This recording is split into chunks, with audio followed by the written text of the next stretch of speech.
everybody, welcome to D6, where I, Sham, bring together several friends on the internet to play on a tabletop RPG show. I mean, honestly, it's your fault for not Shut muting the fuck up, Connor. Look at the screen right now. He's laughing.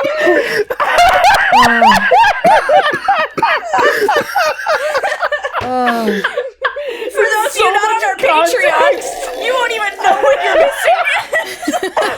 So much context that you guys did not hear. You have to be on our Patreon to find out. Oh, fucking Christ. I love you, Connor. I really do. I truly do. Every day. Goobers. I poked the bear and I'm paying the price. It's fine. So, before we get on into today's session, because we're running a little late, first off, we got a couple of quick announcements. So, for those of you watching at home, this is technically our last recorded session for the end of last year. This is us kind of continuing on. So if you might notice a couple of changes, it is just because we're actually going to be upgrading the audio system to for me specifically, so that way it could just solely be the lav mic here. But if that doesn't work out, we'll go back to our usual system. But for right now, everything's going to have some slight changes.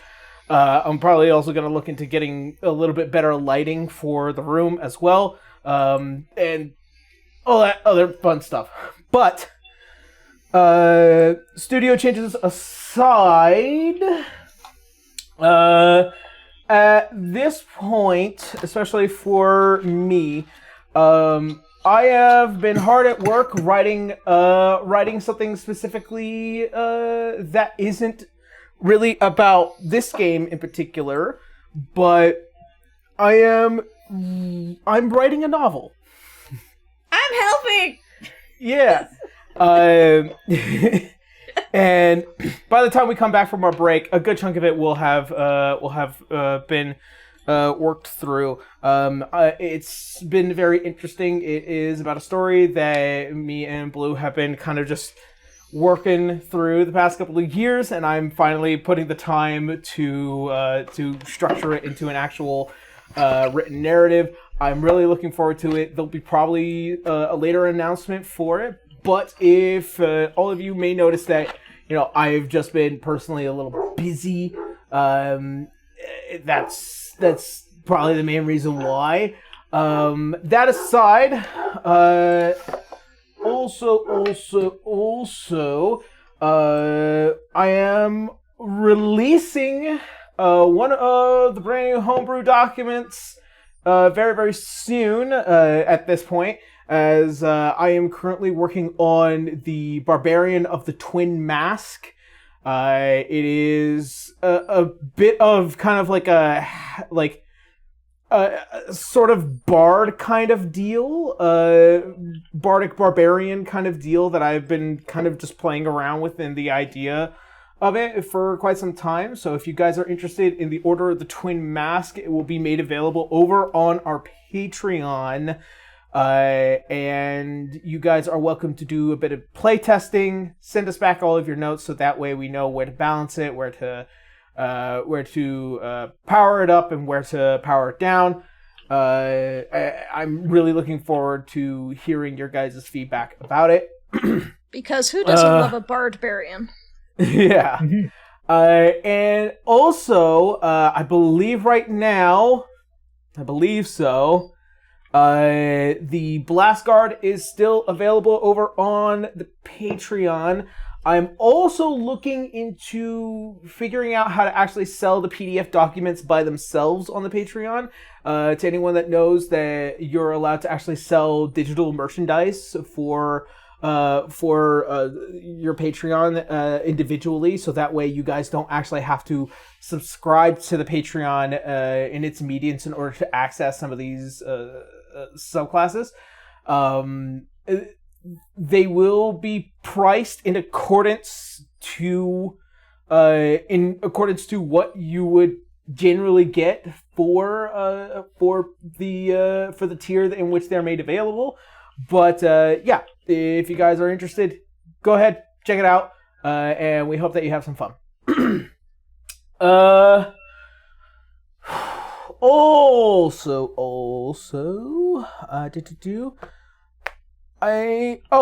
our sponsor, of course. How could I forget? A big shout out to our friends over at Amira Labs. Grab the bottle real quick. Yes, all of our miniatures, especially our player miniatures, are made with their TGM-7 resin. It is a high quality, high toughness resin, so you could drop miniatures and they won't break, which has been a very consistent issue on this show. Size in both Canis and You can't Citra. forget to mention they're also pretty flexible. Yes, well, that's the toughness of them.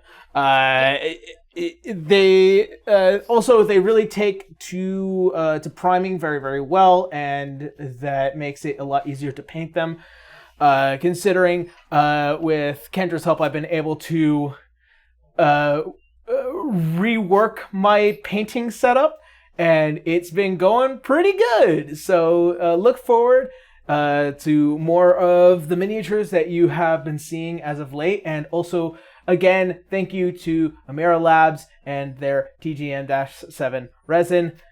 Cannot wait to keep using this stuff. It's so good. So freaking good. Alright. Alright, I think that's about it. How are y'all feeling? I think we got All right, the I giggles guess. out.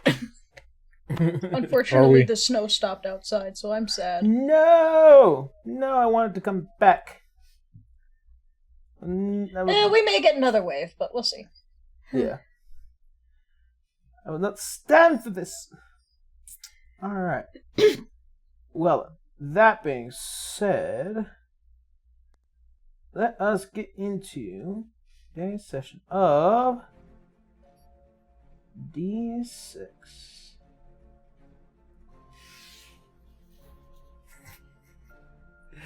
Alright. So, Come on, Giggles, get it out. trying to. Where we had last left off, as our adventurers make their way to the city of Alexandria, one of 6 here in the realm of Arcadia, as the various railway systems that lead into the deep tunnels, a particular looking goblinoid individual who had just crawling out of his hole accepted gold in order to have you all take part in the travel across the lands after finding yourselves unable to use magic without it going wild, as Salazar quickly learned. Ma. He's a sheep now. Yeah, for the next hour. Beep, beep. I'm a sheep. As you begin your travels towards Alexandria in search of the individual known as Aeor,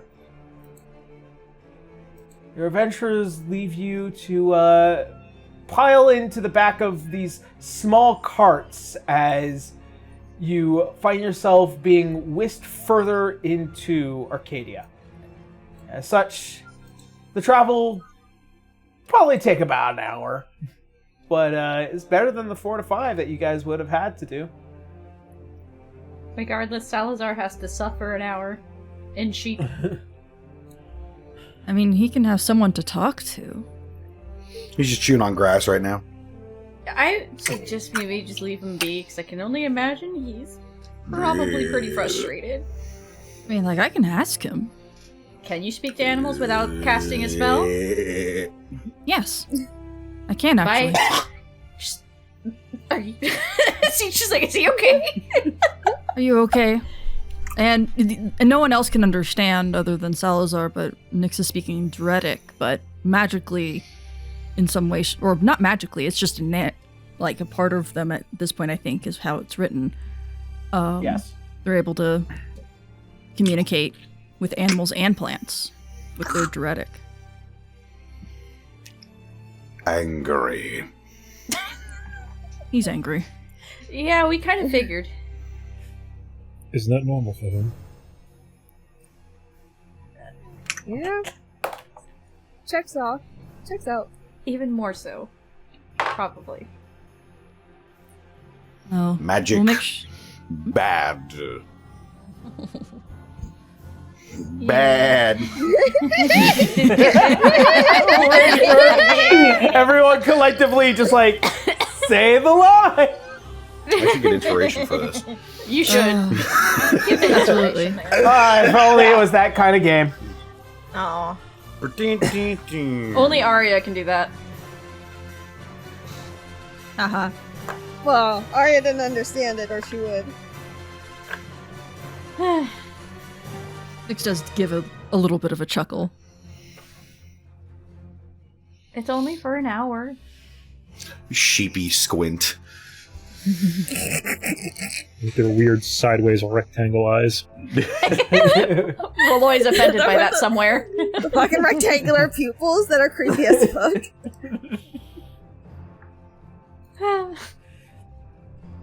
You'll be fine. Hopefully.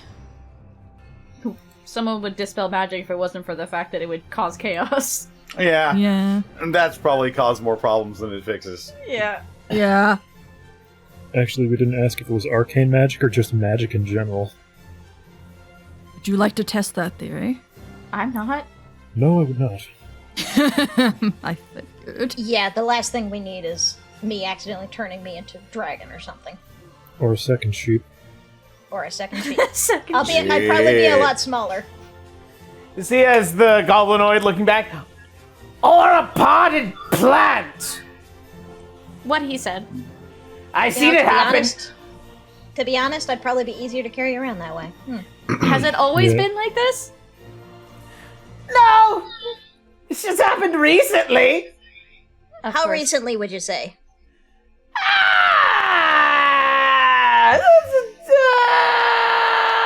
Cedra's ears are flinching.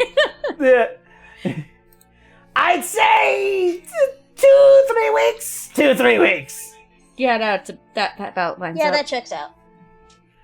Yeah, no, time here is probably a little different for you guys, honestly. That also wouldn't be wild for us at this point.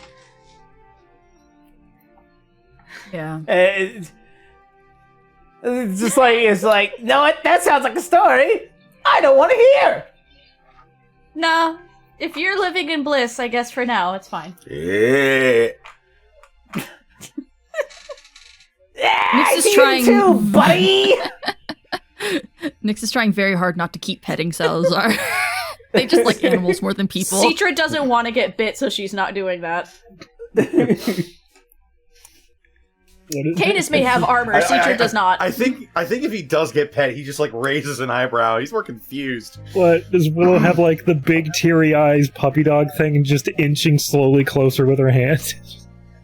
Oh no, like they're sitting next to Salazar, but it's just like just like keeps looking over. It's just like I want It's to habit pet. because it's the sheep, you know. He's not sheep, not hostile to Nex. He's just like, what are you doing?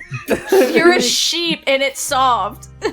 Like you take very good care of your hair. I can tell by the quality of your wool.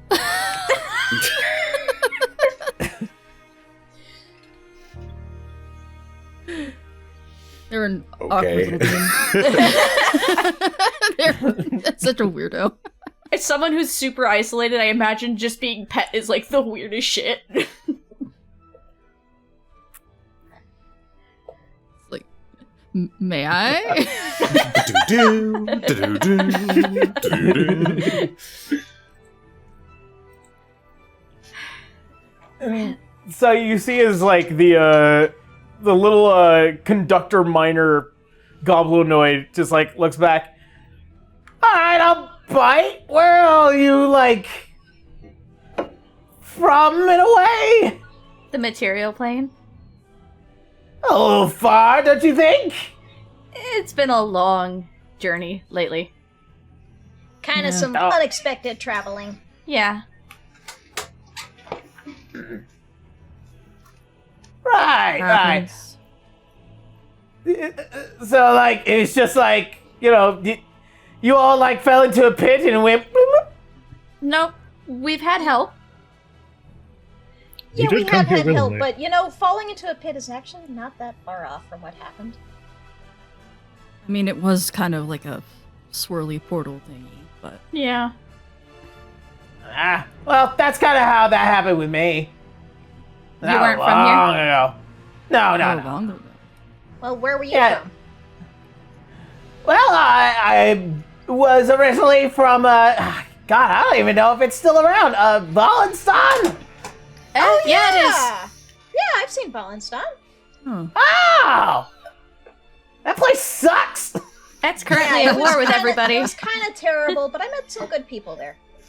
Nyx gives a chuckle. Yeah, they're Oh, trust currently causing a war with every other country. No, that doesn't sound too far off. No. Yeah, a little bit of a mess. And then, the big thing in the sky appeared and chaos went and happened and yeah. Is that thing in the sky here too? Yeah, like Nyx was about to look up too. Yeah, As- Citra looked up like, wait.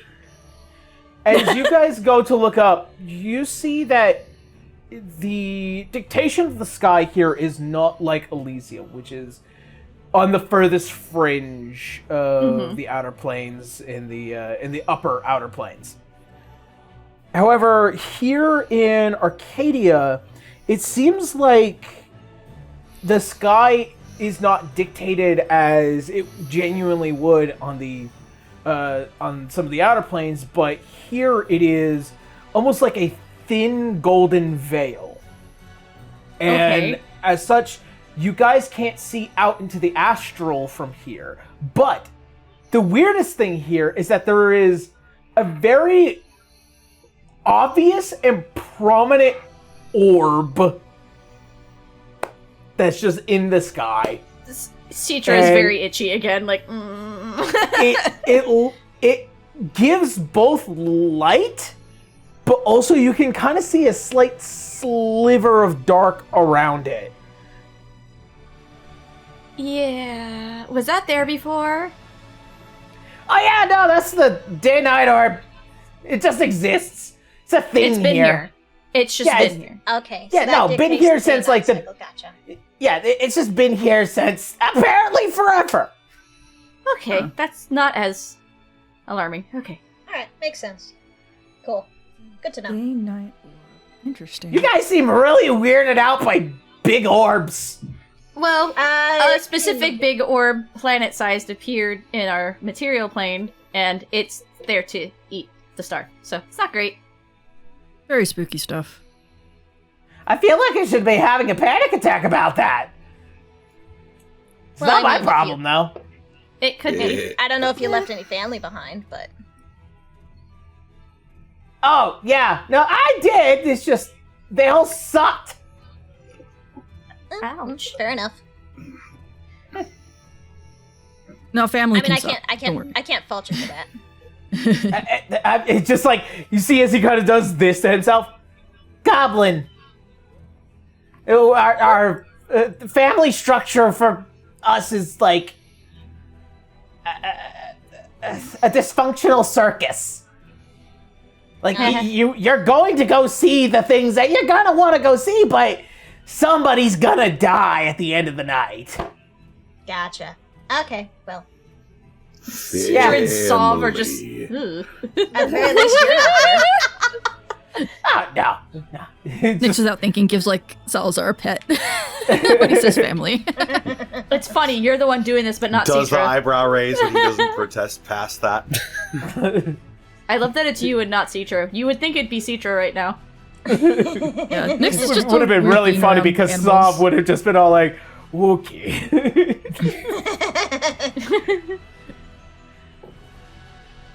Yeah, alright, well, your guys' story is, fucking crazy. It is. Yes, it is. One of several, well- I'm sure. Yeah, also, while you're here, since, you're just, arriving, two things you should probably know, and I'm more than happy to provide some free information. And you could just see as the city's just like getting a little bit closer as you guys are just like barely at the end of descending towards it. Number 1, 6 cities. Each one has what is known as an Aeon, and they're all led by said Aeon. Try not to be on their bad side. I've seen people kicked out for less. Okay. Fair warning. Also, Okay. number 2, don't find the black puddles. They've kind of just been popping up everywhere. And anybody that's touched them, we've had to like... People have been infected by it? Yeah, it's just like, it just grabs onto them and just... We've seen that before. Thank you That's for what we're telling worried us that right about. here. Yeah, no, crazy shit. They just like rain down from the sky and everyone's all like, ah! It rains down currently? Like, it happens a lot? Well, no, it rained like Oh, past tense. Yeah, like it Okay, so happened. it's not actively doing that. It already happened. Got it. Yeah, it's just kind of just puddling in places right now. Okay, is there a way to speak to one of these Aeons? Because we may have information to help them at least. Ooh, maybe? I mean... Seacher just goes, please, and she's got those big shiny eyes again. Okay, so beneath an Aeon is a foreman. Foremans are basically like the guy that talks to everybody about everything, collecting materials, preparing the forges, all that stuff. Okay, Because we- so find a foreman, possibly talk to an Aeon. Do they have like a centralized place, a city hall or something? Yeah, you'll notice. Okay. You'll notice. Stay away from those puddles, please. Oh yeah, no, no. Like I said, I've seen people just get just gone. Heads no longer on shoulders. It sucks. Seacher has that faraway look on her eyes, like, oof. Alright, avoid the puddles. No magic, lest there be wild consequences. Or for the skies the day No night magic order. outside the city. Yeah, no. Inside the city, completely stable. Outside the city, Okay. yeah, you're fucked. Outside is Unless you wild, get a inside stable, is- yeah. Okay, gotcha. Yeah, Thank you for clarifying. How do you Also, distinct- about 98% of the population is dwarves. Okay. Oh, cool. All So right. I won't stand out too Shrugs. much. As you guys like see as the wall begins to reach towards you, you guys hit this massive tunnel that goes straight into the city as you hear as the brakes clamp down on the wheels and you guys begin to slow down a bit as you hear the faint track begin to come to a slow stop before you hit this station where you see there's just this upper bit that you guys can walk up onto and see that there's like an entrance that leads into the city off to the side. All right, best of luck. She'll hand him a candy from her bag. It's from Excelsium. Thank you.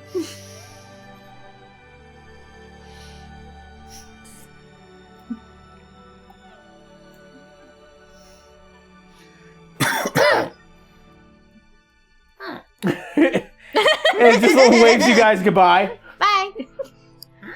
Thank you again. Oh, that's right. You can eat again. And she'll hand one to Sav. Yeah. Oh. I don't think I've ever had one of these. And as you guys manage to finally reach the door, Salazar, in a puff of smoke, returns back to his normal humanoid self. I imagine Yay! I'm too heavy for Nex to carry anymore. Yeah. Is it a puff of smoke or puff of wool? That. It could be more cool. Yeah, it'd be a lot more closer to that. Just like the wool Welcome just back. explodes out. Immediately falls down. Just spits out all the grass he's been eating. You back to yourself, Salazar? Winter will offer to help him up. He's just sitting on Nyx. I think so. Citra just offers a hand so he can get off Nyx now. he refuses it, but he stands up on his own. Maybe we should get you a drink of water to wash that taste out. I'll be fine. Okay. You just cast prestidigitation to wait. He almost cast prestidigitation. We're in the city. We're okay. Well, we're not in the city yet. We're at the gate. No? Okay. Yeah. Just hang on a wait little bit and- longer. Magic What is did they- stabilized inside. What did he call it? A regulator? Stabilizer. I believe it is. Right. I shall refrain from casting spells in that case. Outside the city. Right. Again, Rimuru will offer her canteen. You sure you don't want a drink of water? He thinks about it for a moment, grabs the canteen, takes There a you go. swig, swishes water around in his mouth. There you go. Better? Better. Spitting out all the grass. Yeah. Thank you. No problem. Alright, so we have to go find someone very quickly to deal with this, because it's just out there now. Who are we finding? I wasn't exactly... We have to go to a city Paying hall of some attention. sort. He said we'd notice it. Let's try to get inside first. Yeah. Walking up to the gate. As you guys find yourself walking up to these massive gates, as you see what was initially these massive stone walls that kind of kept a majority of the city out of view. As you get up to these gates, you notice what is kind of this not clear, but like swirling glass that is binded by these massive golden God, I'm trying to remember the right word. Columns? They're not columns. Buttresses? Flying I believe- buttresses. No, that's the ceiling. It's kind of like the metal bandings you see on doors. Filigree? There is an official word. Flashing? Huh? I Yes. think it's flashing. I believe so. Filigree And is just the fancy decorations that go on it. yeah. And you can kind of make out what is almost like these several faces and forms that make up this massive mural on these giant glass doors. You can see that they are just barely split open, but you can see that there is also what looks like to be a kind of definitely elderly dwarf who has just this massive, clean but salt and pepper beard and hair, where he is wearing like a pair of these pince-nez and currently just flipping through a book, just slowly. Or looking up. Huh?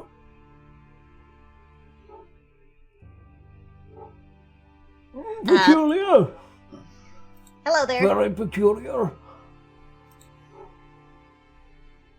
I take it you guys don't get visitors too often? No. No, we don't.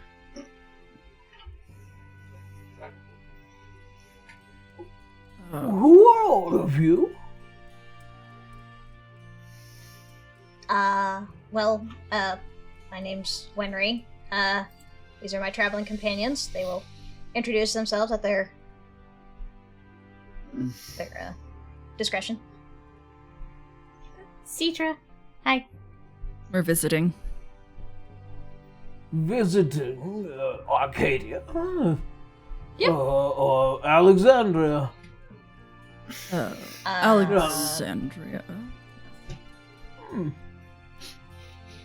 So you're not from a neighboring city. That's peculiar. Very peculiar.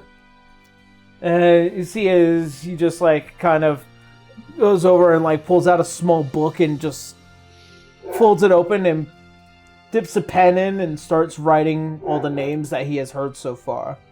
Right. Yeah, we kind of arrived here under some strange circumstances. You know how weird the magic has been outside the city, so... Yes. Would you happen to be carrying any contraband materials? What's I'm contraband sorry. for you? What Yeah, what is qualifies as contraband? Particular components for spells, usually of the necromantic variety. Any No. materials used Salazar, put the phone in the bag of holding! any Puts away his materials chicken bones and used- his black pearls and And the Megans. I've never heard of those. listen. That's not necromancy. It's not. materials used for most illusion, evocation, and as well as enchantment. I don't even think teacher has any of that, so. Listen, just stuff it all into Winry's bag. Orichalcum. Thank God we got rid of that. We don't have that anymore. You happen- Breasters not anymore. Would you happen to be carrying any cursed items on you? No. Winry sweats. No. Teacher wouldn't know, so she's like, no. Not as far as I'm aware.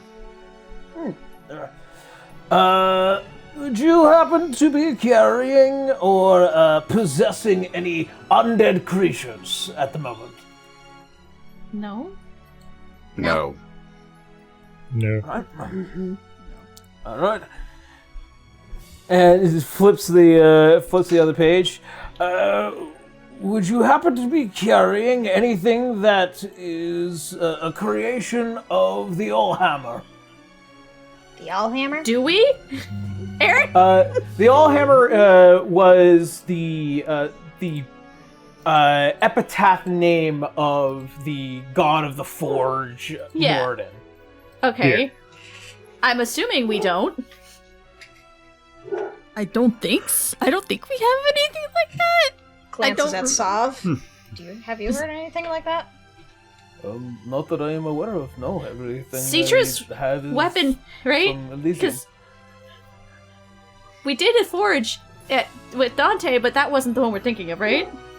That was a forge that was a kind of unification between the sister goddesses and as well as a gift from the Allhammer himself, but it's not an Allhammer forge. Okay, then yeah, no. Then teacher's like, no.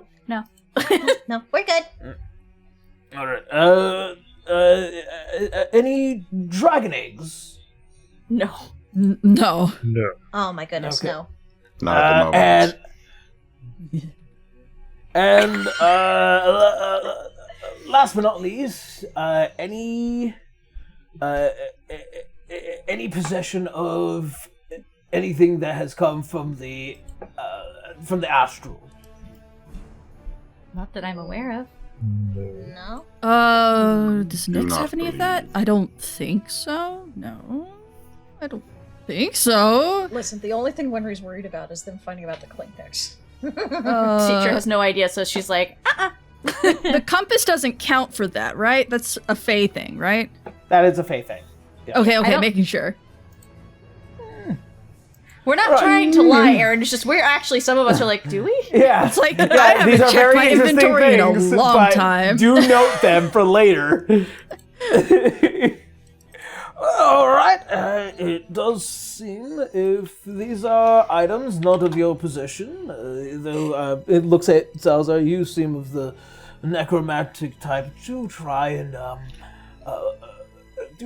withhold any of that particular magic. This place is very, very, not to sound rude, prejudice. What, just because he has I'm a used skeletal to hand? it. I will do my utmost. Teacher It's just frowns. just out of respect. We don't have a problem with necromancers. It's just a problem with necromancy. Oh, I'm very much used to prejudice. Fair enough. Finishes Make up him a piece of uncomfortable. paper, closes the book, and then he pulls over a couple of pieces of paper. All of you, please sign here, and I'll have you all through the gates in no time. Thank you. Cicho, just sign it, I guess. Like, all right. Before Wenry signs, she'd like to check if there's like any magic based on it. Just like if we sign, This isn't the Fae. Don't worry about it. She doesn't really realize that she's just like, I actually have a piece of contraband. They're dwarves, not fae. We'll be fine.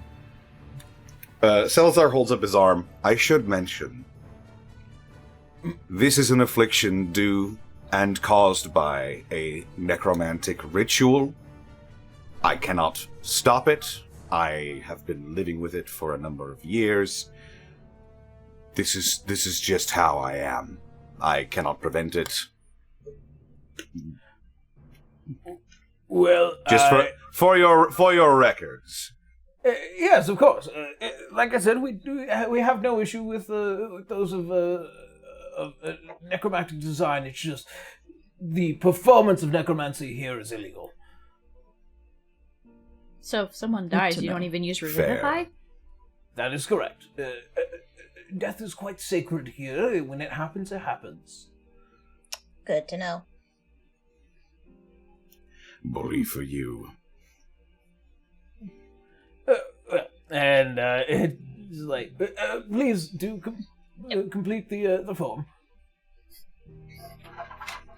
But yes, Nick starts completing. I the form. guess we'll just fill out our forms then. Hopefully nobody freaking breaks their quill or something. Crack. Aw, dang it. Excuse me, sir. Aw, dang it. You have a spare. Aw, dang it. I'm afraid I broke it. Aw, dang it. Aw, dang it. Yeah, of course. It pulls out another. This time a metal quill and just hints it over. Wow, this is very nice. I'll be sure to return it to you. Let me just finish. Somehow breaks that too. Like, what Breaks the hell? the pen. Oh, dang it. No, when we finished, paper's back, quill back. Here you go. This turned into papers, please. Yep. Alright. And as he goes and looks through all the names of everyone that has signed, right, okay. And he looks back down at the name, and then he looks at you, Arya, back down at the name, and then back at you.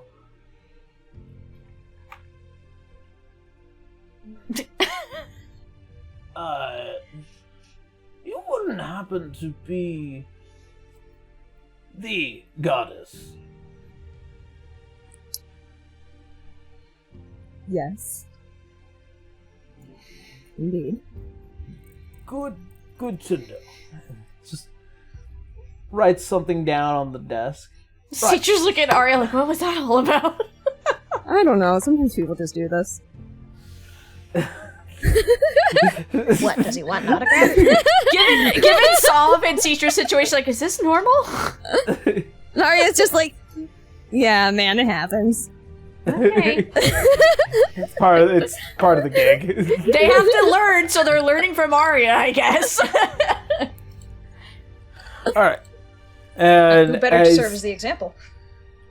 As he puts down the pen, he goes and he grabs what looks like to be this beautiful golden red rope as he grabs hold of it and pulls down as you hear the slight horn sound as it makes the gates split open much wider as it allows you guys into Alexandria. This is so cool. Oh. Thank you very much, sir. Thank you. Best of luck. Thank you. Just start skipping on. Is there a town map? Not really. We may find one if we wander around. Given those who are native to Arcadia are pretty well versed in the cities here because nobody really travels here. But more importantly, as the gates open and as you see is like the shift of the distortion of that molded glass splits, you see a city of glass. It is all the building walls and just the streets are near pristine. The buildings are these glass reflections that have these that have just this really kind of layered architecture as they kind of just flower out at its corners. And in the center, you see this blossoming center building that makes up the entirety of this huge dwarven city of Alexandria. Cetra's in awe right now. It's so shiny. I don't think I've ever been to a place so shiny. Yes. Nyx kind of pulls up their hood so all the reflective light doesn't get into their eyes too much.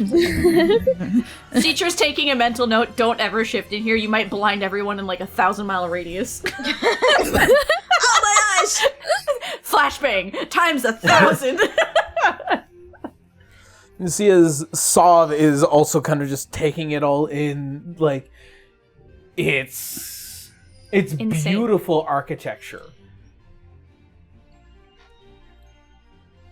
Yeah, like this has got to be so much for him considering he wasn't alive since way back when, so... Yeah. Like, he got glimpses of it through Citra, but like, that was about it. And as he's just kind of looking back and forth, it almost reminds me of very early stages of Lumeria. Early stages? Yes. They were trying to capture the power of the sun, and just found it not efficient yet. And so they scrapped the idea and started using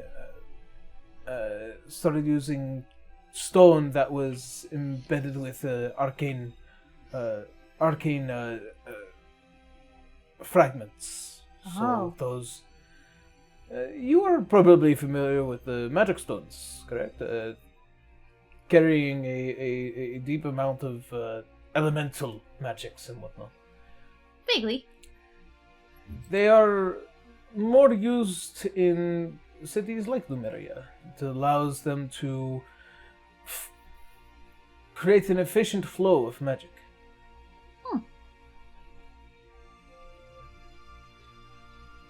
This is This pretty. place. Yes. Considering that Arcadia is massive flatlands, I can see why that there is a great deal of efficiency here. The fact that, as he kind of just notices, like, all the dwarves, they are quite We're like innovative. tall as shit compared to them. Yeah. Finally, a town where I can fit in. Finally, a city for me. We're all the weird ones standing out now. So we have to go find this town hall of sorts. And talk to a foreman, and possibly and- then the Aeon. And then watch out for those puddles. Yep. Yes. Do we want to try to purify one of these puddles if we come across it? See what happens? Maybe before we start doing that, we should make sure that we're all in the up and up with whoever runs this place so we don't get in trouble. True. Yes. Yeah, good point. Talk to them first and then experiment.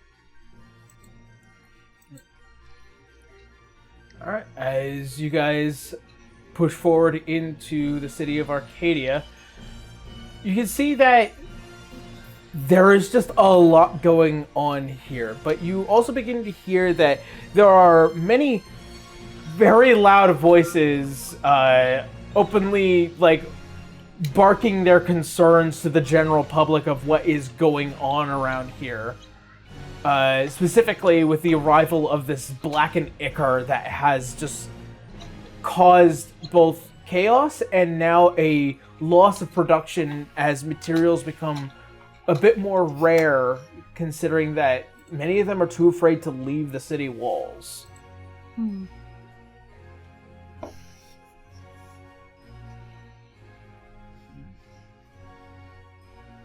Man, these puddles just made a mess of everything, didn't they? Considering what it does, yeah. And here, if it happens, that's it. In Elysium, these spirits just kind of regenerate. This is more final. Although, unlike Elysium, it doesn't seem to have affected whoever is in charge here. For now.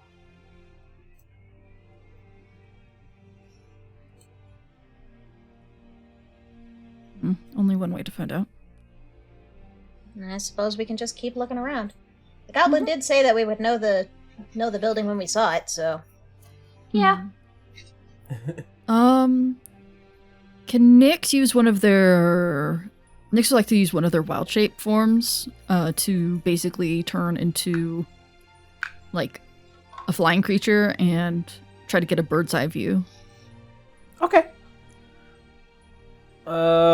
What is the shape of this creature?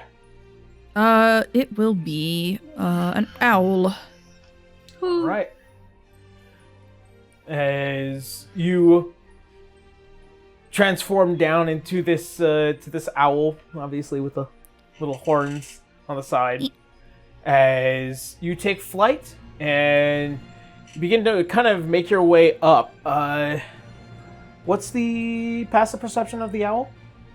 The passive perception of an owl is... I think it's a lot. It should be... They have relatively high wisdom. I realize that I am in the wrong spot. Wrong place, wrong time. Yeah. I can quickly look it up. So give me one moment. Where are you? I'm searching from it what up. I can find, passive perception on the owl is 13. Or is it a giant owl? When I'm in my wild shape, I keep my wisdom and my intelligence modifier, if I remember correctly from the description of wild shape. Okay. It's not So- like polymorph. Okay. But you gain the skill of that animal, I believe. Yes, that is true. I get Okay. I get advantages, I believe. On I think they have checks? keen senses, yeah. Yeah. Let's see. that's Owls Owlbear. have 5. Keen senses, insight, proficiency +2, yada yada.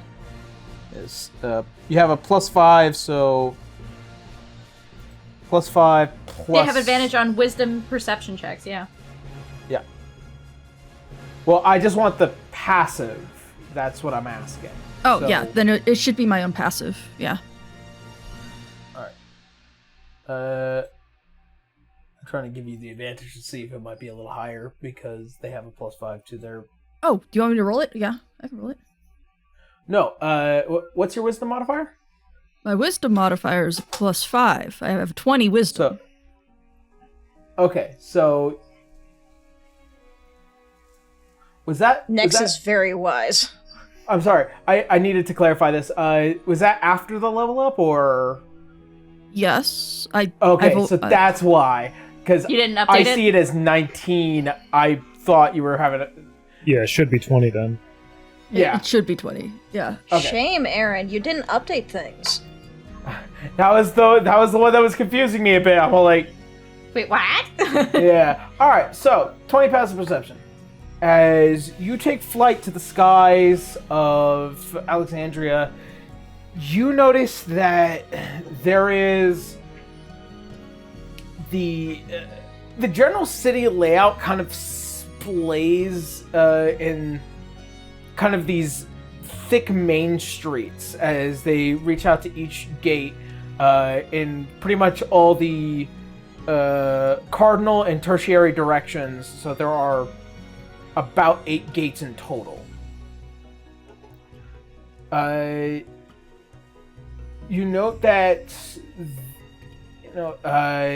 that the main center of the city is obviously the biggest building, with that giant flowering kind of building.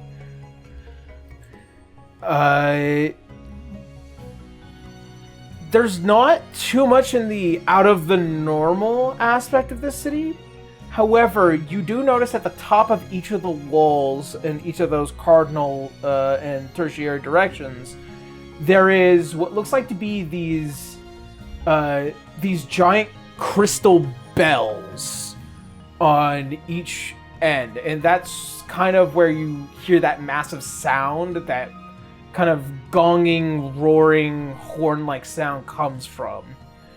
Gotcha. And you also see that they also create with what looks like to be this kind of hexagonal distortion over the entirety of the city, as basically these small hexagonal plates that are just barely invisible to the eye until you get close enough that you notice that it acts as kind of like a barrier to the top side of the city, which is probably the reason why it is protected. So a dome. Gotcha. Yep. So I spot the building with the flowers, right? Or It is a building that kind of looks like it is a flower kind of budding out. It's kind of...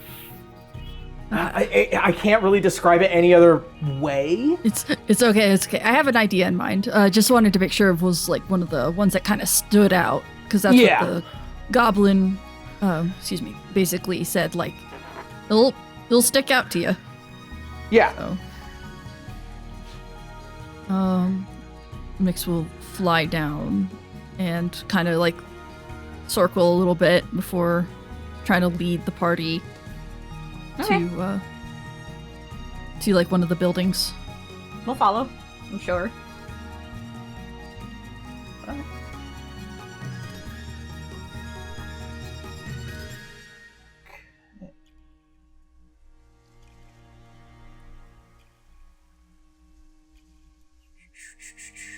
Excuse me while I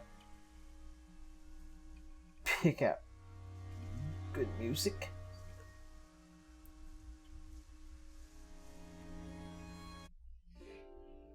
As you guys make your way towards that massive center building, you notice it kind of acts more of like this center canopy, as the building has these huge feet that kind of sit and act as this massive stabilizing foot into the ground. As you enter, you notice it's just this massive open area where you see a kind of long and center stage with this roundish podium, and then it leads back and then up a pair of stairs that go further to the top of the building. Here you can see with what looks like to be this rather kind of just impatient, and probably has been here for way too long, listening to way too many dwarves complain at them. Dwarven woman who is just wreathed in this cloak. Excuse me as I write information.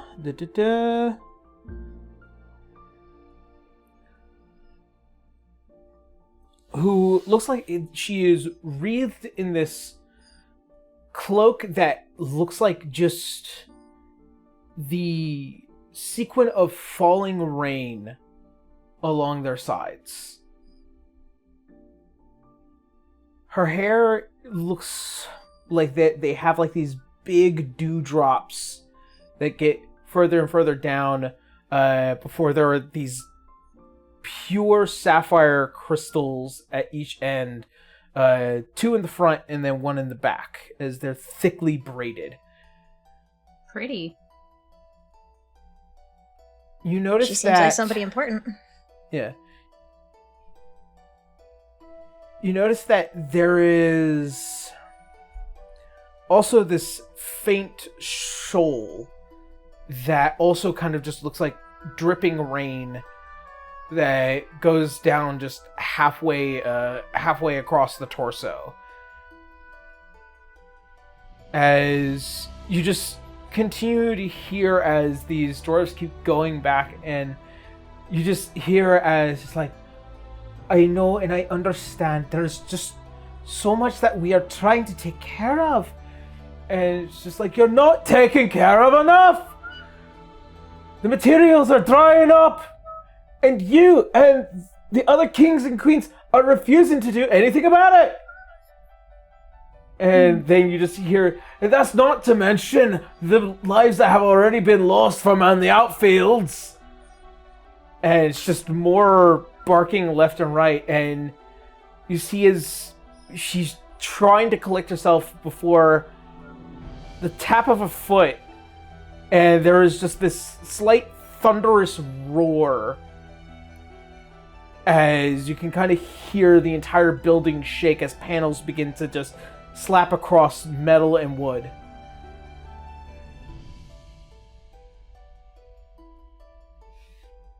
Myself and the other kings and queens are doing our best to take care of things. We just need a bit more time to figure out what is happening. If you are concerned about materials, we will raid the storehouses if we need to, and we will continue our trades with the other cities. But until such time, I cannot solve each and every one of your problems. For the time being, we are protected by the crystal bells. I will continue to allow our crops to grow, but we need time. So, if there are any actual, genuine, immediate concerns that have nothing to do with the Ichor and the threats to the materials, state it now.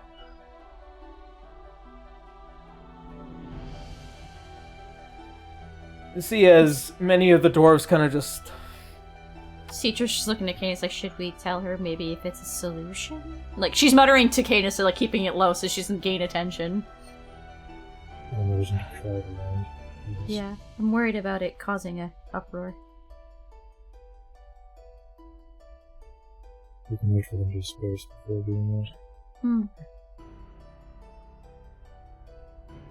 And you see as she nods her head.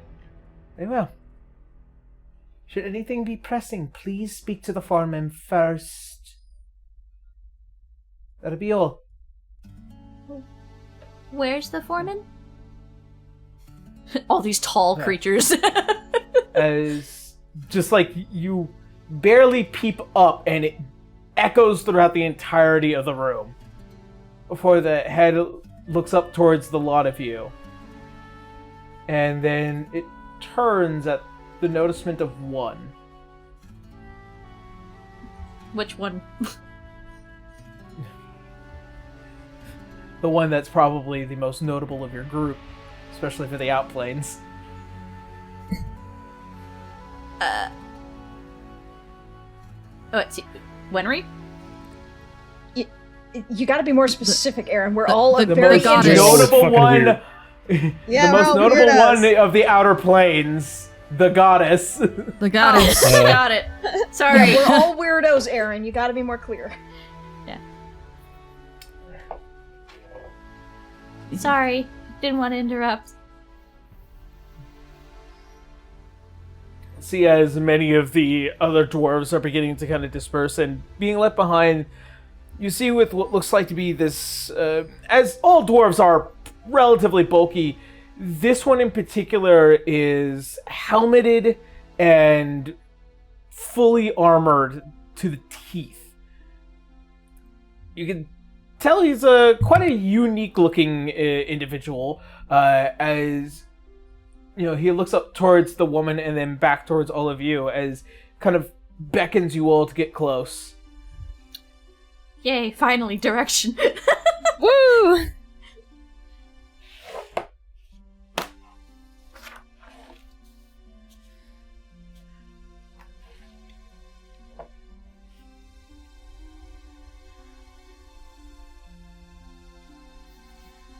So we'll hop on over for sure.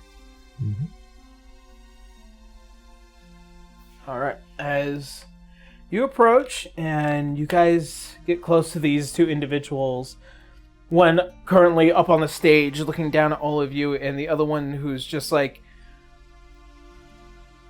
a single broad spiky wall, as you notice that the armament that encapsulates this dwarf has these tall spikes that come out in every which direction. A very particular kind of dwarves, especially those who fight. This is a popular martial class that is familiar to those in the city of Krog, who use spiked armor to protect the main front gate of the city of Krog. As you see as this woman, as she acknowledges you, Arya. Goddess. Hello.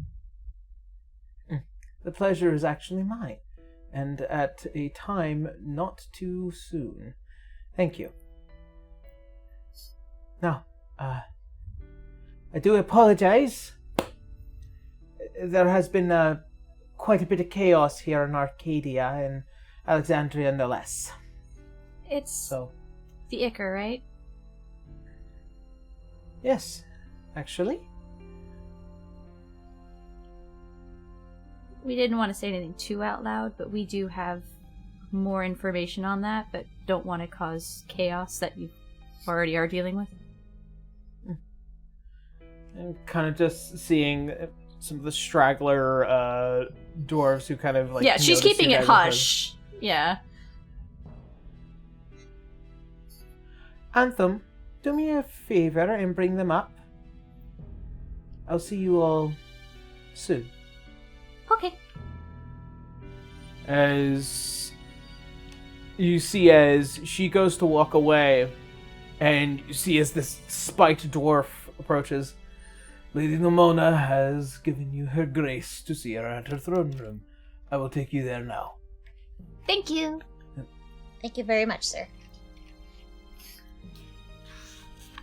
As all of you are given access to what looks like to be another small pair of dwarves in the spiked armor, as you guys make your way all the way up to the top, and you find yourselves in this kind of just this open basin where the full bloom of this flower kind of stares out in all directions of the city.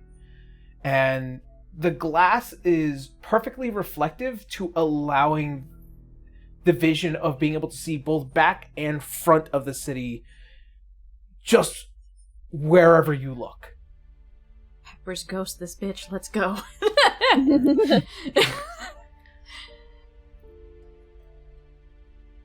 As you see what is this throne that kind of looks like a teardrop design, and kind of this roll of water that leads down towards the court. You see kind of just almost as if conjured from water itself, as this dwarf woman approaches and takes a seat at her throne.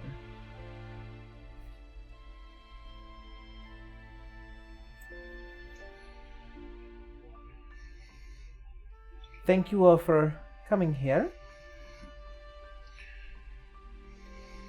However, I am a bit imbibed to curiosity as to why a goddess and an entourage has made her way to the city of Alexandria. It's a bit of a long story if you're willing to hear it. A very long story. We can summarize if you need. Abridge it, if you will. Wink.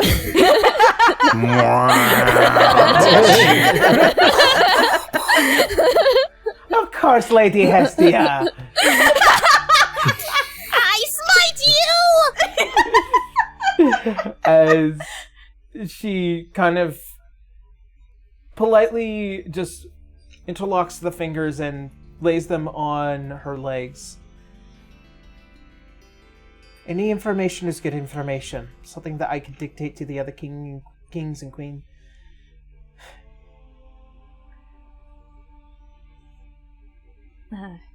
Do you want to say it, Arya, or do you want one of us to do it?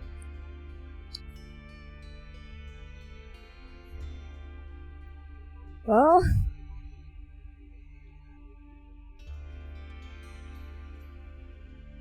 To be fair, looking at Salazar and Nyx, these two learned more than we did. that's what I was thinking. Salazar, I think you're probably best to explaining this. You are dealing with this black ichor. It is corrupting your citizens. Those outside its walls, correct. We can help.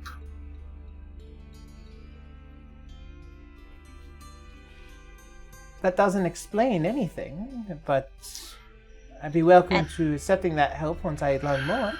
Very At this well. point, Winry is probably going to dig around and pull out one of the spare scrolls from her bag and hand it to Salazar. The black ichor that you are dealing with is, in reality, the blood of a massive astral being known as... The Dreadnought. known as the Dreadnought. I think we also have its proper name. somewhere in the Ostius. notes. Yes, I was looking Ostius. for that one. It's a Titan, yeah. Yeah.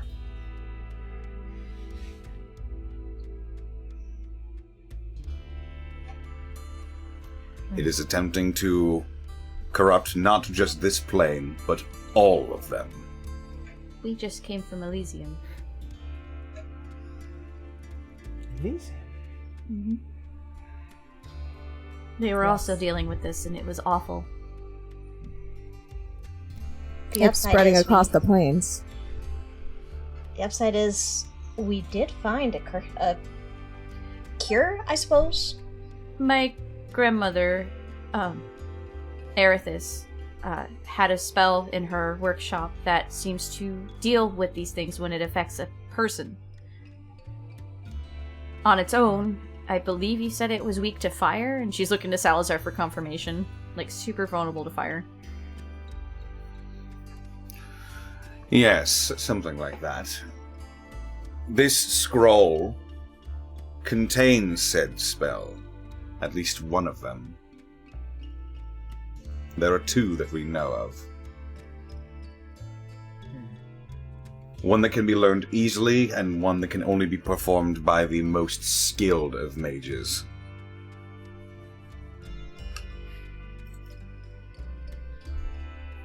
Curious.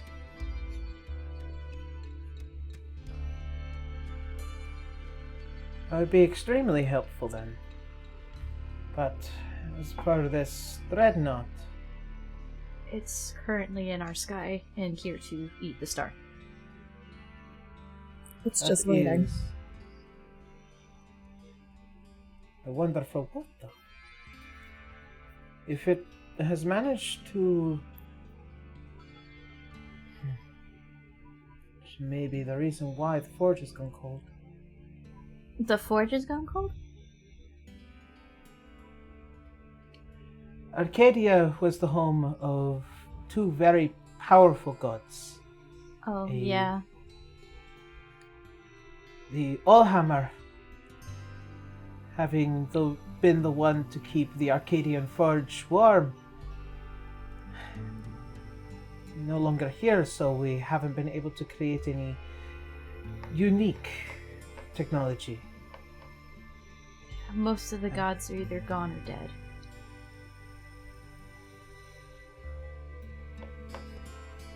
targeted, actually. That is an entirely different threat.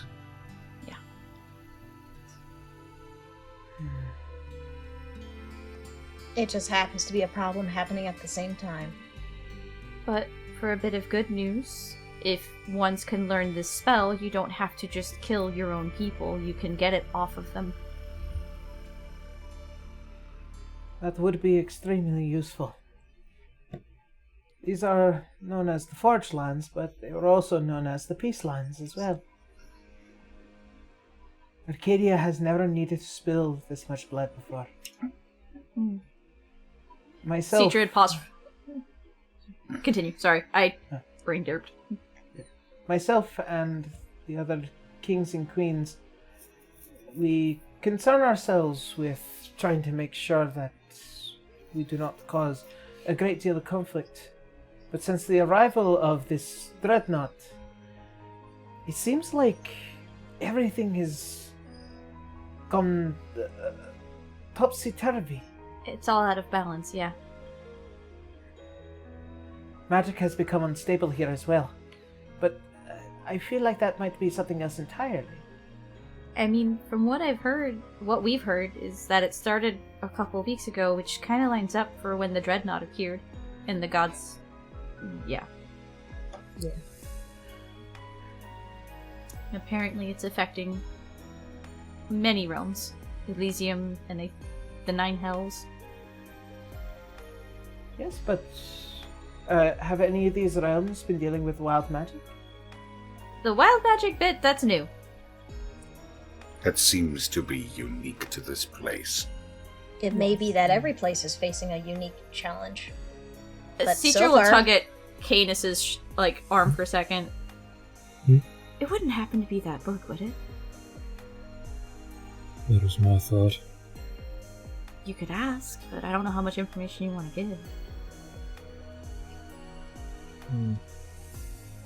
As much would be helpful. She'll let you discuss that one. Our initial reason for coming to Arcadia was we were looking for a specific person. They go by the name Aor. Do you know them? I do, actually. They initially traveled here, right at the peak in which the magic has started going wild within this realm. We're all like, yeah. Yeah, it tracks. You see, when the forge went cold, we began to try and reach out to many of our mages in the other cities, none of which have any idea to reignite it. So, when a mage had come in appearance before us and the other courts, he made the promise that he might be able to try himself, and thus he descended further into Arcadia. You think Would you be something able to went point us wrong? in the right direction? Yeah. Surely, we do have mines that go to the very center of Arcadia, where the Arcadian Forge is. However, since the rise of the wild magics, there are creatures that were once asleep awakened. What kind of creatures? Ones that you would often find to be quite peaceful, now twisted and corrupted, both by Icar and by the very arcane itself. So black stuff coming out of their eyes and everything, right? That and more. That's similar to what we saw in Elysium. Elysium.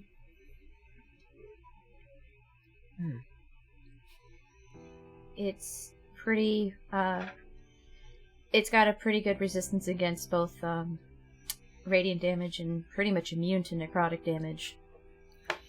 I think that may have been due to the celestial makeup of its host. Part of it, maybe. We would have to do more experiments. there would not be a dwarf here that would not call themselves celestial if they are born here. But they're not prone to resisting that of radiant aspects. However, I'd be more concerned with those that exist on an elemental level. That of the earthen golems that make up a good deal of the mines here within Arcadia. So, It does seem to affect constructs as well. yeah, it affects my grandmother's for sure.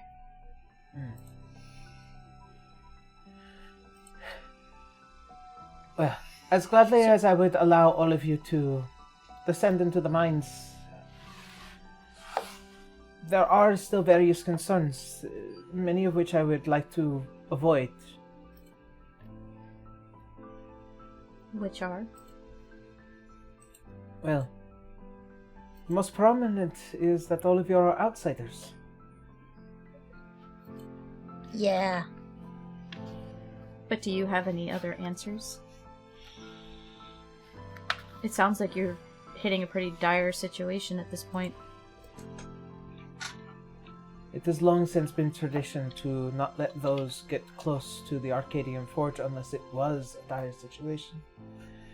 We already let Aor descend, and he has yet to fix the forge, so it's hard to trust when those who have already garnered it have not succeeded in what they've said that they would do. Understandable. However, we do offer a solution to the Ichor, at least in that case. If you need, I can always produce a spare scroll, and your mages can study it to learn the spell.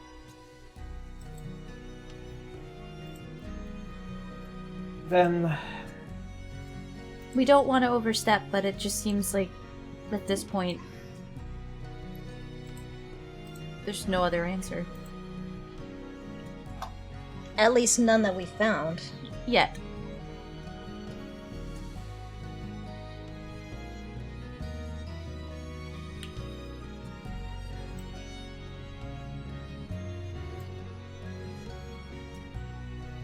I might have a bit of a solution to the question that I have amongst all of you as a matter of trust.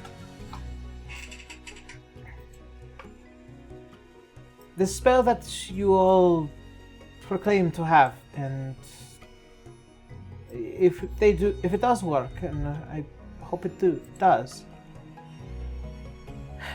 we do have a small section of mages. As she kind of shifts a bit as I go to grab my notes here. Flip through that book. Where is it? Yeah.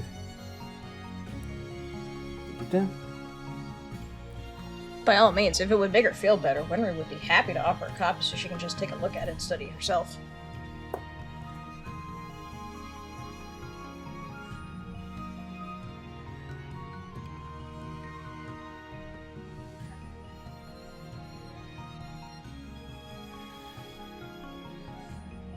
We have a group of mages that develop in magical means. In fact, many of their ancestors helped create what you see before you.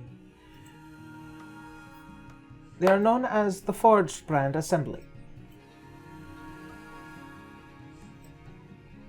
If you help the Forged Brand Assembly, not just only with the spell, but in anything that they might need in particular, either from the Outlands or on the very surface level of the mines, if they give me the approval to let you all down there, I will let you down there. Sounds fair enough. That works. Though some of us are spellcasters too, so if we're to be outside the walls,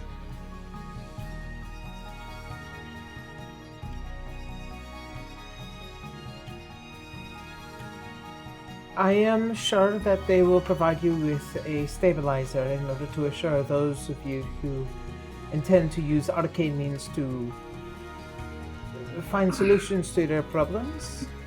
Okay. Yeah. We don't want to, as Goblin told us, collapse a mine of an explosion or something.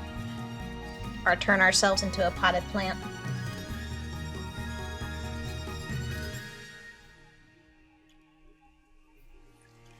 I don't think we gave you our names. Hi, I'm Citra. I'm so sorry. Oh gosh. Yeah, we kind of just stepped into it, didn't we? I trusted the very presence of a goddess amongst all of you, so... Well, it's only polite to give a name. Now then, let us do a proper introduction. I am Queen Namona. It's nice to meet you, Your Highness. This here is my foreman, Anthem. You see, as he does this, this kind of hardened salute. Impressive.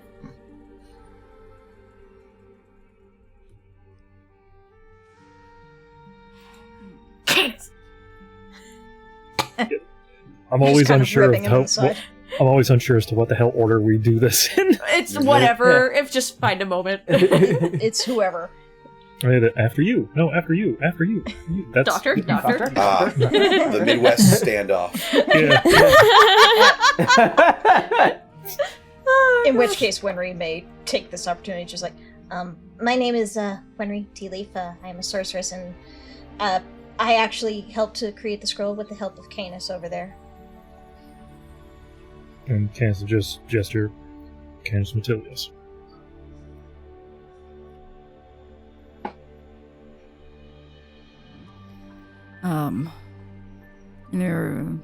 I'm Willow. Pleasure to meet you. Looks at Salazar last. Salazar. And this is Sav. And she'll just point to the tall man behind her. And Just a Will Smith Sabhara pose. Amenra. This is Sav. Yeah. She's never called him by his full name. It's just habit. Yeah.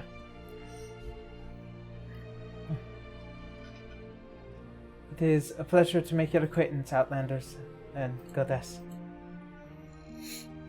Now then. She goes and she points towards the bells around the city. The forge brands are in each of the bells. Approach them all at your discretion, and I will send word immediately. Okay. I suppose the easiest would be to go back to the one that we entered the gate at. I mean, another way.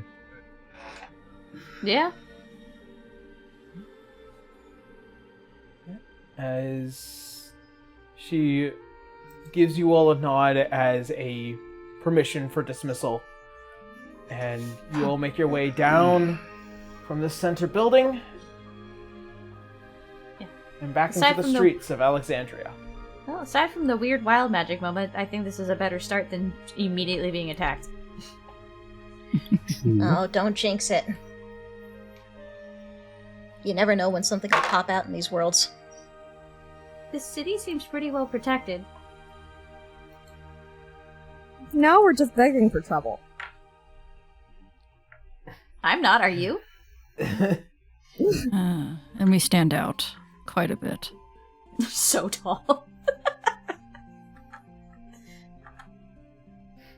Like I said, 98% of this world is dwarves. Yep. All of us Yep. have to scrunch down then, save for Winry. Winry's the only one that's Winry like... Winry actually has to stretch up. Yeah. From my understanding, dwarves are a little taller than 3'4". Yeah, they're like 4.5, I think, is like the range for them. Yeah. So while she blends in better, she's not fully the right height. Yeah, like Canis and Salazar are like a full 2 feet taller than them normally. Jeez. So, So- let's go to this bell. Yeah. So it sounds like this book is causing the wild magic issues, combining with the issues of the Ichor. You think they got taken over by the corruption and Knowing our luck? trying to do something with the book? Possibly. Sure. Well, I suppose the only way to find out is to go down there and see for ourselves. Yes. And since we are in a place where we can actually use magic to some extent, Thank goodness. I may take a chance to contact Fuchsia later on once we get this whole thing going. She just gives a little sigh because she knows that like they're all in the Pharaoh, but like she knows Dagex and the others are separated. She can't use that spell. Whack. Whack. Just to catch up and make sure that they are alright, as well as get any updates on the situation in the Fae realm. Last we spoke, they were dealing with a similar situation. It's safe to assume just about most of these realms are.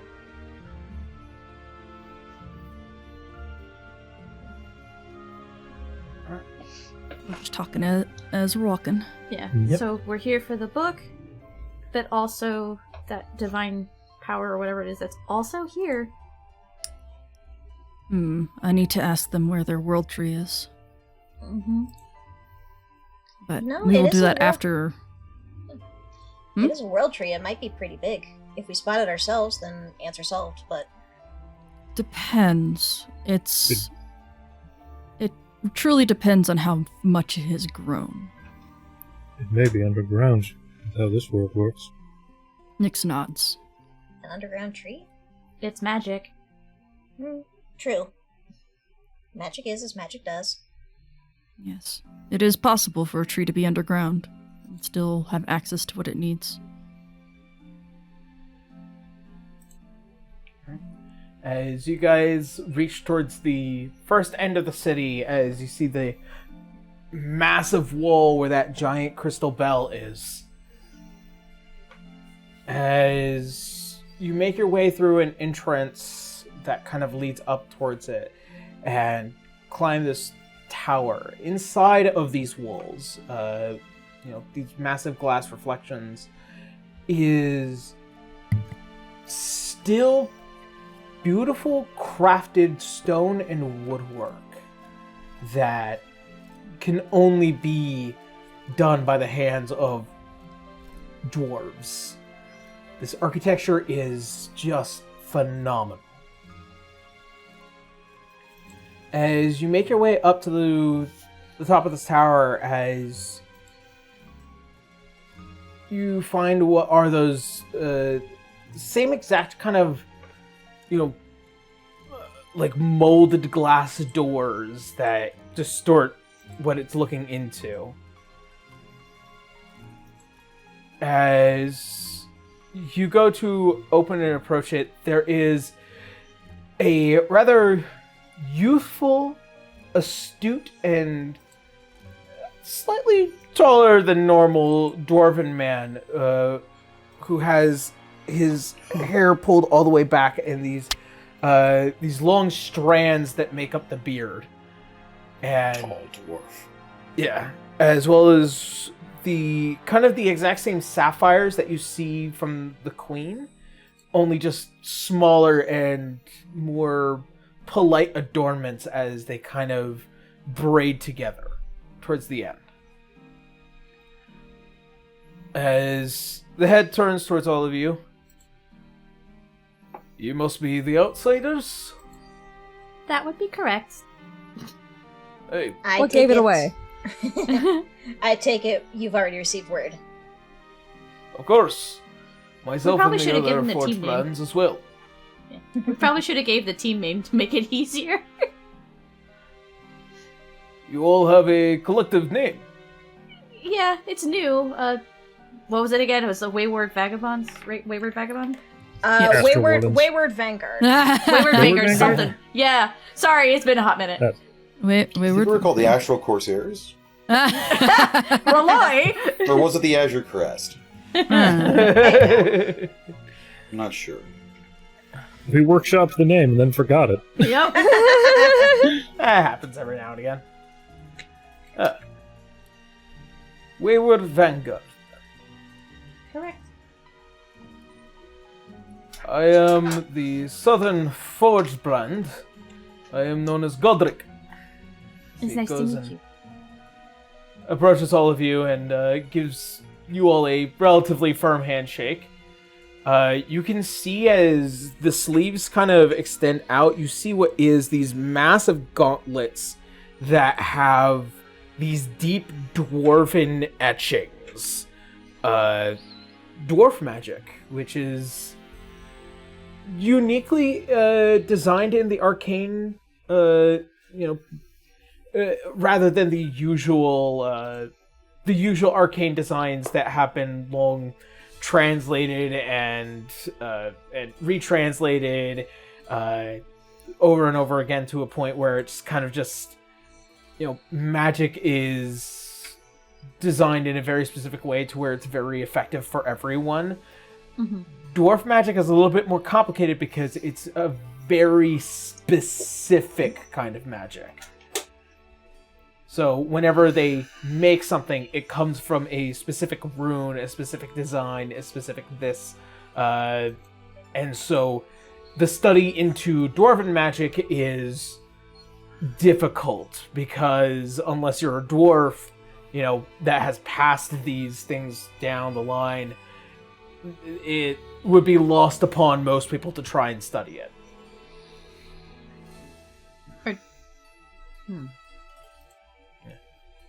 Does that mean we're gonna have to translate that spell into Dwarven then?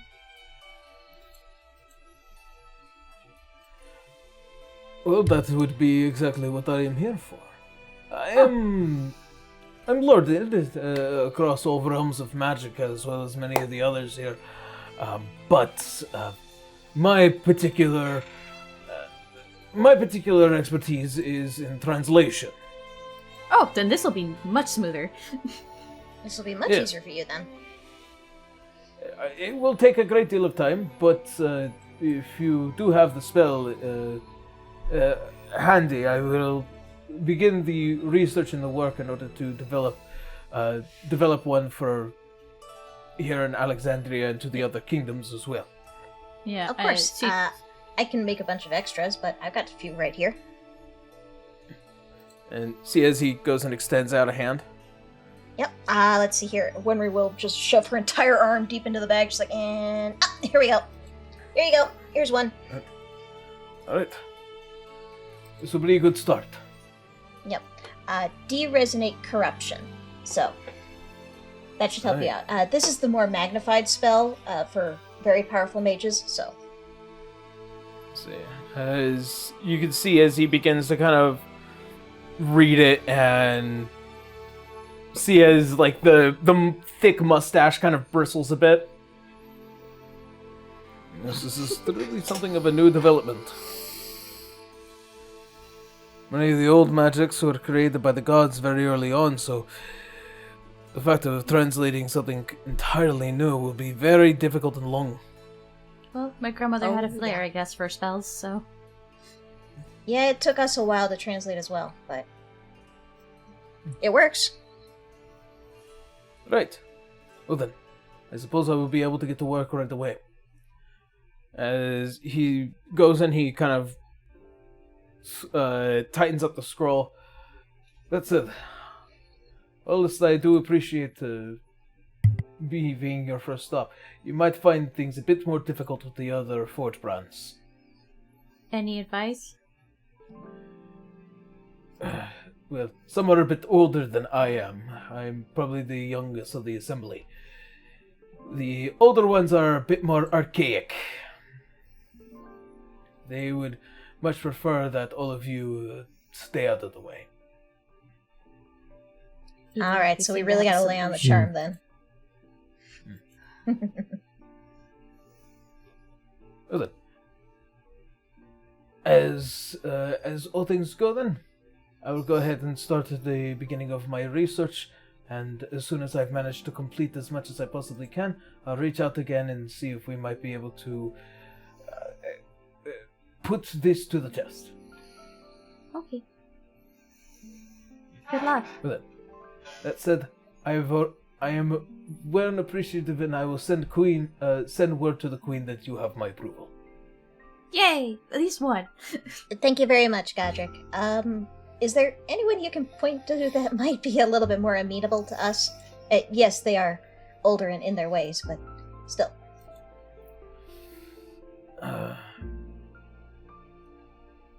Maxelton. Maxelton will probably be a little bit more amenable. He is a bit older, but he will probably want to at least probably take a look at anything that you might have uniquely on your person. Okay, I mean, at the other end of it, both Canis, Nyx, and Wenry can actually perform that spell if they need physical proof. Then I will call them back when it comes time. Okay, alright. Thank you. You're welcome. Kind of just holds up the scroll a bit and then goes to turn back towards his desk, and you see as small stones kind of get pulled off the shelves as he spreads it out and places it on the table, and he begins the deep learned research of this magic. One down. You know, if we get permission, I would love to study this kind of spell work later.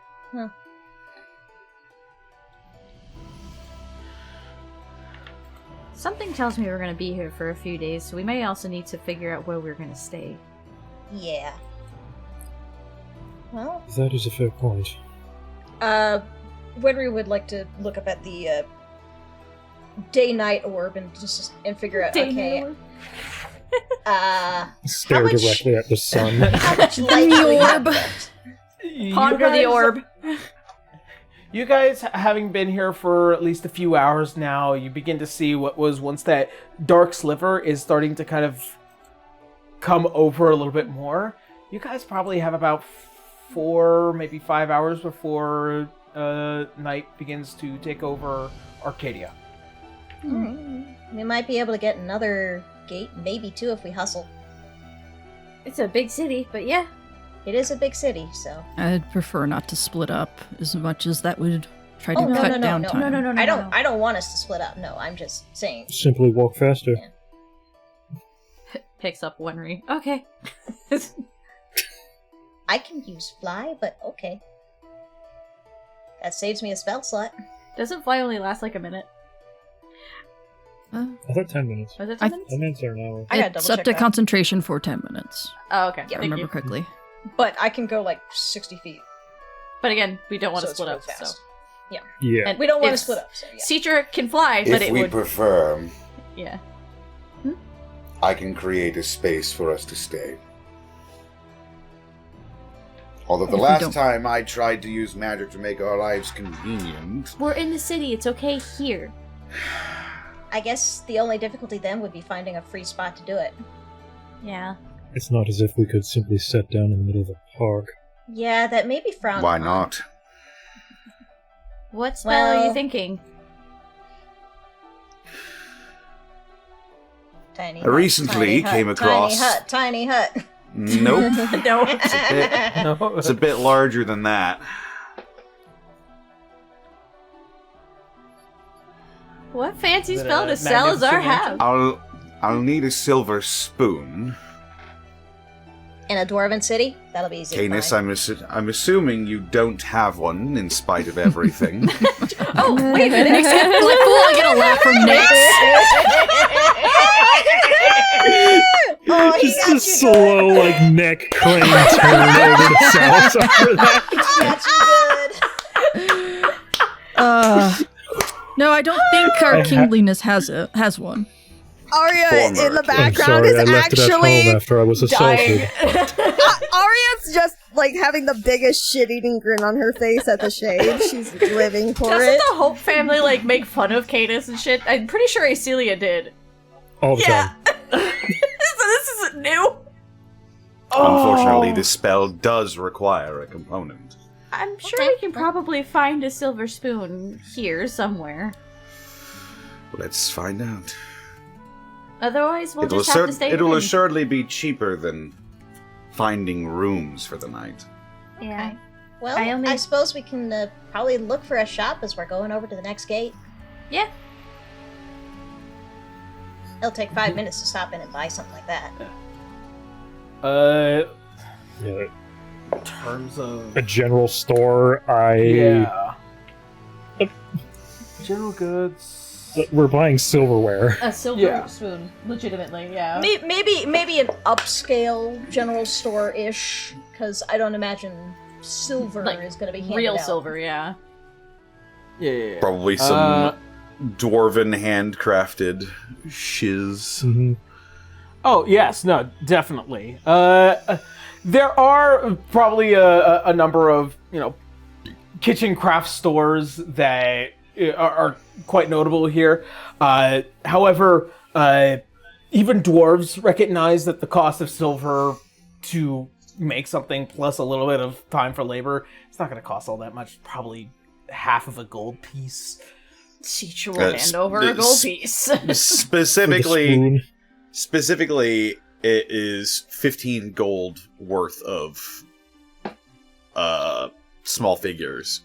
I need a tiny portal, a small piece of polished marble, and a tiny silver spoon.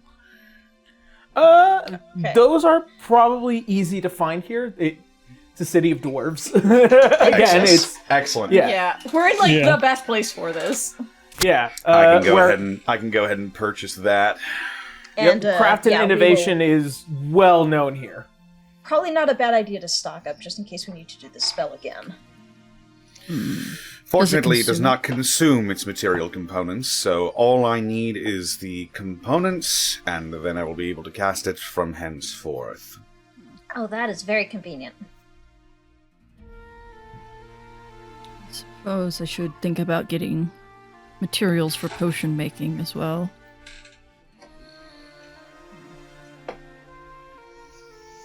That would also be good. Yeah.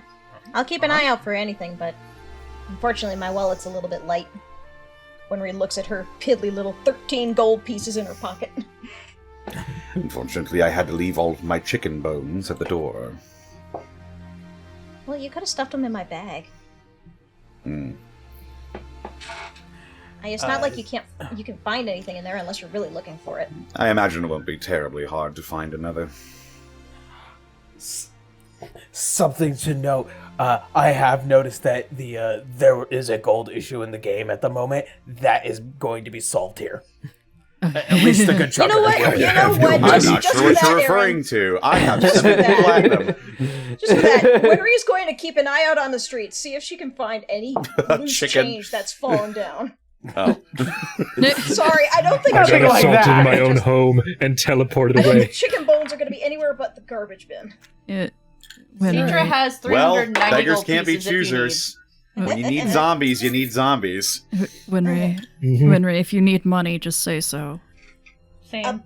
But I don't want to raid your pockets. You can pay me back later. We're I've literally plenty. dealing with Listen, the end I of the feel world. guilty I've enough dipping plenty into if the the ship's need funds be. when Yeah. Murad was in charge, but It's okay. We're all dealing with the collective issue, so right now money isn't the biggest issue. you'd think a pirate would have more in her pockets, but no. We all kind of got whisked away at a moment's notice. True. Yes, exactly. I have Unfortunately, Rudy was the one with the wallet. So. Look, all the money that I have in my pockets was vacation money. So, yeah. Oh, well. We'll get there. I'll try not to bother you guys, but if I am short, I'll let you know. Okay. And you see as Sov looks down. I'm going to hold my tongue. You were That's literally probably the for the Sultan. best. You, about you what? had no need for material wealth. You were in Elysium. No, You I are was going to dead, make sir. I was going to make a very funny joke. Uh-huh. Yeah, go ahead. You already brought it up.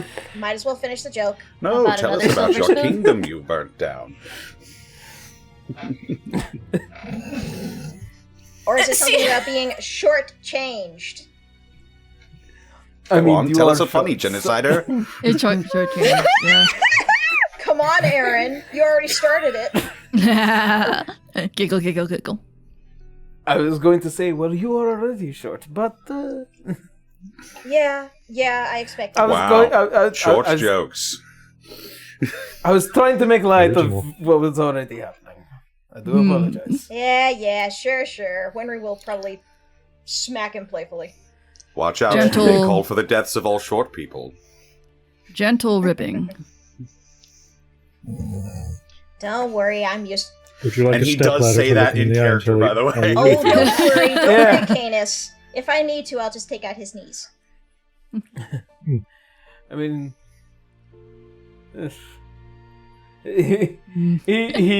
he withholds his tongue at this point. There's a joke I want to say that its teacher would never say, but yeah. Okay, tell us in player talk. Because of But- Sob's like, I would be careful unless you want to dig your own grave, but then again, you have your own tomb.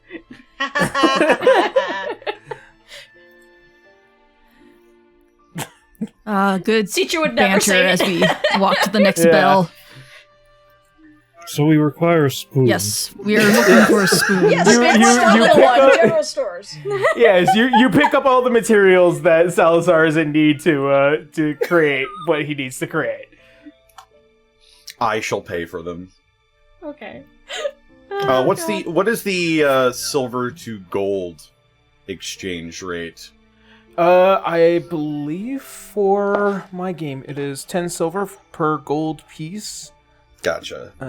So 10 normal. to Yeah. I 1. think it's 10 coppers to 1 silver, 10 silvers to 1 gold. 10 I think gold 100 to 1. 1 is funny.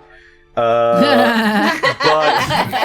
right, let me calculate this real quick. So I have Pennies. It just means it's a dime. I only have Pennies and dimes. I only have platinum on me, so it would be You're gonna get some Do you change need back. change?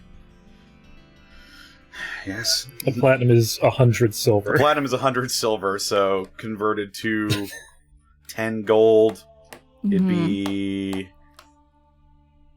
I'd have 8 gold, 5 silver left. Okay. Alright. And I have 69 platinum. Hell yeah. Hey. Nice. Nice. Yeah, if anybody has the money, it's this guy. I mean, That's gonna be one of the clips. Nice. entirety of his possessions and property is on him, so He came prepared. Leodon? Yeah, what the fuck? He showed up to bring That Caesar back voice home. You're from the grounded, ether. Missy. I'm here now. It's because Alright, it's the what's accent. all this Yeah. then? Alright, what's all he said? Citra, what are you doing? My I swear, accent's was right it at home here.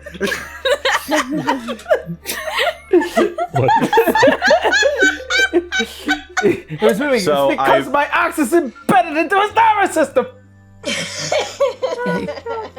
Is there a particular place we wish to have this happen at? I think we can browse while we're on our way to the next stop. I mean, if I see Very any well. empty lots, I'll let you know. I shall keep it on me in that case.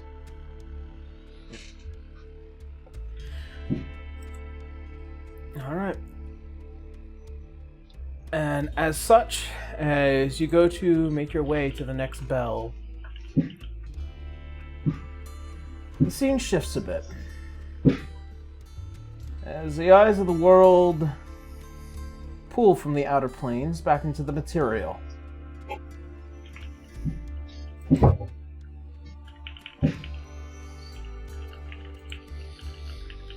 Blue, can you be Mirios for me? Alright, back to trauma.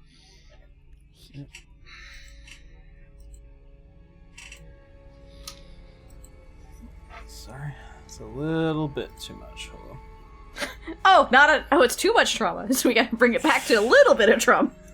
Yeah. All right, you're too traumatized. Dial it back a bit. Hold on. Oh, there's never enough trauma. You need just the right amount. There's no right amount. The right amount is always just more. As the eyes of the world descend onto Lumeria, deep within the castle, in one of the various rooms that have been allocated to a particular mission.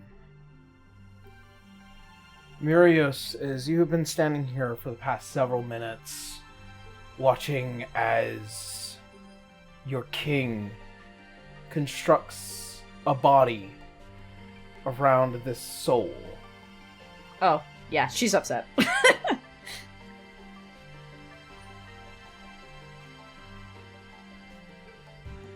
You see as he kind of just pulling at strings of life and death and chaos and order. As see, it's just every piece of the body almost looks like it's being woven back into existence.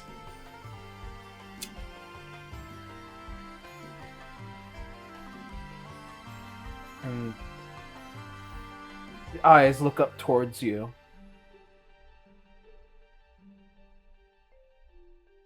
Your Highness. You wish to say something?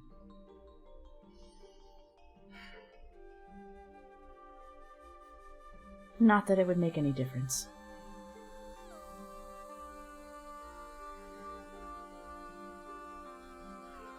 Well, I have, yes, given you permission to speak your mind openly.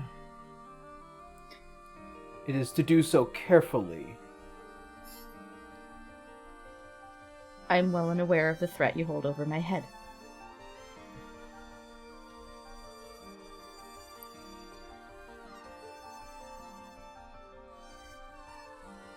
Even I know to mess with a being of time would be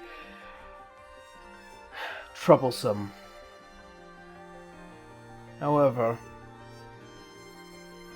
I wonder why it was that you decided that the child needed to be that of a celestial descent and not Lumerian. He's talking about her child? Mm-hmm. You make it sound as if I had a choice?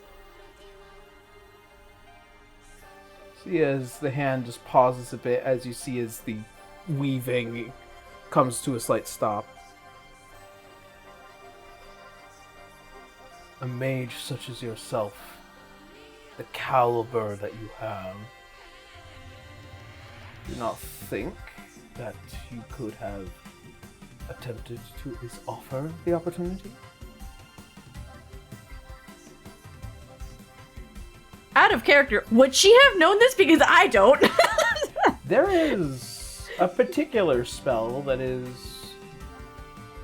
a rare one amongst those of the mages.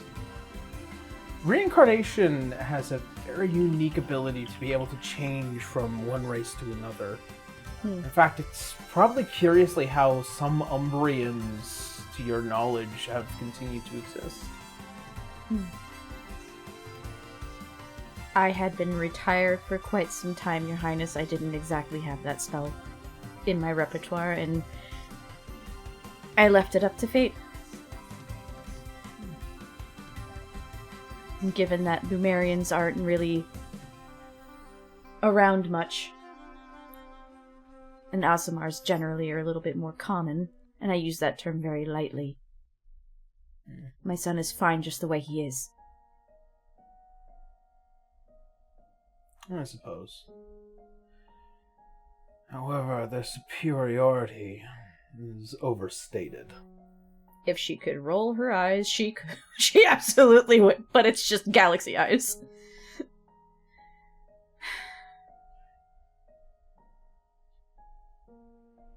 On the other matter at hand, you find that the decision that we made with the Red Knight to be as disturbing as you've led on to be? Messing with time, especially someone's time, is taboo. It is a gross negligence. I've crossed lines I'd never want to cross. There are reason there are rules in place.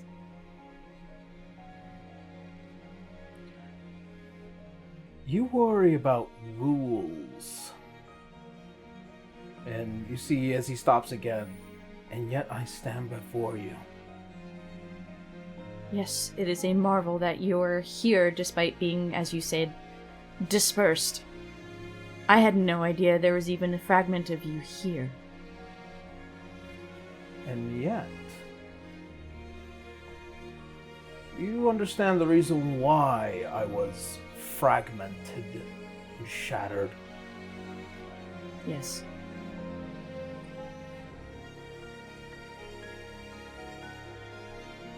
If I'm understanding correctly, it was the gods that shattered him, right?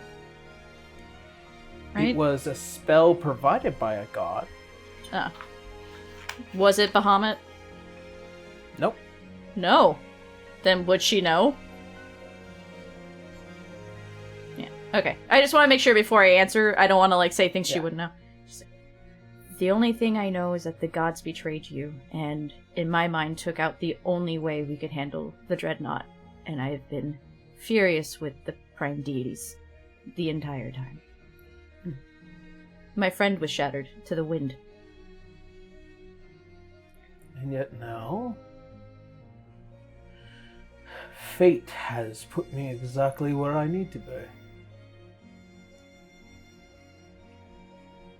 They shattered me simply because I held on to the very divine fragments, that of the god of chaos and the god of order. Now they are gone. And now that I control both, the rules are at my whim. Not So, time. not yet. Which is the main reason why I prefer you alive than... well...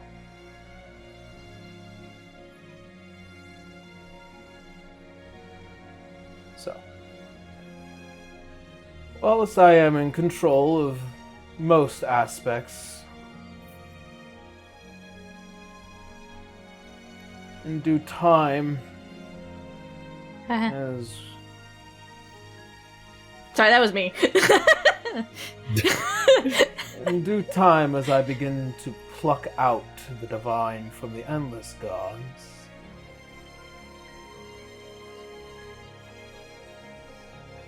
as you see as the body reaching its near completion, and as the strands leave the fingers. Yeah, Mirios doesn't think this isn't right to her. She originally, again, the threat would be like, yeah, no, the Raven Queen wouldn't like that, but she's gone, so it's like, what would be the point? The mortals will pray. They'll pray to nothing. But they will more than likely begin to see, when their options run thin, that they'll pray to me. And then I will embellish them with gifts, as the gods have.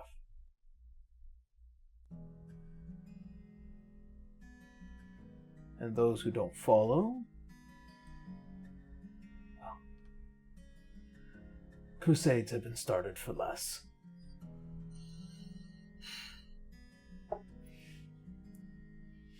That is your plan. She's being careful. She's not giving retorts because, again, she knows what's over her head. She's very reined in right now.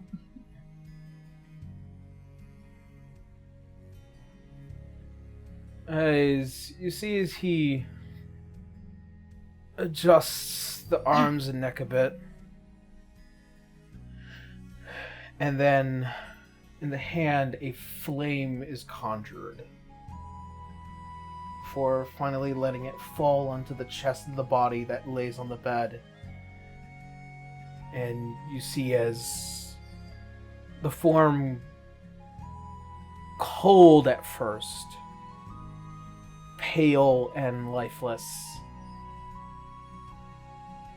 you can see it gain that slight pinkish hue, that tone, that of elven descent.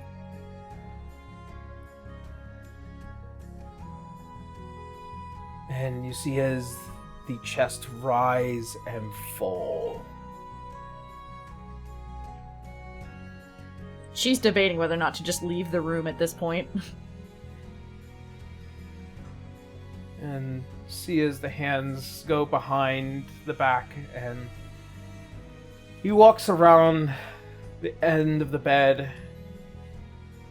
You will be needing information. I leave him in your care. My care?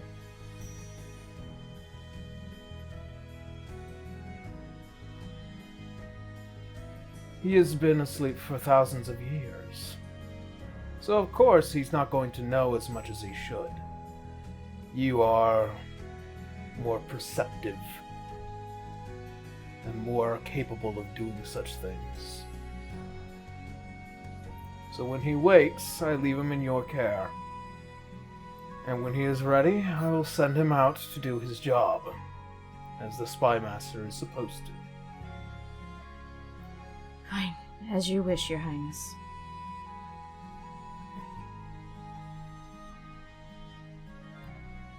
She's a little shocked, considering that she assumed he was going to do that to make sure he follows the events he wants him to know.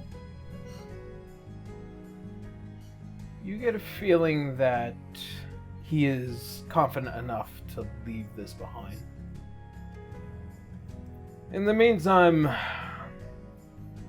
I will need to relocate Aria. She has fallen from my... Yes. She has fallen out of my purview again.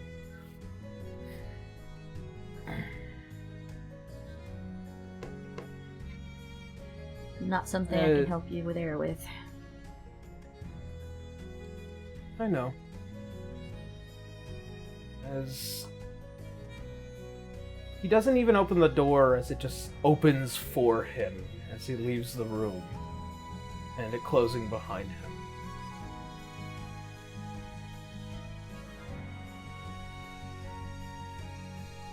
She just lets out a long, she doesn't even realize she was just kind of holding a bit of a breath, just so frustrated. There's not much she can do. Just keep going along. I'm assuming this form is still asleep. As you do let out that sigh, there is a slight groan.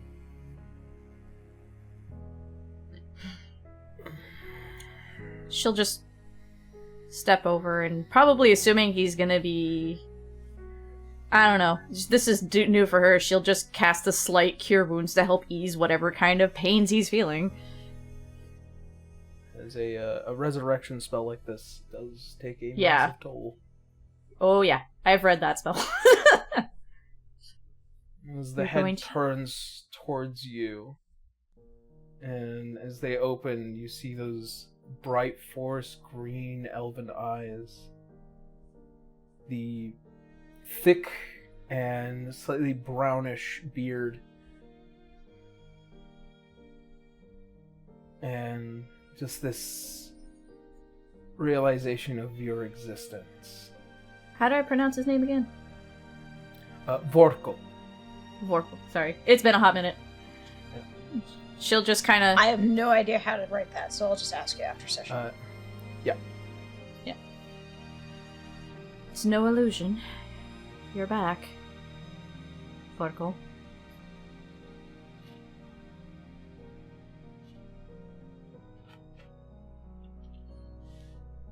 Muriel. It's me. This is going to be a very long conversation.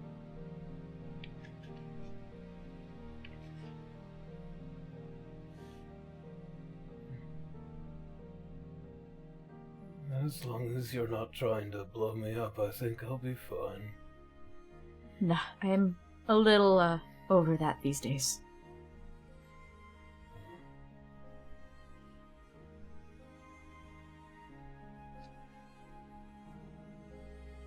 Though for now, you should remain resting. You have been brought back by a resurrection spell. Who had casted it? Our King Roya. And there's just this look of shock and confusion on the face. She'll hold up her hand.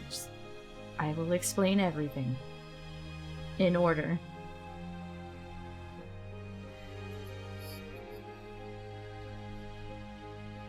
Very well. Start from the beginning. And As I you always see do. as he relaxes a bit, and that's where we're gonna go ahead and take our break. Yeah. She's so twisted up over this. That's her All right. friend. Poor Marios. Yeah. All right. Well then, that being said, we're gonna go ahead, take a quick 15-minute break, and then we will be right back. So see you all then. See you all Break in a moment. time.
And we're back, everyone. Man, this is a really horny episode. Listen, you guys need to visit. Listen, the I Patreon. cannot be helped when I Yarrow. create hot characters, okay?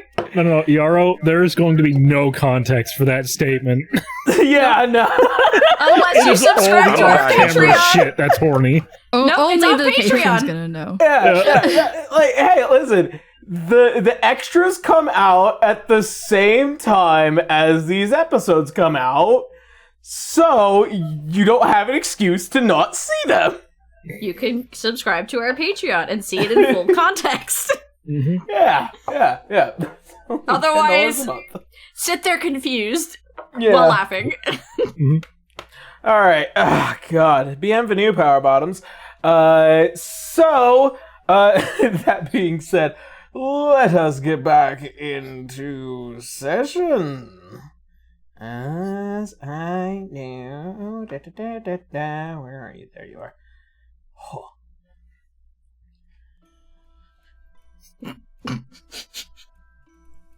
All right.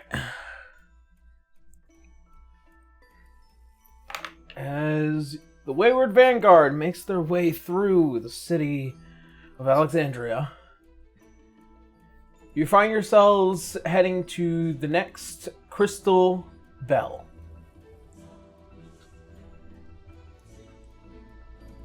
Much like the first one, these offices seem to have a particular structure. However, their internal design is entirely up to the particular forge brand.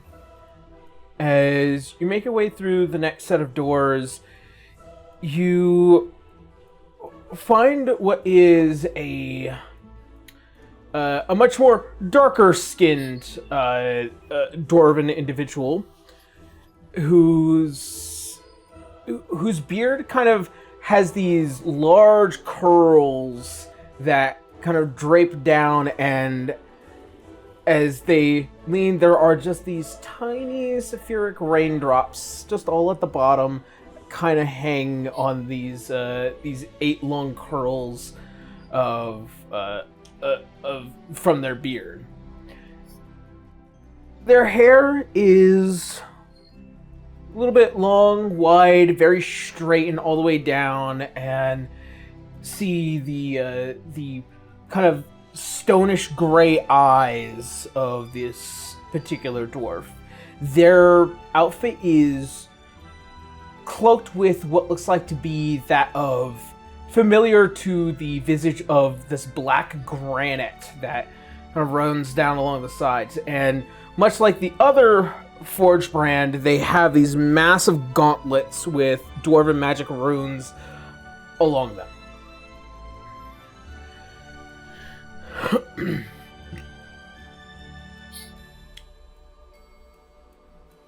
Welcome, outsiders. Good day. We're here to deliver this to you. And show him the scroll. And just takes it and reads through.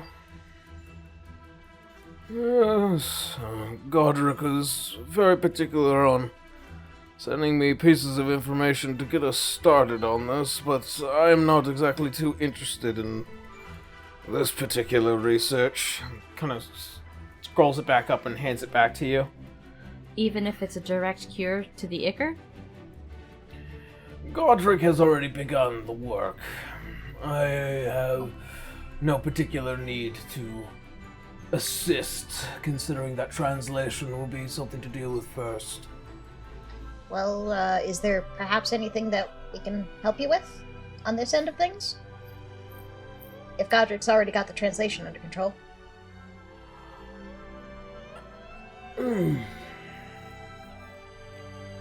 Perhaps, yes. As he begins to kind of look around and kind of stare you all up and down.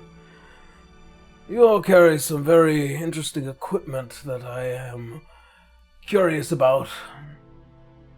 Oh? And looking at your staff, Citra, is something that he kind of eyes a lot more. Do And you then- want to look at it? Yes. As Sure. he grabs it and it's poorly forged. Well, I am kind of new to it. Is looking at you. You come from a god. You have the blood of the goddess of innovation in you, yet you can't craft something a bit more viable. I You was see as very he- sheltered. And as it rings out, he kind of sticks his ear closer towards it. She knows better than to question a dwarf, so... It's missing something. And he Oh? tosses it back to you. But she just crabs. See. Well,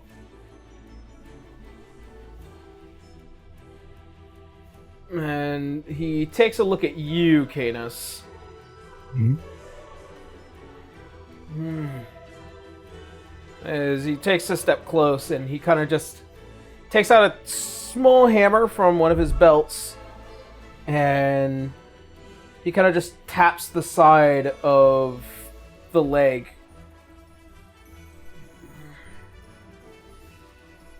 Adamantine, yes, but equally poorly forged. ooh.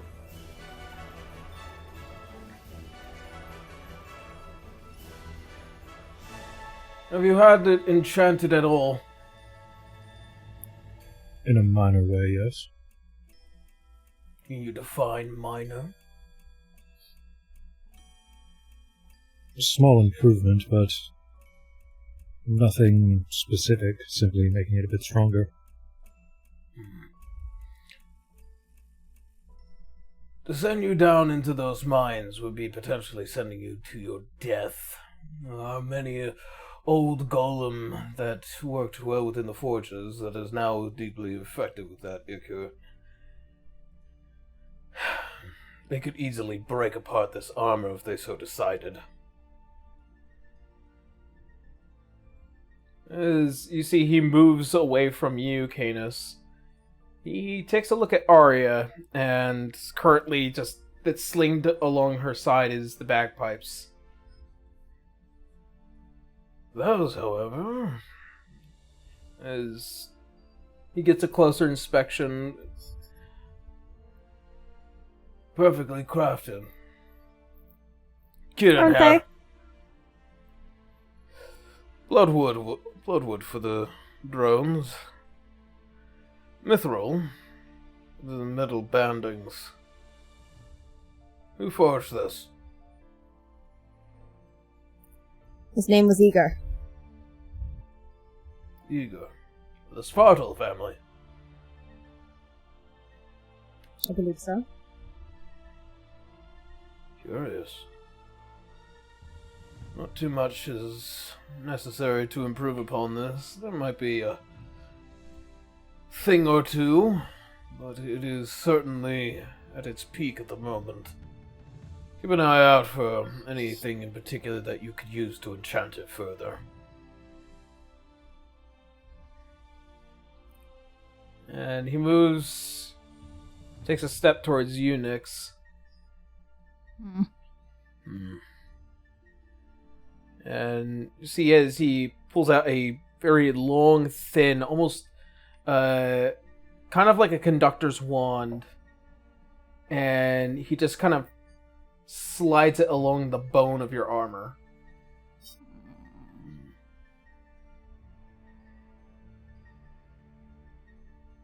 A waste.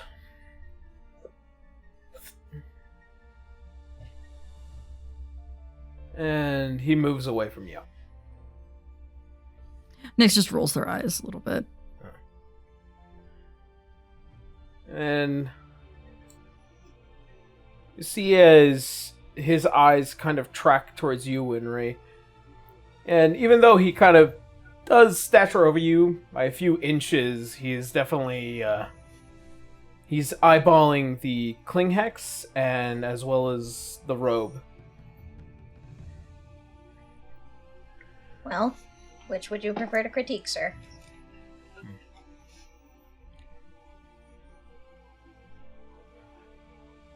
The bangle is brimming with soul magic. I'd prefer not to touch such a thing, but the robe, however, made from the fine hairs of the Thunderbird. Quite a rare find, especially if you are from the realm you claim to be. I was incredibly lucky to find it, yes. The Thunderbirds were an offshoot evolution from the rocks. Perhaps if you are to find a feather, you could definitely improve upon it. I will keep my eyes open.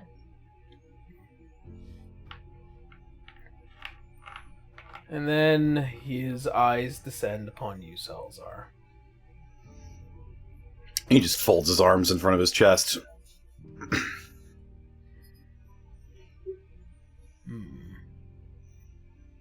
Something on you brims with the same magic as the staff. Citrus staff? Mm-hmm. It would probably be this cloak. No. The cloak itself is made by archmages of your realm. However, the band around your arm,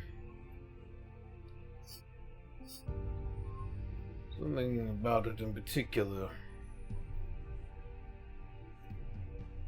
bears the very fragment of divinity, magical divinity.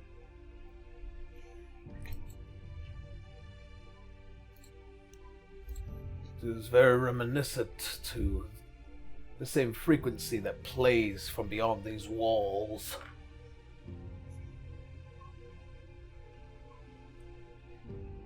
Have you tried to attempt to awaken it further? Awaken it? Wait. Yes. Is he talking about the ring of spell turning? No, he's talking about the fragment of primeval that you have on your possession. Yeah, which is Grid. also built into Citra's staff, so she's she's like, wait, what? Which one? Huh? Blissful Ignorance, I believe is what it was called. I was never told about this. You were blissfully ignorant of it. There you go. I thought you had it on you the entire time. I have it in my notes. Nope. I was never made aware of this. He thought it was a bracelet the whole time. The only magical items I have on my person are the robe of the Archmage and the ring of spell turning. I was never made aware of this. How oddly apropos. I thought one of our conversations. Oh my god! Because it's been so long. It's been Black Archives. So, even back then, this is the first time I'm hearing about this. Okay, so I'm gonna go ahead and pull up the document for you. Well, shit. Yeah. Well, damn. It is a fragment of primeval that was forged by the dead god Zahir.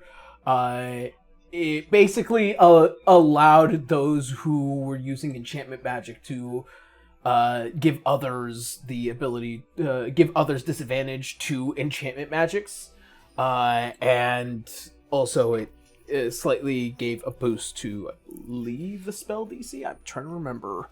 So what you're saying is that. So what you're saying is my spell save DC should have been higher this entire time. Quite possibly, yes. Holy shit! Incredible. Goddamn. Man, I need me one of those. Which only makes you turning into a This sheep is not that my much fault at funnier. So what you're saying is that Citra's weapon and technically Salazar's band of some sort both are going to evolve?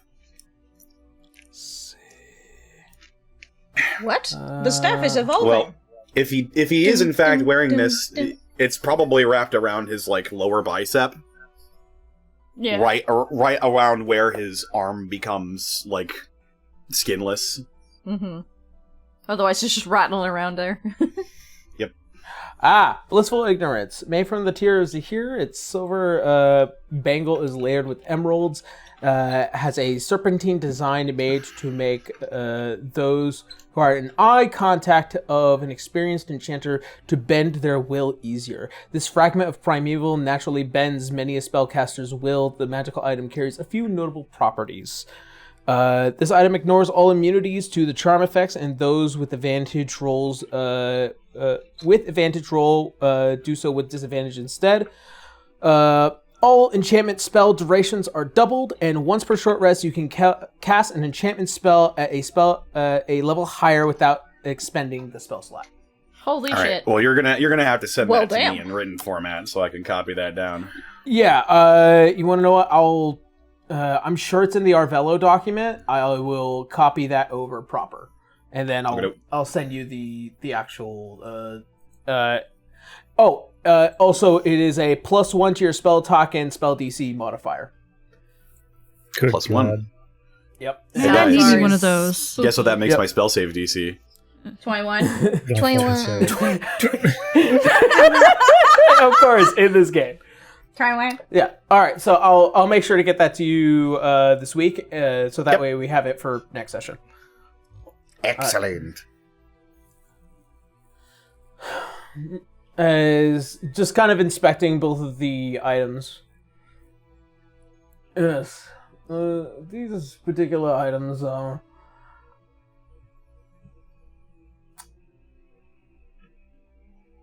would have initially come from these forgelands if created by the gods themselves, but they decided to waste them on mortal means.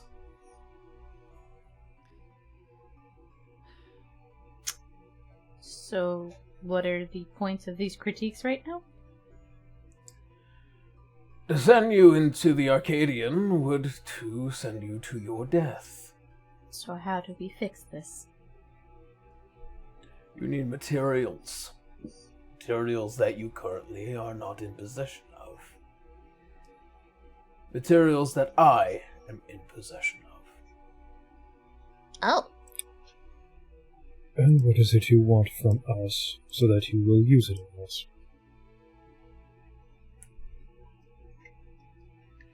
There is something within the Arcadian Forge that I have long desired. Something that the other Forge brands prefer to keep out of my hands. As you see, as he politely goes over towards one of the many, many books on his wall, as he goes and pulls it out. And as he opens it, he turns it around and presents it towards all of you. What you see is basically this strange construct, this kind of almost like a 10-sided dice, just big.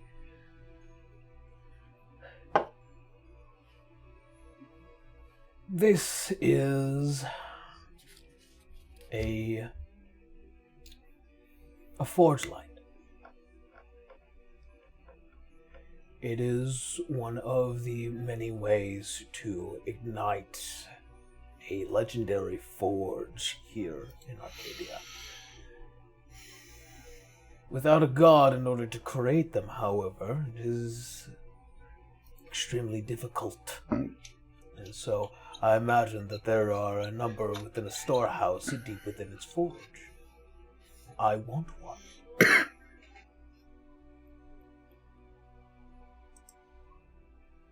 I assume there is possibly a legal way to obtain these? Hardly. I had hoped. Were the other dwarves preventing you specifically from attaining it, or is it a matter of they're rare and no one is supposed to have one? They have made it an effort to prevent me from having them.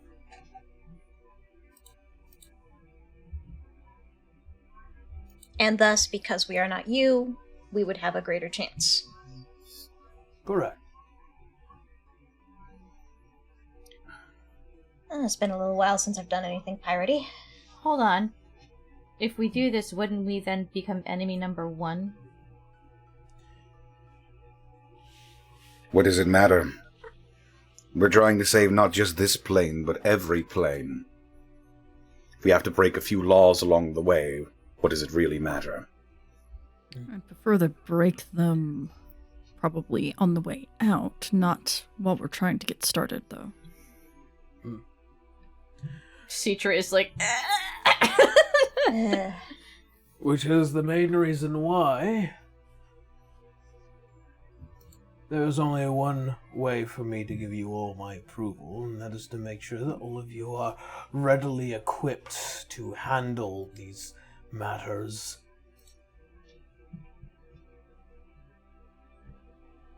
And as such, I would prefer that your success rate is as close to 100% as possible. Fair.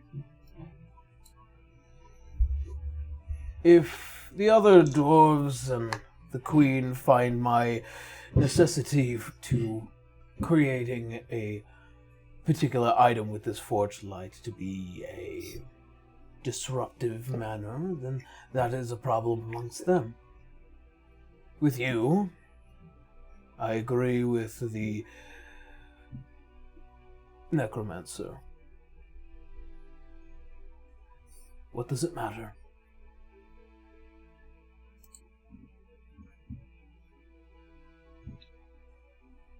It kind of needs to happen, so I suppose if we get our sneakiest in there.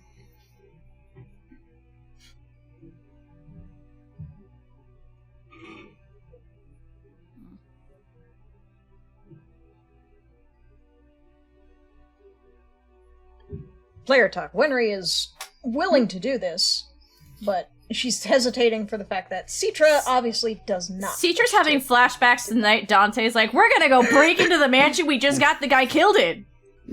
Okay.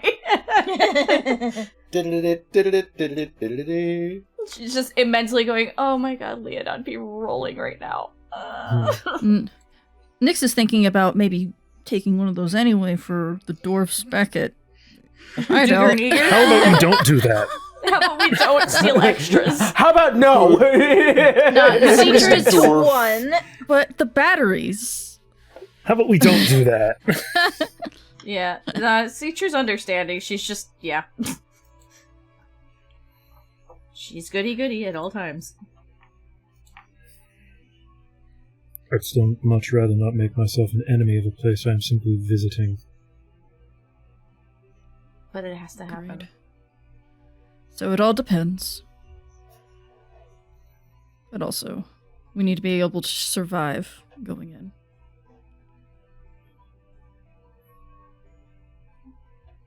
Oh. Your option is, for me, what I want. Get into the Arcadian storehouse. Grab me a forge light.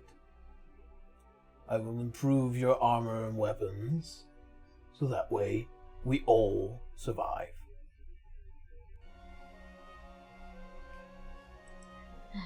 In which case then, since we're probably going to be going through with everything,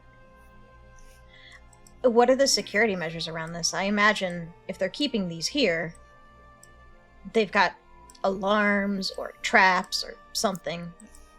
It's in the, if I'm to understand correctly, this is in the same place where the golems are. Correct. Yes, we are going to this place anyway. We're going to need to go to this place anyway. Yeah, he's sending us in before he updates our armor. Apparently. No, he's giving us a bargain deal of if we agree, and he wants to make sure that our success to go in is good, to get him what he wants while we're in there. Mm-hmm. That's my understanding, at least. So he's going to upgrade our stuff now. Oh, I thought it was the Yeah, other that's way what I'm around. I'm hearing. like, whoa, he's okay, sorry. He has the materials. Gotcha. Yeah, He's okay. going to upgrade our stuff Sorry. now, and in exchange, we need to grab him something.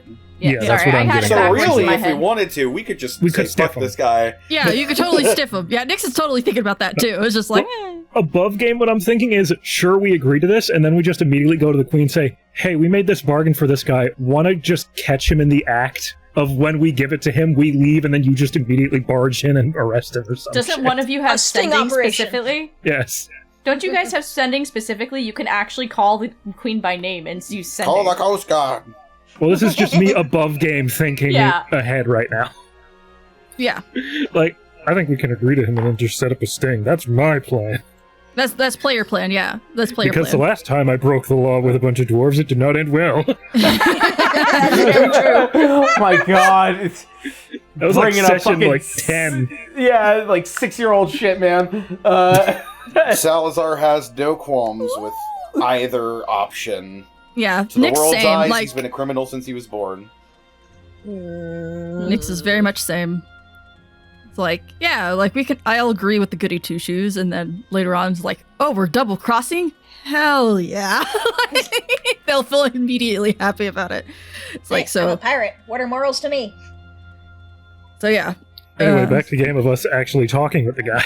Yeah. Yeah.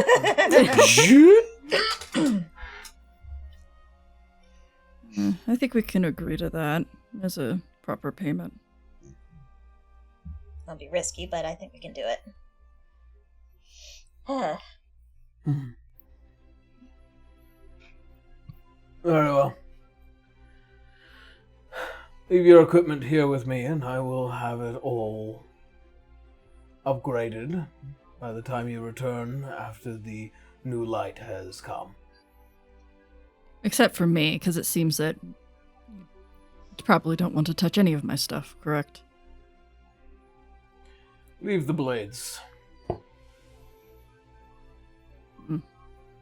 All right.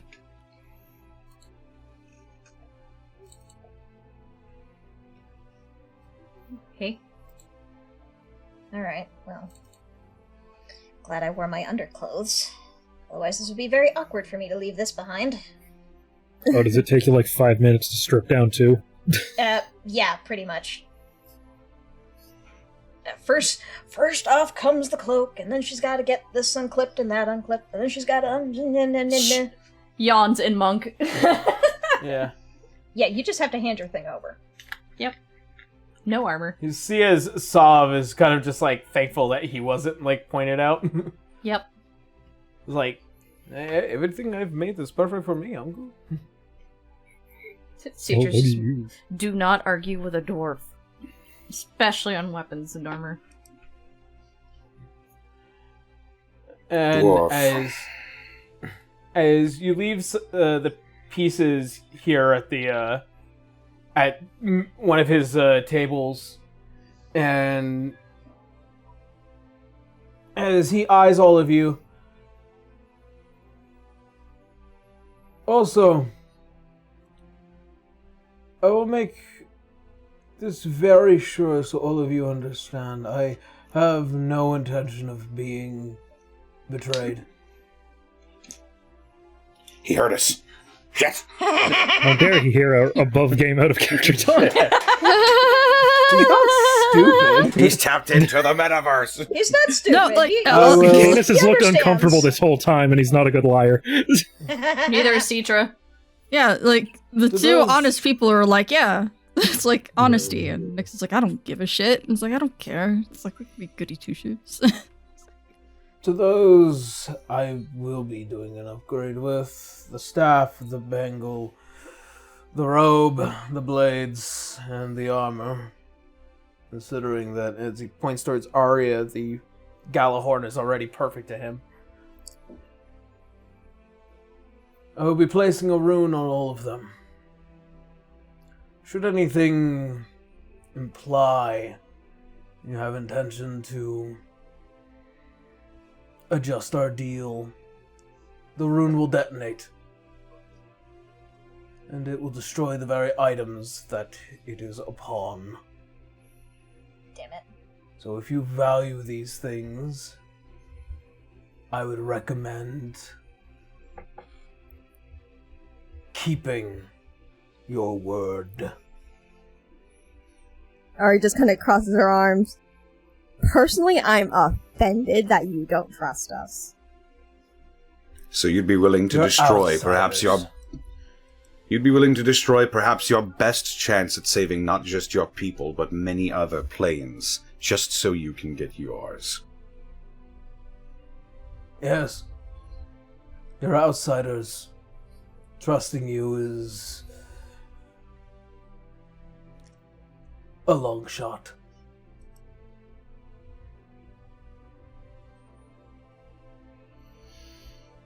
Very well. And just so you're aware, if you try anything funny, or you try to alter your deal, your corpse will be polishing my boots for eternity. Fair. Flexes the necromancer. You wondered why I hadn't tried to awaken this. The last time someone tried to tap into Zahir's power, my world ended. You see that there is a slight understanding and almost this kinship. It's awkward for both of you, but he understands. He gets it. He doesn't want to be betrayed, and neither do you. And, of course, he wants to put up these proper barriers in order to assure that everyone understands where they are. Teacher don't want to do crime again. Nyx is As long sad as that we they have can an never do understanding. crime again. These people are boring. Well, don't worry. She got Nyx, labeled a we're probably fucking going criminal. to do a crime. The very beginning of Black Archives, thrown in the fucking dudes. And, like, she hates coming back to this goddamn topic. Why do the wolves keep making Dante me do in the crimes? ether, crime! Don't worry, it sounds like we're going to have to commit a crime, so. As long as we have an understanding. We do. Good.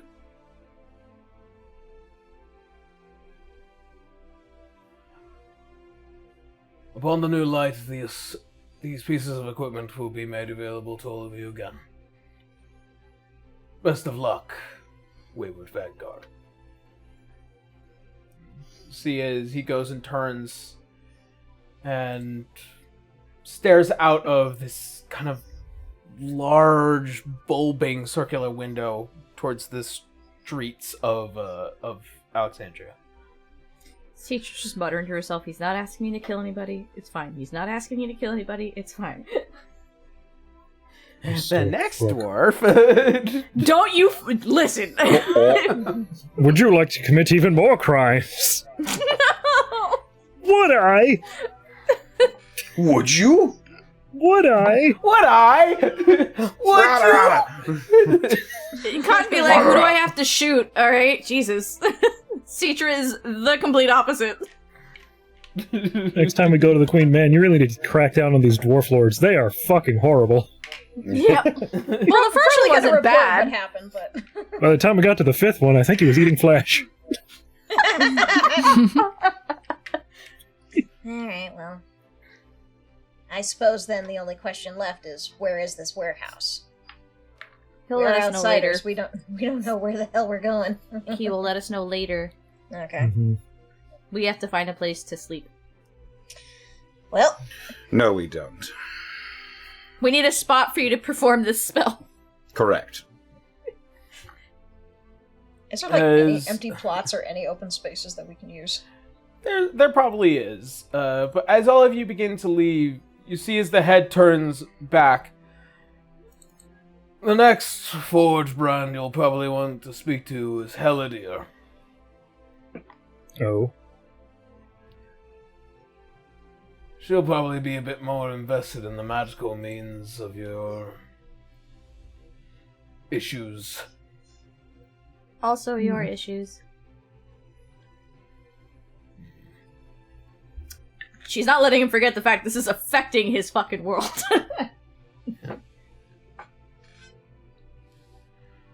Should also be probably the one to provide you with the stabilizers, as she was the one to create them.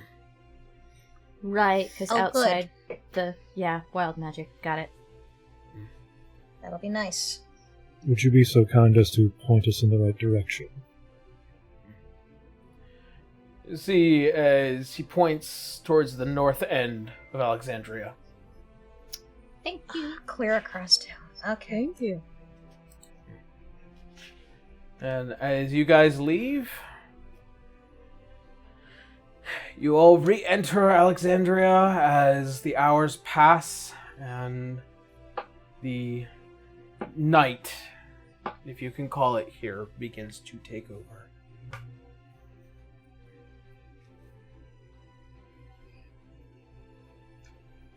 We should probably find somewhere that doesn't have a lot of traffic. Yeah. I can start looking around, I suppose. Guess we'll all just keep our eyes open. I mean, as far as you guys are able to kind of gather, Salazar, having passed through this city many a times, clear across it, back and forth around it, you kind of get a sort of subtle layout. There is a small section that is clear enough and lacks traffic to your particular liking, to the point that you could potentially set up something here without too much worry, as the night begins to take over. The city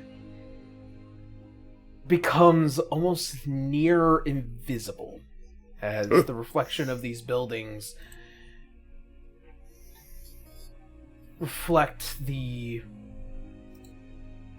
each other and the sky, and see as that blooming flower like center begins to enclose upon itself. Okay, well, that's really cool. Yeah. As you all begin to hear the subtle sound of rain beginning to roll through the entirety of Alexandria.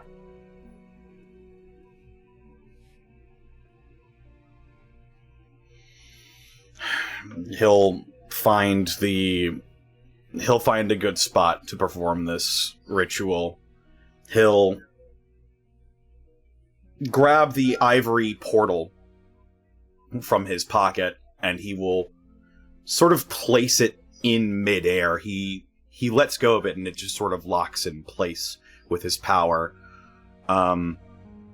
He grabs a piece of polished marble, and he affixes it underneath it, and then he finally grabs the tiny silver spoon and pushes it through the portal that somehow gives way, and allows it to enter.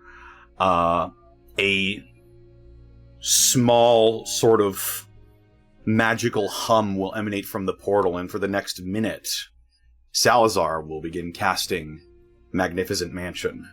Nice. Yeah. As the magic reverberates here, you see as the door expands out and presents this door to your description. I will leave your magnificent mansion to the detail of you, Connor. I will withhold my tongue. Yes, this is his magic mansion. Yeah, it's Salazar's magnificent mansion. Me thinking of Critical Role. That whole bit. A musical entrance, holy shit!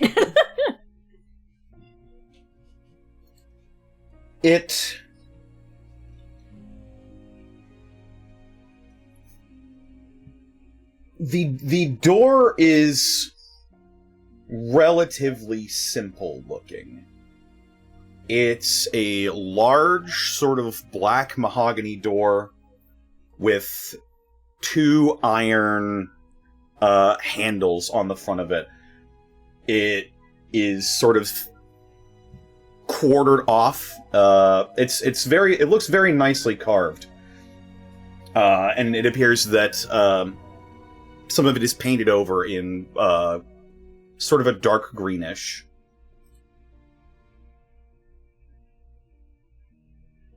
And he grabs the handles and pulls it open, and the inside is sort of just like a brilliant light at the moment, and he looks over his shoulder and motions for everybody to step in, and he goes in first.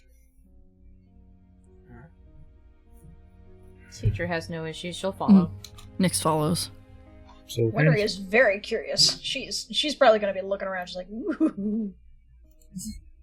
Arya follows in. Listen, the last time she was at a fancy place was at a frickin' Hollengrad ball. You lived in Azure's mansion for a hot minute. Now, come on. The massive interior of this mansion, it is... For some of you, would probably be pretty daunting. For Canis and probably Arya, it probably looked pretty typical. Maybe Citra as well. She grew up in a palace. But, No, she didn't. Well, she works at a palace. I worked at a palace. She didn't get You're raised in familiar, whatever. Yeah, whatever. Suffice to say, the interior is pretty alien looking, despite being so large and luxurious. There are portals that act as like windows to a large starscape outside that seem to have... They look as if they've almost grown from the walls. They are like sectioned off like the underbelly of a snake's scales. Scutes.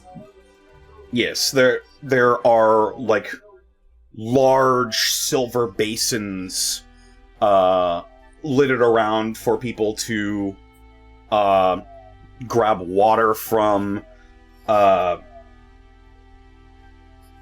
If you've seen what like a Yuan Ti society looks like on the interior, this is very reminiscent. Lots of serpentine imagery, lots of large columns, a lot of green as well. And as you all walk inside, 100 servants fan out wearing these like almost Chinese-looking gowns. Some of them are more masculine, some of them are more feminine. A lot of tight-fitting silk, sort of ghostly images of Yuan Ti of all different shapes and colors. They all bow simultaneously to everyone. Oh. Okay, now this is fancy. This is high-level magic. There are rooms for each of you.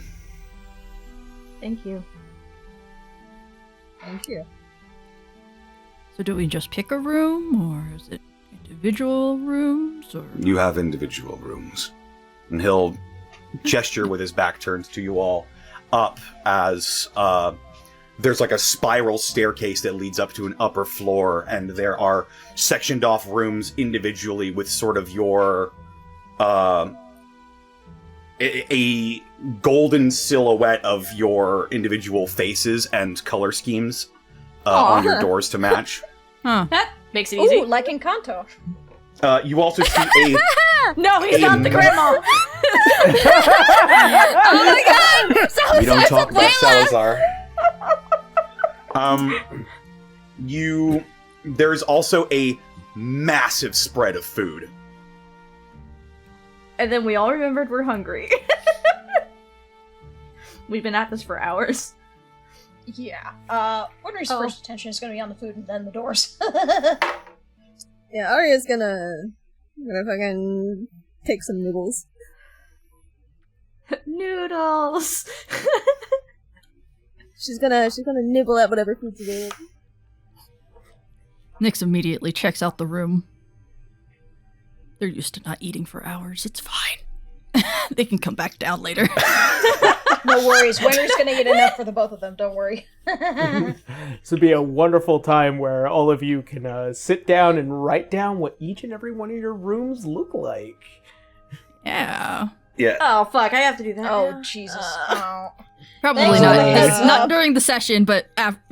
Yeah. Yeah, for the moment being, because Salazar is not wholly familiar with a lot of you, Nex's room is, the centerpiece is a large tree that seems to have ever-falling leaves on the floor. There is the tree has sort of a built-in looking hammock for a bed.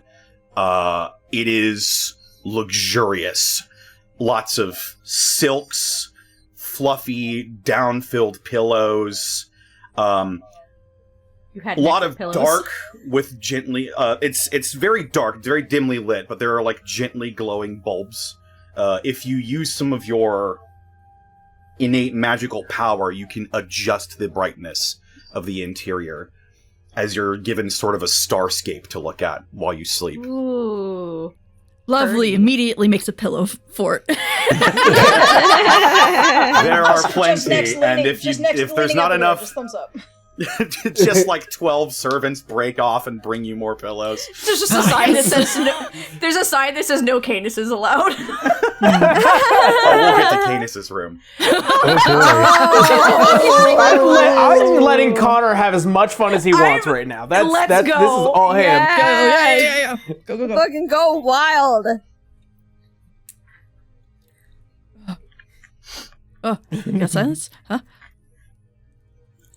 Oh, Who's next? That's about it. Okay. Or that's about it for next. Yeah. Oh, okay. Okay. Yeah. Like, no, Who's next? Keep going. Yeah. Everyone else who's is next? Who's next? I guess Citra. You make it. You did nowhere easier. Salazar knows a bit more about Citra. The room is very Excelsian in overall aesthetic. There's a lot of blue, there's a lot of white, and there's a lot of gold. Yep. There is just the bed is the centerpiece, but it's surrounded with this like desert palace interior. There's a gentle, warm breeze that blows through the room, and the roof of the room is just this gently glowing golden light that sort of gives off these not real sparks, but just gently falling golden motes of light. And That's again, so you can use your own power to adjust the light to turn off. For Nyx's room, you can't really see anywhere. For Citra's room, you need to wear sunglasses. Just to open the door and the beams of light shooting out down the hallways. No. Sweet rave party. Oh, I'm gonna put this in. He was in here the other night, raving.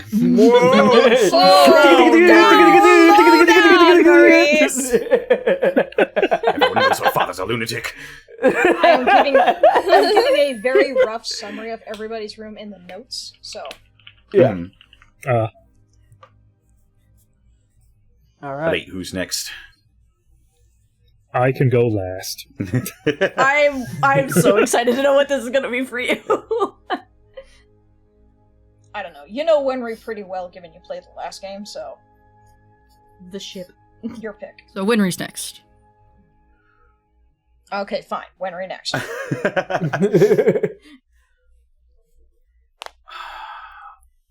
Would he know what her island looked like? I'm not sure he would. You know what the Night Wish looked like.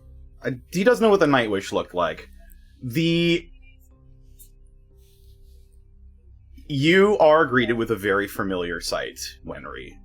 As you open the door, you come out of the captain's quarters of the Nightwish.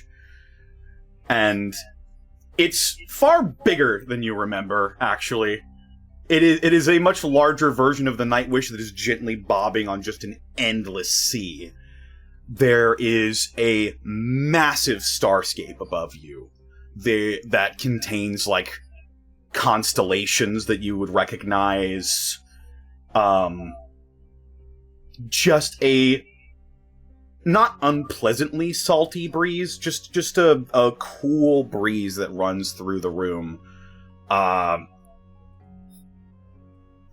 And there are several different places where you could sleep. There's the crow's nest that is fixed with pillows and blankets and fine silks. You could sleep on the deck, which is also outfitted.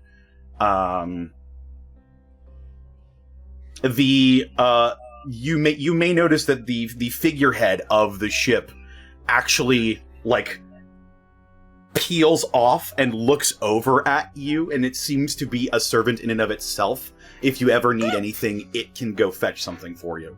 That's so cool. I don't want to ever leave.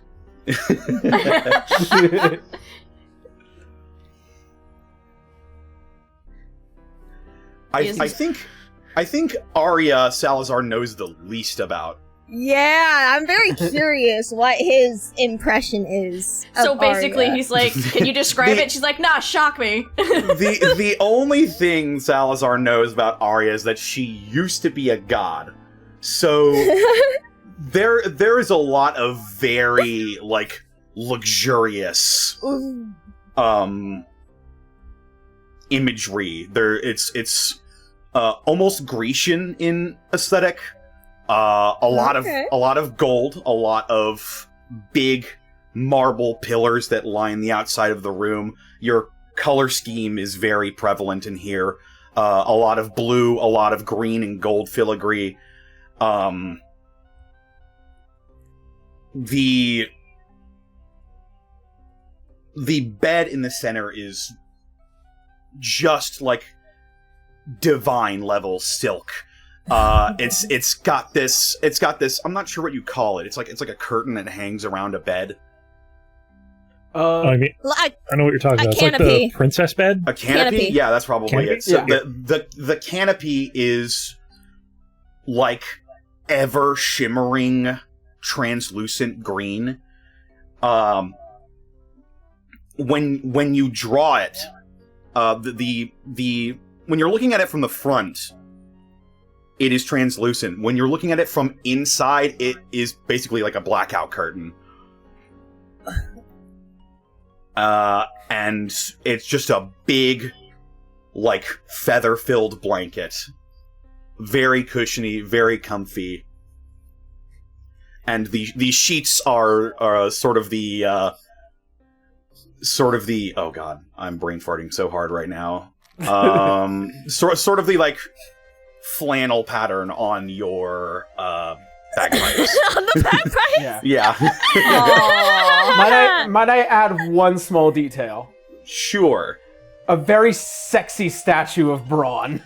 Yes. Have you ever played Baldur's Gate? Oh no! Yeah. Oh my god, not the You can- naked statue! You can get a statue with that, like a naked statue with a fig leaf. Holy shit! Of Braun. Sending It's a this to fountain. Hawk. Every once in a while, it will like change poses, and it also acts as a servant for you Jesus Christ. to do Oh whatever you my please with. God! Waves hand, whatever you please. Don't. I don't judge. What you do with your unseen servants is your business. I'm dying! Oh my god! Oh, this is great. I love this. Incredible. No notes. And finally, Oh boy. Oh boy. It's a wooden shack with a boarded over window.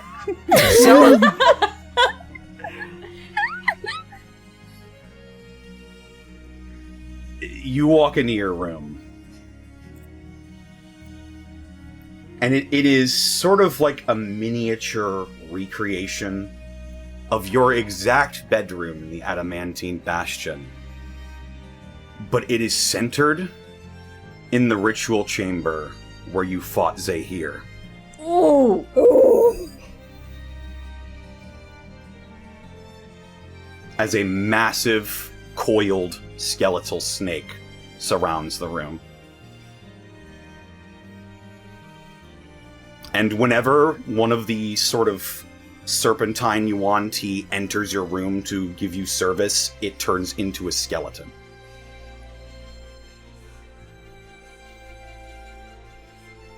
Thanks for the PTSD, buddy. Fuck you. Thank you. You did first. They started it. Literally.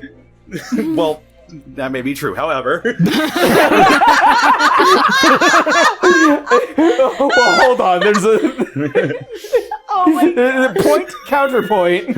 well, yes, but regardless. Yeah, didn't Canis fucking genocide his people? Yes. He helped. That was Yep. after they killed a bunch of halflings and then killed his mother in front of him. Yeah. Yeah, they have issues. So there you go. These You're- two are you're, fighting. Your bed, however, is familiar and comfortable.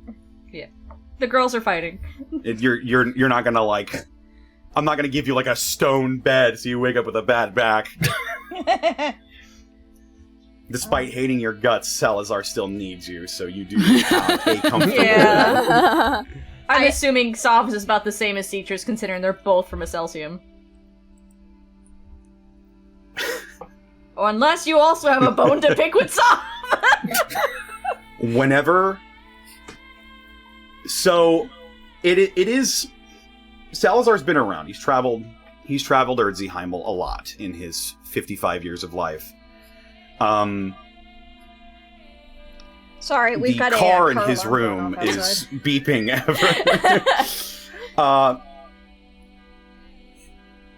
Sov's room is a lot like Citra's. His very desert palace interior, like Citra's a lot, but it is a much older make. Older design. There's a sunny sky that can fade into a nightscape at his whim.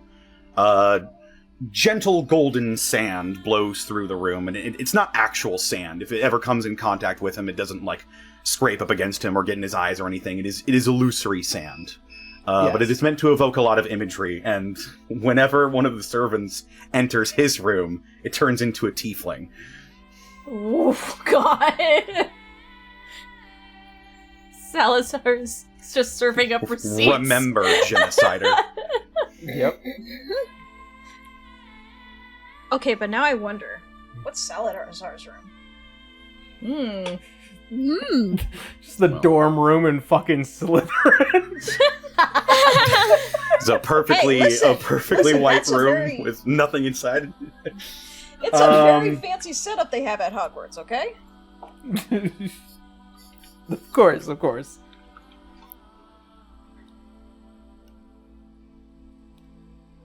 Salazar's room is essentially a more decorated and homey looking version of his lab. His main sort of hideout that he's used for all this time. Lot of sort of Aztec imagery, lot of reds and greens and golds line his room.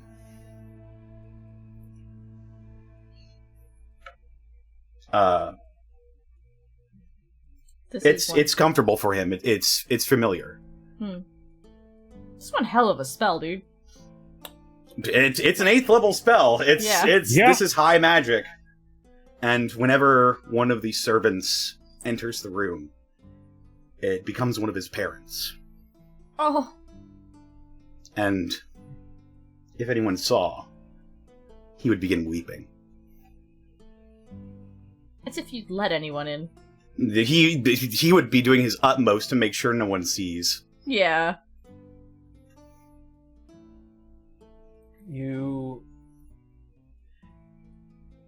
If I may add one small little detail. Yeah. Amongst the various items across your lab, there is a very prominent and sizable sapphire that sits amongst the items. I think he'll just run his hand over it. Soon.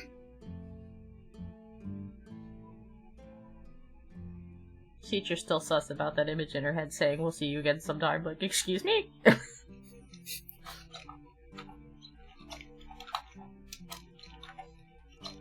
Nix is like, this is pretty great! I'm on my own ship!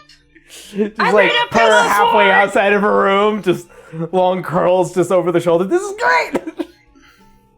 Yeah. Like, oh man, I haven't slept in a pillow pile in a long time since we've been on this journey. I fucking hate beds. Yeah, Salazar would just be like gently weeping.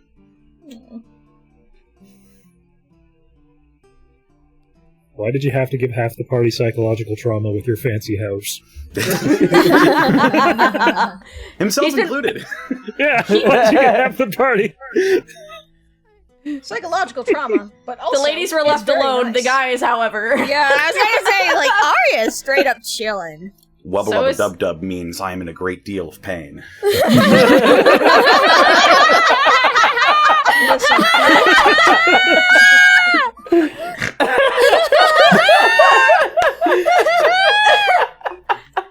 Goodness. The only thing that could make Winter's room better if there was a Hornsby and a Rudy. But oh well. He doesn't know them.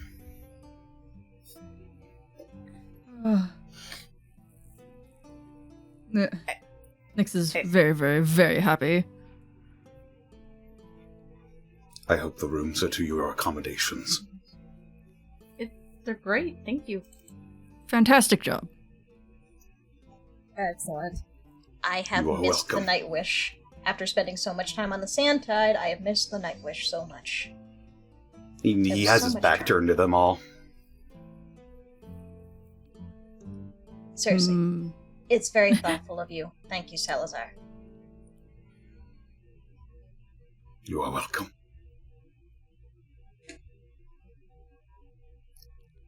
Canis won't say a thing as he's looking in the room. He'll just look back to Salazar and quietly walk in before closing the door.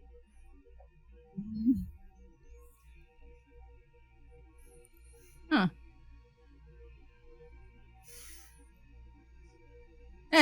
Time for dinner. It's his Food Who wants time. no, right?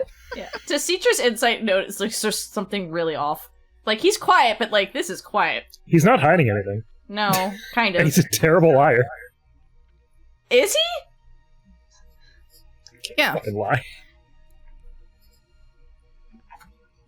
Citra is not aware of the history between the two of you, so she's not entirely like, oh, that makes sense, you know? Yeah, Arya doesn't. I don't think Arya knows either. After Like, I don't Canis think she sees knows his historically. room, it finally dawns on him, oh, that's why he's being a dick to me. It took that long. Oh. Winry Oh, may not no. know the history, but she's Oh. probably picked up Oh. just the that's Oh, no. oh there's beef. Wait, I'm kind of interested. Does Arya know historically? Anything about this? It had to do with a god, so it probably would be pretty significant. Yeah. All the particular information when it comes to what had happened in the city of Lobondel. As Arya, as you are aware, your father was betrayed by three particular gods. The Spider Queen, the Yep. Slithering Sultan, and the and the Great Orc.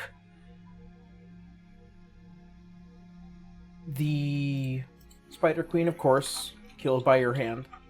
I fucked her up. I fucked that Spider Queen up so good. Yeah, I've got to deal with that too. Thanks. Yeah. Yeah. You're welcome. The last UNT and the last drow. Yeah. You became aware some 100 years after the defeat of Tiamat. The information that the Slithering Sultan had attempted to try and garner the power to speak to the primordial dragons. And as you know, they are the creators of the universe. They aren't gods per se, which are known to control, but rather these are the beings that forged the very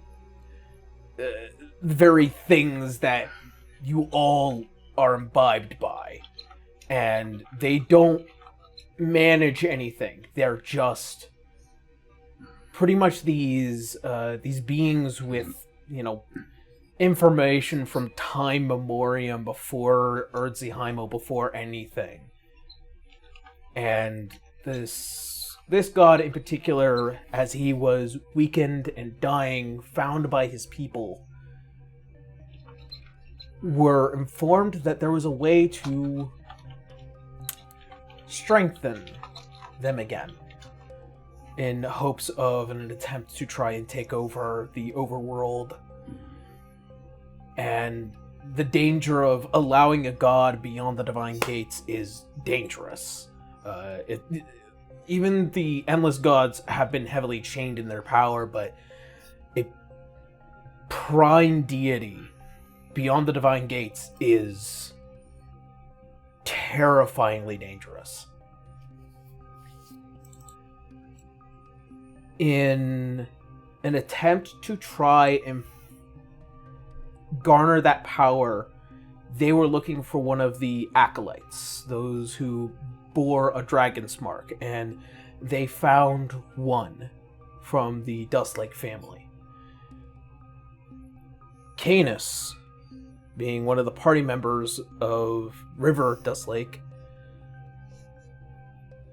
had attempted to try and take over the town of Lobondel and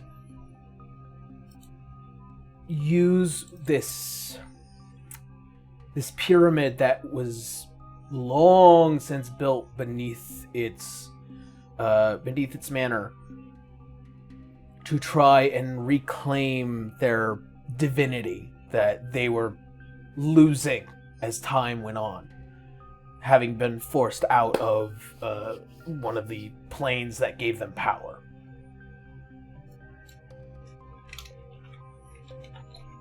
The god was defeated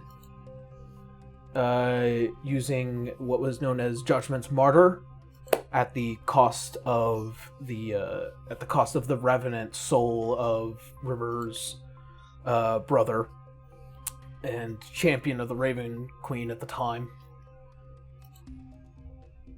It also sparked this massive all-out war between the final dregs of the UNT versus every major kingdom, from Vale to the Kayam border, all the way to Dracovania and Lycia Bay, or what was left of Lycia Bay's forces, and so much from the kingdom formerly known as Orario, now known as Orifheim.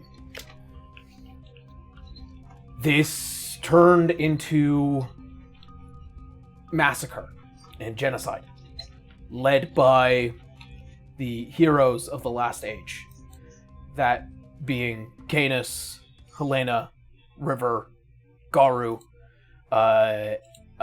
Lionel, and Daki. So, the fact that a UNT exists before every one of you is such a rare thing. And quite potentially Salazar is more than likely the last of his kind. That would explain why he also got a little pissy with what's-his-face going after Cedra as well, like that. A lot of his behavior up until now becomes very understandable when you consider his history. Cedra won't touch him or anything, or say anything out loud too much, but she's like, if you ever need anything, that's what friends do, okay? Look, she's not gonna poke into his business, you know? I will be fine. But thank you. Of course.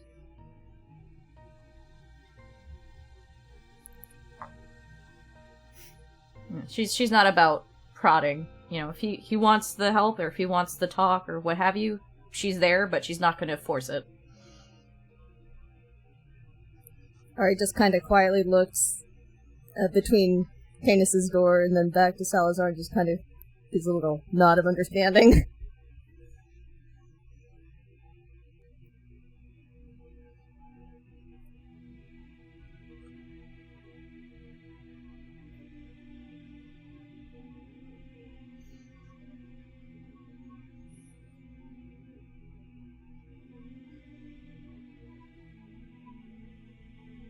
If you need anything, the servants will tend to you. Okay.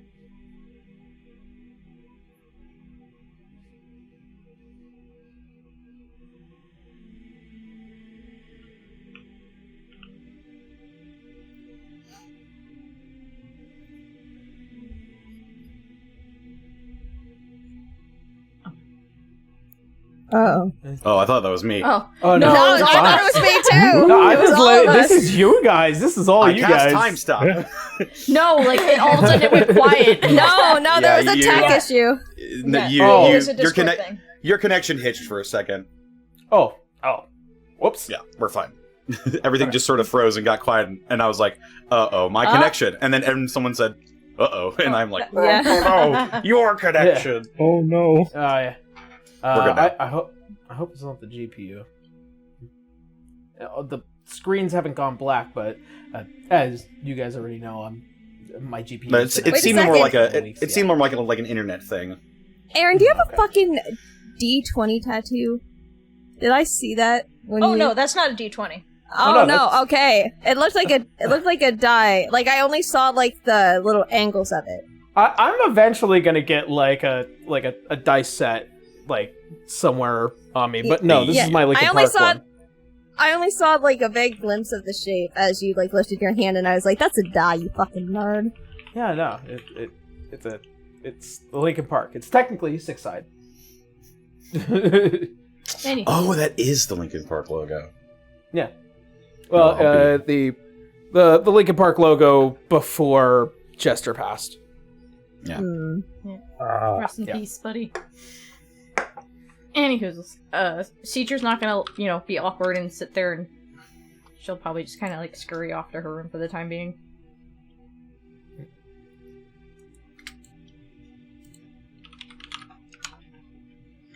But yes, All right, we'll probably do the same thing. Also, that picture you posted in the chat is exactly what I pictured for Arya's room. I love it. yeah, Oh, yeah. That's what I Winry posted for is- Cedra's, but okay. No, that's Yeah. what I was thinking in my head too, as you Fuck it, described it's yours. This place is ephemeral. Yeah. It's all of yours. Everyone gets a room. Has everyone? Nick's- Is it? Oh. Sorry. I'll wait until everybody goes into their room. Sav will probably have something to say last. Yeah, Winry's Uh, probably just gonna grab an extra plate and bring it in. I do Nick's just want to kinda- say real quick, I really appreciate that despite the fact that Salazar is so just like generally grumpy, he took the time to personalize each room. Yeah. But Very he thoughtful. sure did. Well, he's not just gonna give you like a blank white room with a bed. This is the first time he's casting this spell, And being a wizard, he's testing the limits of this power, and so he's being as creative as possible and trying to... Meticulous, yes. He's pushing the boundaries of what he can do with his spell. I'm not trying to be nice, but Parker. Parker. I'm not trying to be nice. Did you like the flower arrangement? And hey, when Salazar finally retires, he can use this spell to make a portable hotel. He would never. He would never. I want everyone to leave me alone. Yeah, exactly. People. True. Leave me alone! Ah! Yeah! Akira! But Nyx kind of wants to go finally talk to Sov, actually, speaking of Sov. Oh. They do need to speak to him. Alright. But it depends if he's gonna go talk to someone else first. Soph will probably approach Salazar first before giving himself some leeway. And as he does approach Salazar... A moment, Doctor? He straightens up. He casts prestidigitation on his face, but his eyes are still quite clearly red. Yeah. What is it? Do you need healing? No. I want to thank you.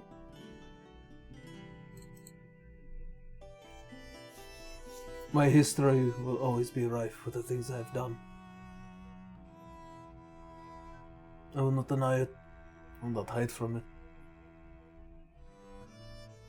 My madness cost a lot of lives. As he looks towards the door of Citra, and I was taught a very difficult lesson. And why those lives could have been more valuable.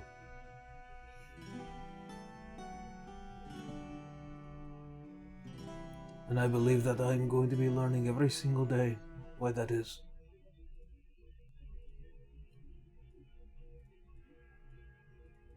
I intend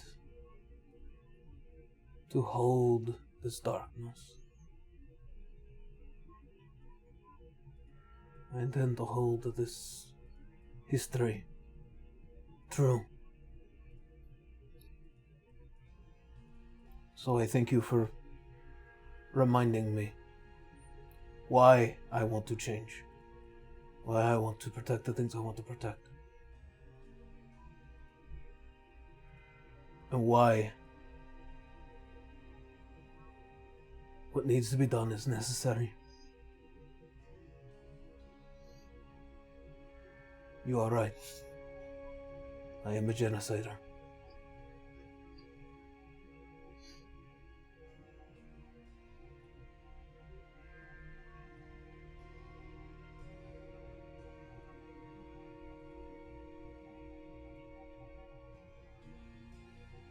I just hope one day I might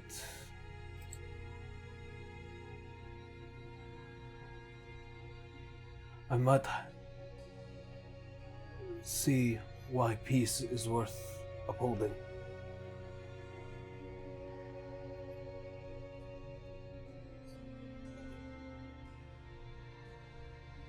Perhaps one day you will earn your spot in Elysium.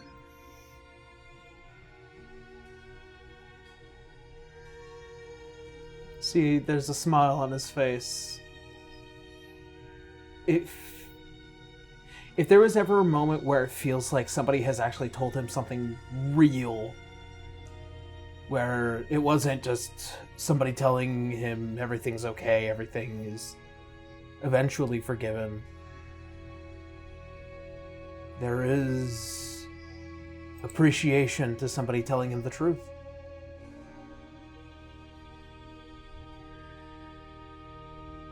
I hope so too.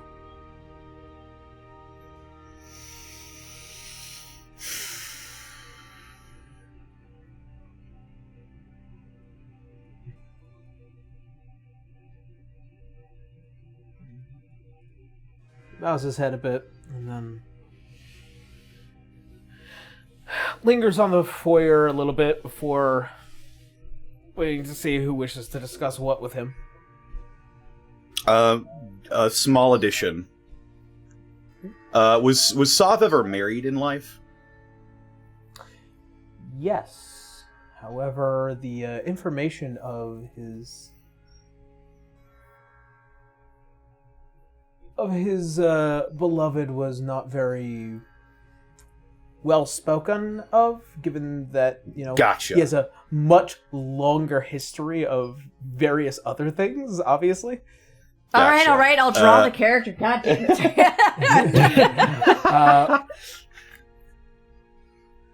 Then Her never name was mind. Then if Her Salazar name was, wouldn't know, then no, it is a name in history. Lakshmi.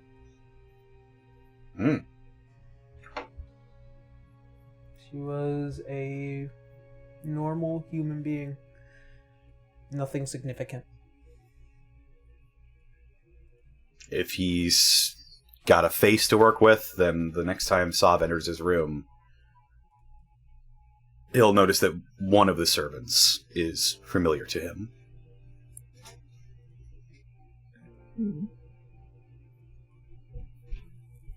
They happen due time. Mm-hmm.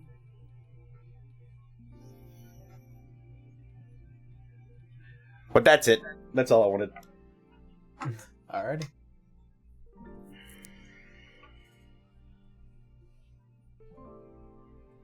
As everyone kind of shuffles into their own space, next, you go to approach Sav. I also found the wine somewhere in this place, so I'm like, yes. If you want it, the servants bring it for you. There is a massive silver basin filled with wine that is seemingly endless. This is dangerous. Dips a giant goblet in.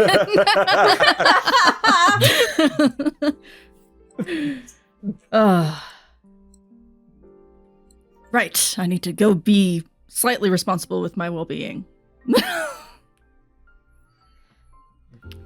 Gentle tap on Sav's shoulder. Yes, Nyx. Also looking around to make sure that, like, no one, or at least, like, no one's really paying attention to them. Like, that's the biggest concern. But, like, sits down. Okay. Hi. I don't know how to start off this conversation, but I kind of wished to talk to you, to learn more about,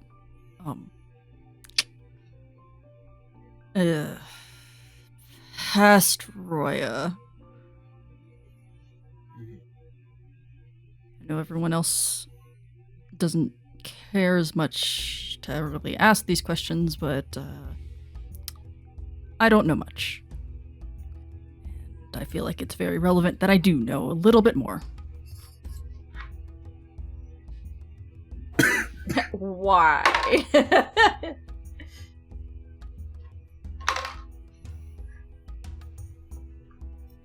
As he looks at you curiously. Wanting to know anything about Roya? I mean, I've never known the man to have such deficiencies, but I remember when I first met him. It was...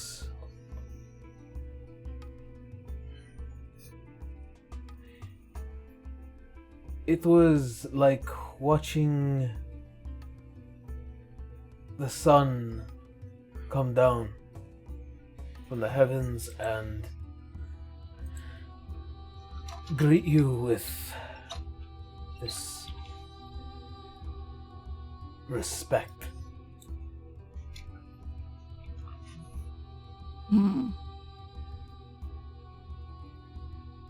He was a very kind king.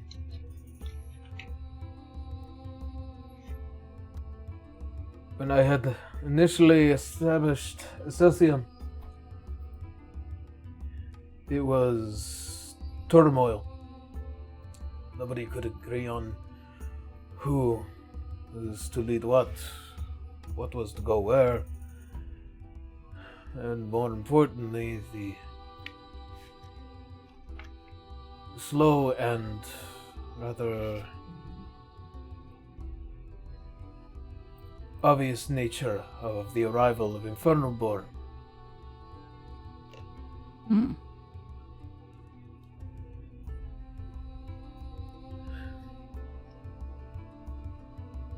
We spoke on many a thing. Sometimes I would be invited to his home. There are times he would come to my home. And we would walk our streets with our people. We would go and slay beasts that had found their way into our lands.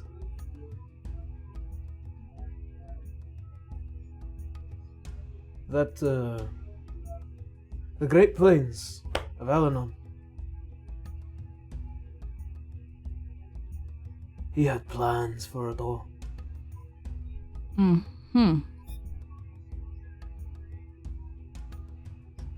He was smart and very level-headed. I suppose the only thing that I had a disagreement with is how some of his foremost researchers saw me as a lesser being. Something that even he had bit down on them for. Nyx kind of raises an eyebrow at that. Huh. I'm not sure now, but I was human. In the eyes of a handful of Lumerians, they saw certain species as subhuman, or if you were human, you were lesser than. Hmm. My only saving grace was the fact that I had a natural affinity to magic. At least at the time. That has become more of a deficiency today, but such is life.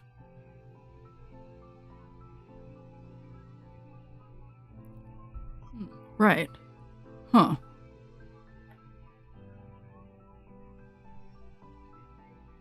Nyx takes a long sip of wine, thinking. Hmm.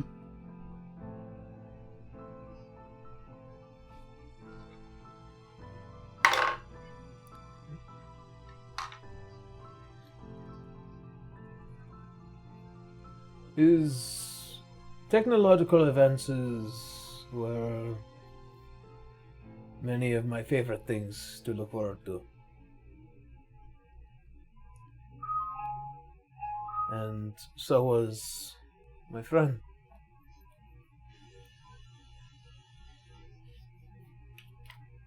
Erithus was constantly enamored. Who? Erithus.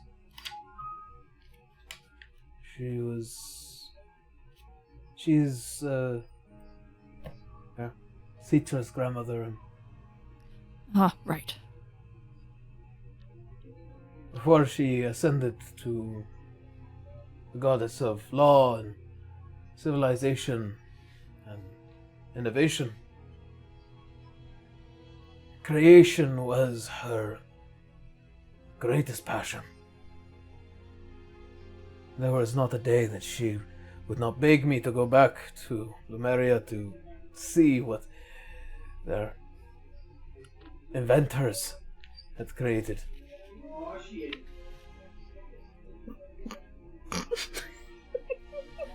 I bet. Forget Salazar listening in the background.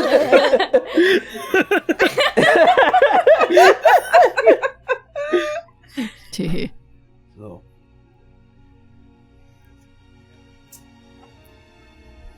But, I suppose the other thing that he and I disagreed upon were the matters of the gods. As I saw that the will of man to be stronger than the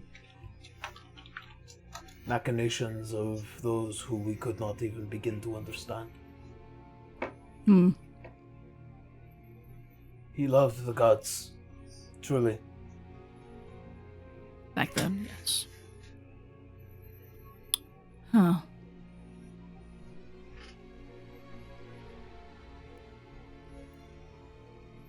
Did he love anything else?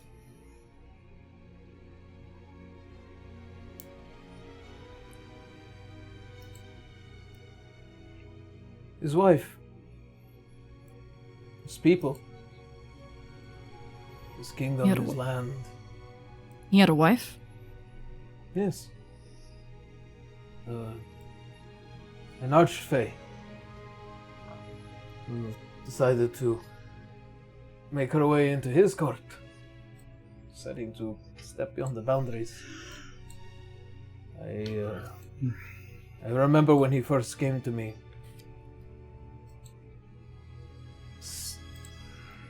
Just enamored by the Fae, just in love with this being.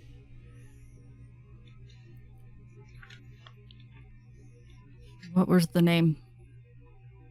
Do you remember?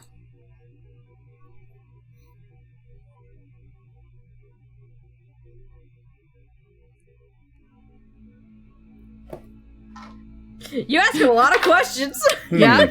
Yeah.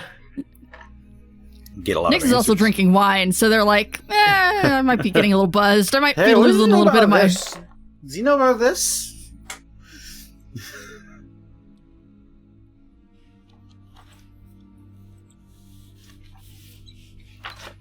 To my notes of the old arch phase here. Been a while since I've had to pull out this document. Ah.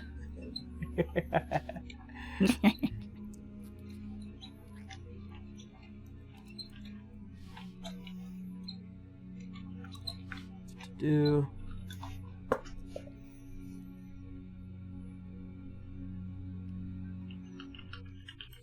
They all get back to the Bastion. Miria sees stuff. Aren't you supposed to be dead? Huh? He's human. So he's like, what the fuck?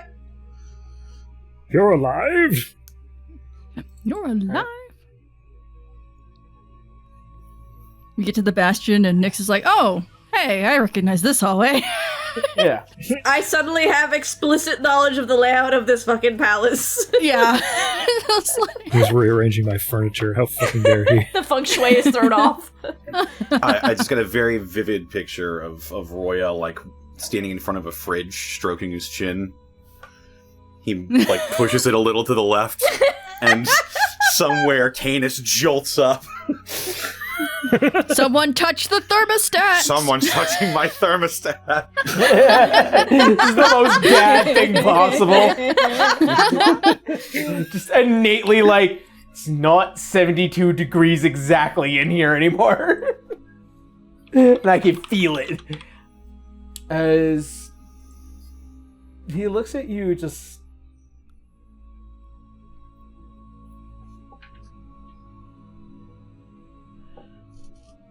She was the Fey Queen of the Court of Light, the Day Court,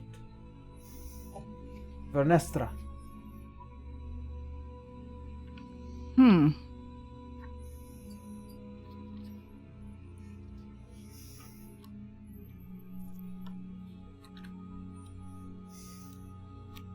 Have I ever heard that name before? No. There is no Day Court. It's kind of furrows their brow a little bit. I'm a little confused. do you mean? Never heard of that court before. Of course, there is the night court, the courts of seasons, and then the day court.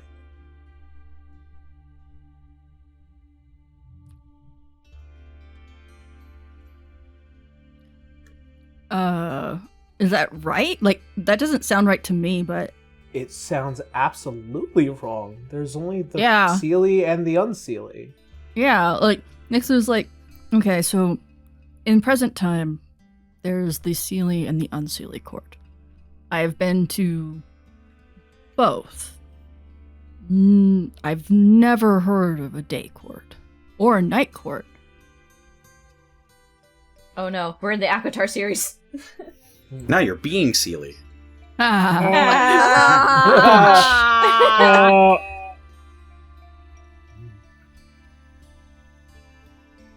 suppose.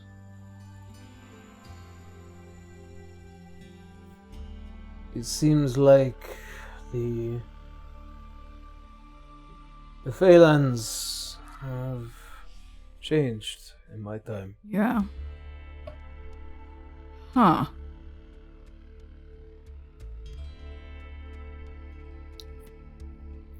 That's very fascinating. I never knew that the Phalanx changed. I was unaware that the powers have changed as well. Yeah. Ernestra, she was a mighty and powerful queen. Her sisters, they did not like the idea of her leaving her home. It is probably due to the fact that she chose Roya, not her home. It changes things. Yeah. They can get very attached. They're typically very powerful attachments, at least in my experience.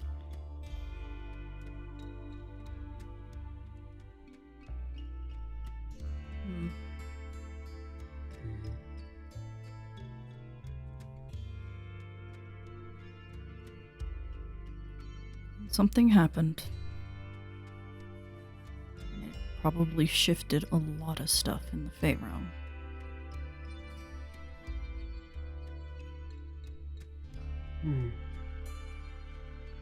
Then I suppose that might be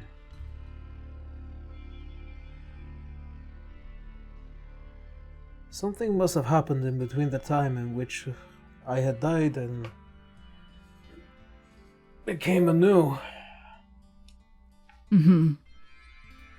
I am aware that there is a particular age in which most things are lost.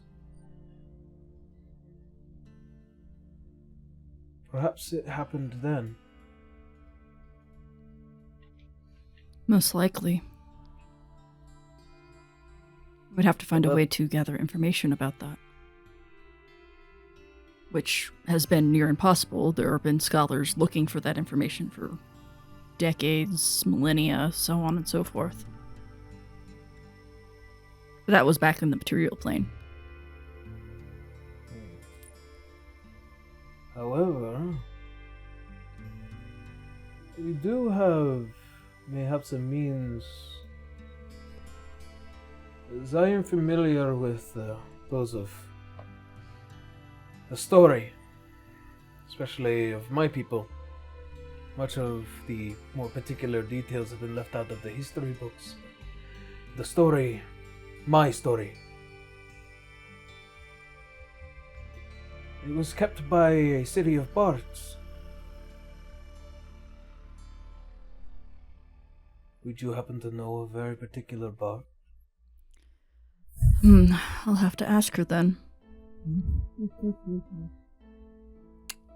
You rang? The fun thing is, Nex knows 2 bards very well. But we're talking about one particular bard that's lived I know, longer I than Denelli. Huh. Somewhere in Arya's room, she doesn't know any of this that's going on, but her ear just like twitches for a reason that she can't. For a She reason she sneezes, can't her ears discern. burn. The lost age? Spent so much time researching this. So I'll be sure to ask her a few questions. Sorry to burst in and ask you so many questions about someone who we're trying to take down and who is your friend and stuff like that. It's just, kind of... I always feel a little weird sometimes when, like, a group just, like, goes after a person. I kind of want to know the person a little bit. So it's like, yeah, I can get behind this and feel more gumption and stuff for it. So I like knowing stuff. Yeah, keep rolling those insights on my, like, +7 deception. I'm gonna actually need you to roll deception. He actually... Hell yeah! Deception. Wait, where the fuck did that thing go? Okay, there it is. I had to find my window. For some reason Click, click, click, click. I rolled an 11. Whoops. Nope. Womp womp. The wine is getting to you, Nex. Yep, the wine.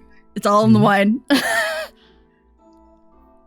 You see as he looks at you with those sparkling red eyes. There is once a story of a friend of his.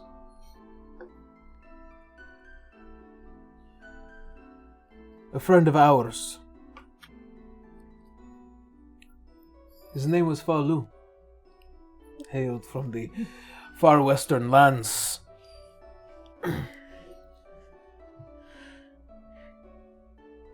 He was a man of nature. He would often approach us with the breath of the star.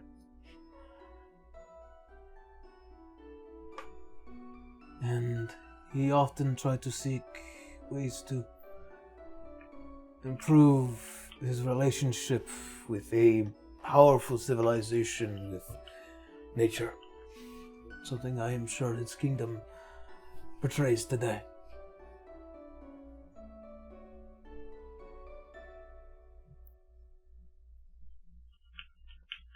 He gave us a gift. As he points towards the eyes. Roya gave us these. They allow us to see beyond. They also gave us the ability to notice a lie when we hear it. Takes another long sip of wine. Wrong person to talk to. I know not what it is between you and Roya. But the reason why he gave us these is because he saw that we, the first kings of Arcadia, he wanted us to see the world the way he saw it. All of its beauty and all of its malfeasance.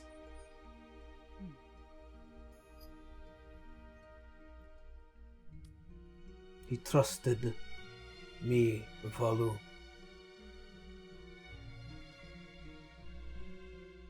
As I have come to trust you.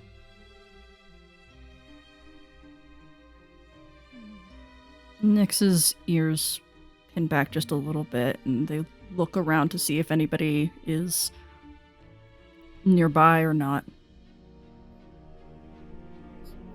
If any of the other cast members are nearby and stuff. But yeah. If they're not, then Nyx will feel comfortable. Everyone's kind of fled into their own rooms. I don't know if you can be able to keep this secret. But honestly, I'm kind of really unsure what to do.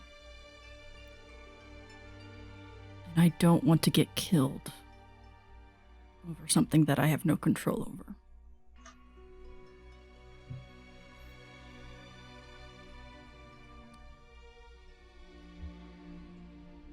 I've been able to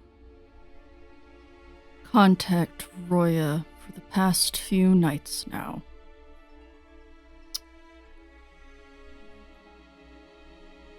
Unintentionally.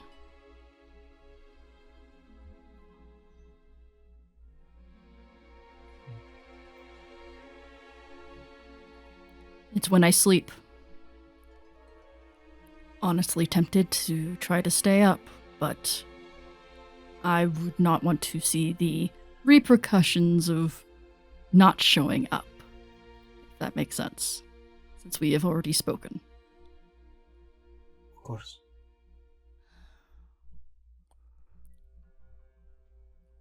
Another sip of wine. I don't want Canis to know, especially because he might think that I am a spy or a traitor or some shit and might try to kill me. I have no idea. The only reason why I'm telling you... Of his son and daughter. Yeah, exactly. So... Puts you in a very difficult situation. Yeah.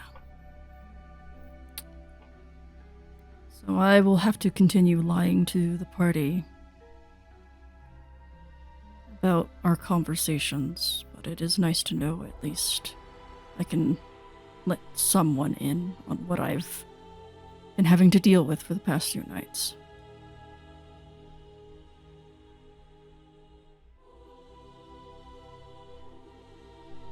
Can you describe to me everything that he has told you so far? Right. I guess that should be best. And Nyx does go into at least some details and stuff like that. And just goes into it. And, like, he talked about the tree and his kingdom and his side of the story of the gods, and he has another story prepared for them.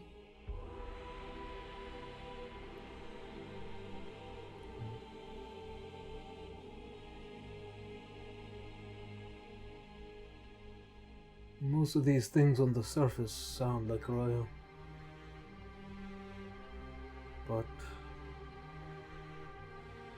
there is something ulterior. Yeah.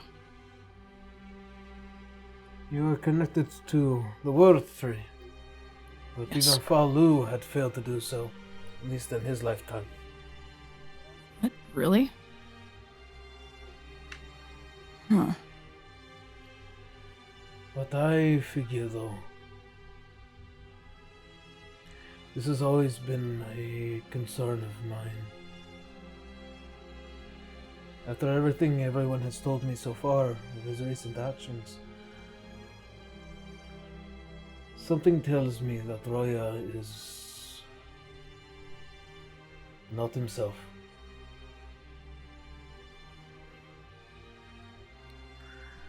To the memory of his time, his fight against the gods 50 years ago,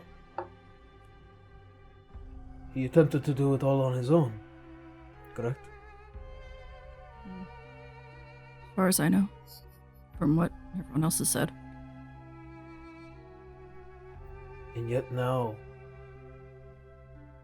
he intends to use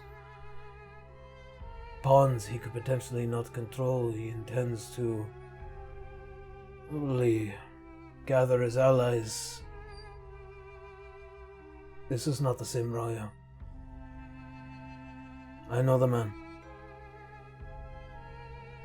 The first time is familiar. This time,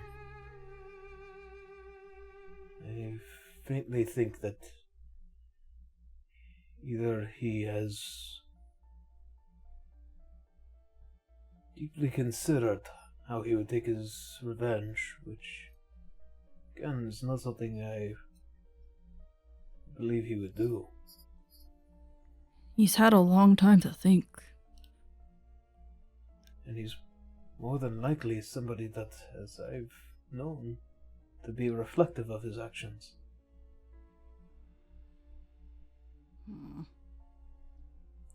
I'll try to tread carefully with this different version of Roya, then.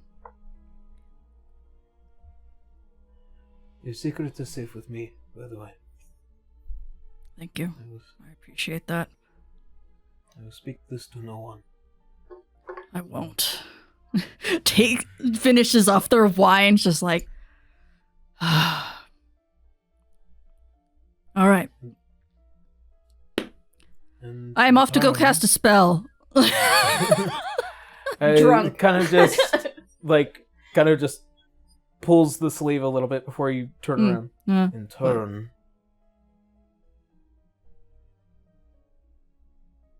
tell me everything that you can gather during these communications with him. Can do. That's something that... And he would have gotten the information that they would not tell each other's plans to each other, but it's just like he didn't give me the no rules against not telling anybody, as far as I know.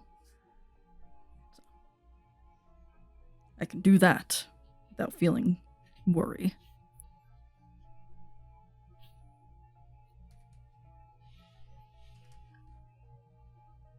Well then,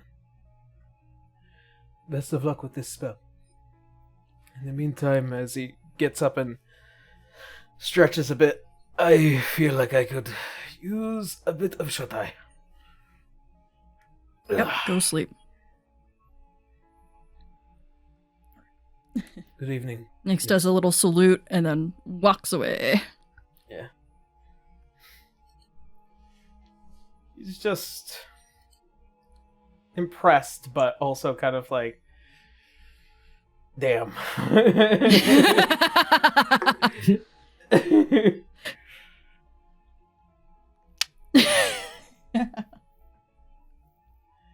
Not sure how much more time we Red have. Dragon between him and her. Yep. Absolutely.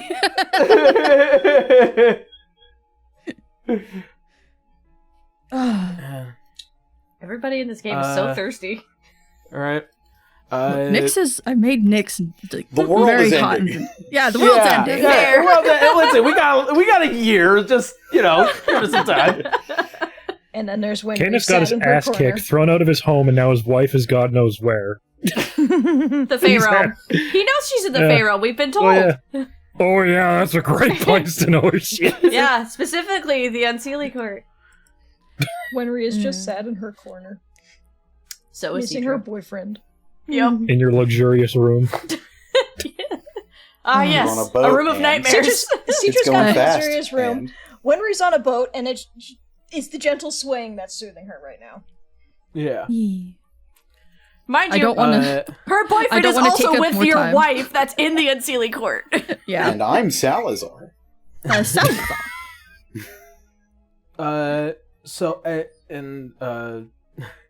Yeah. We can go a little over time, can't we? I don't have anything to get to. I don't either. Okay. Yeah. All right. Fuck it, let's go. We balling. This is our I- last session long for the episode. Yeah, it's Extended our last year, session. granted. Yeah. We should do. Yeah, You're we right. could go a little. All right. Let's go a little over. A little holiday gift here. Oh yeah. Merry Chrysler. Merry Christmas. Christmas. Merry Oh Christmas. boy. Merry ho ho. As Happy Box Day. Nyx, as you go to retreat to your room, you begin the preparations to cast Contact Other Plane. Using Dragon our... Echo. Yeah, Dragon Echo. Using our... Homebrew version. Yeah. Yeah. It doesn't reach as many creatures. It just reaches one. Yep. Alright.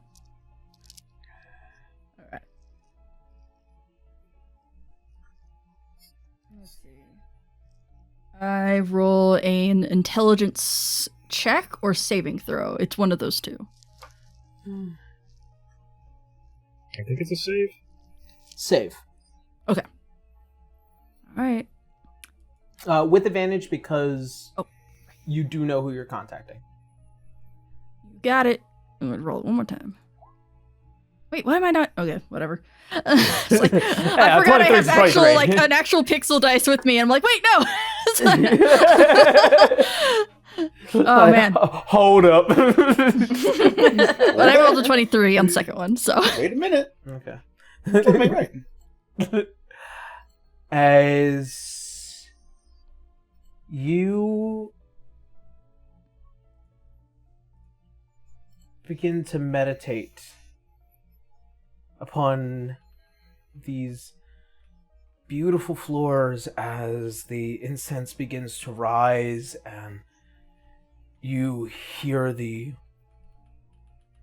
beat of the echo as it and then it drags you beneath the earth and then pulls you through the realms as you find yourself descending back into the Sealy Kingdom. As you find yourself just floating in this massive throne room. The garbled voices that are going back and forth right now, and just this faint blur of this familiar room. As I've been you here see before.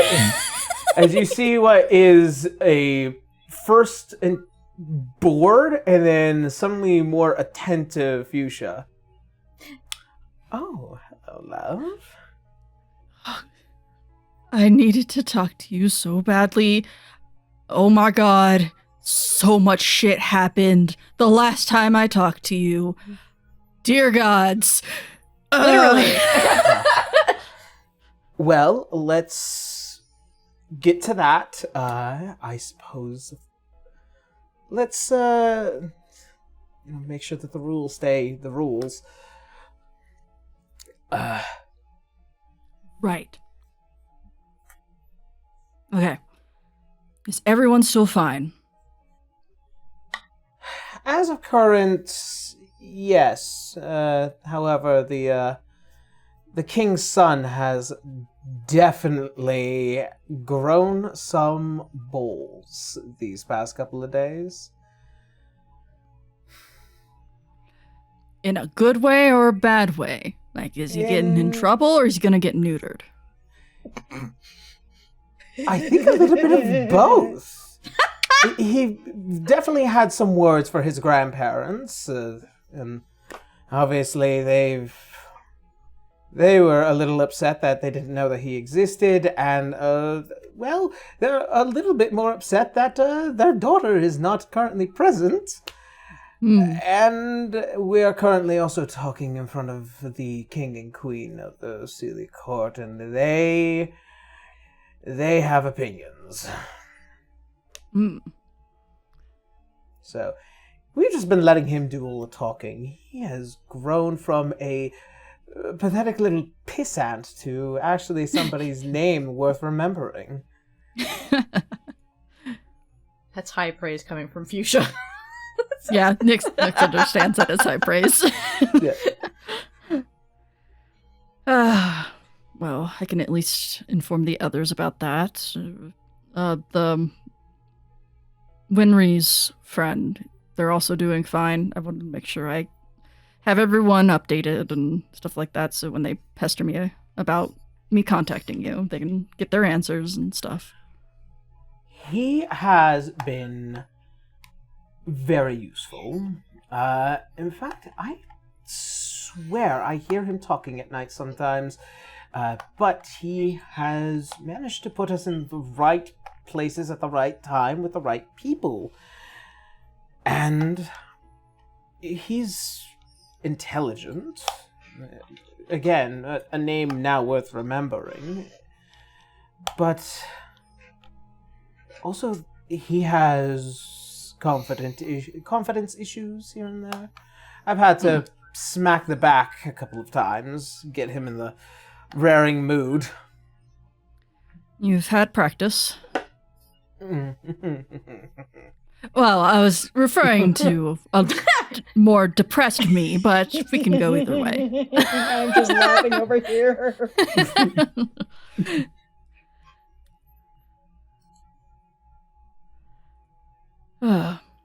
Let's see.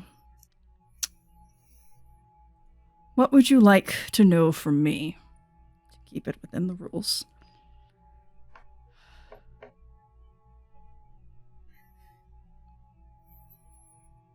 How are you doing?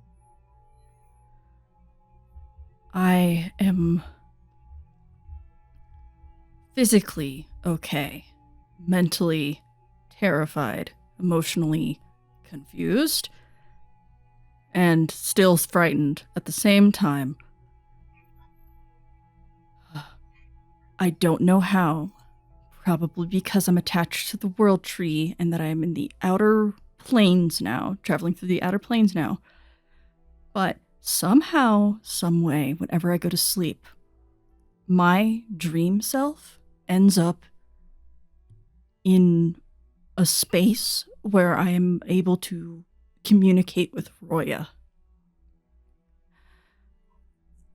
And it's not intentional, and I don't think he's doing it, though I don't know. I don't trust him.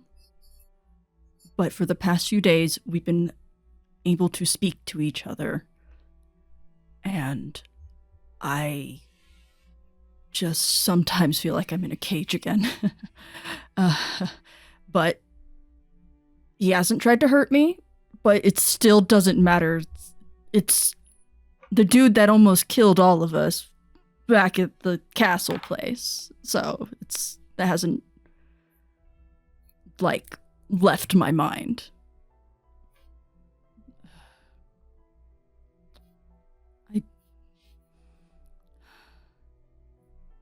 Oh, and I got possessed once by the black goo. The black goo, by the way, and Nyx tells Fuchsia about black goo and how it possessed them and what it's from, and that they found a spell to take care of it.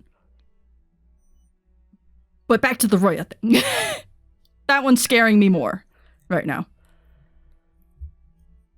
I would be genuinely terrified too, love. However... It brings up a good opportunity. I understand that as a spy master of my own. But at the same time, he is a god. I don't know how far I can get through this.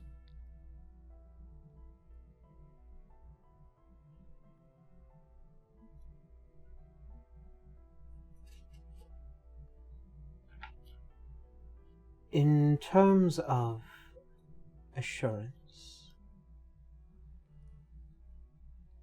I understand how terrifying it is to stare down beings that are nigh impossible to combat and defeat. When I said we needed to run that day, I did mean it.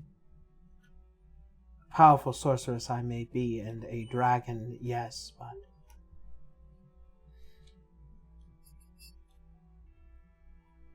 a legion of my kind would find it difficult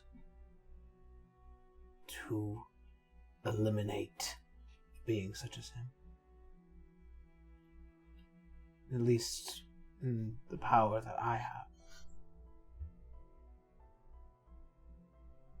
The great worms of old probably have a different opinion. And probably the reason why Roya hasn't gone after the Black Archives. At least that's what I would assume. He's smart. Extremely, I can definitely tell.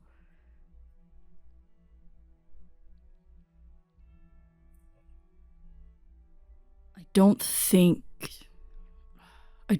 that he has lied to me so far, because he has such confidence that he doesn't need to lie to me, but I don't want to get just wrapped up and then get someone killed. Including myself. I have no idea if he can kill me in my sleep and I become comatose. But still. Well, let's not tempt that, then.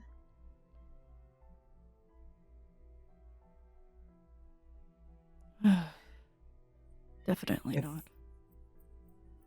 If there was ever a time I would find the capacity for your skills, if he has a fascination with you, if he has yet to attempt to try and harm you, if he is more interested in your presence, there's probably something more underneath all of that.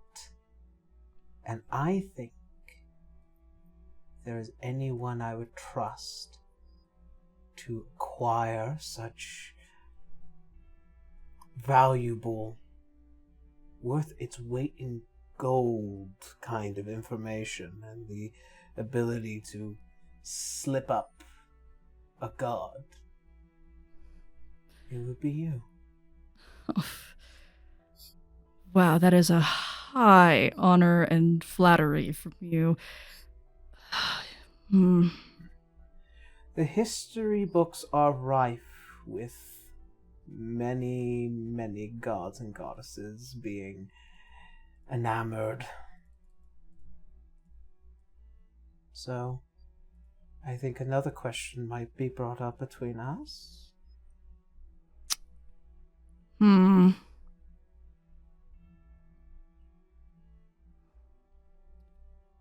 What permissions do I have?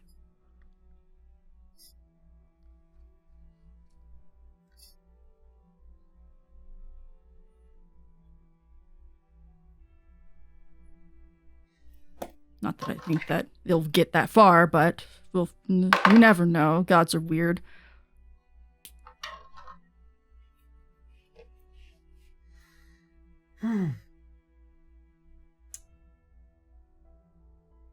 I'll keep it straight then.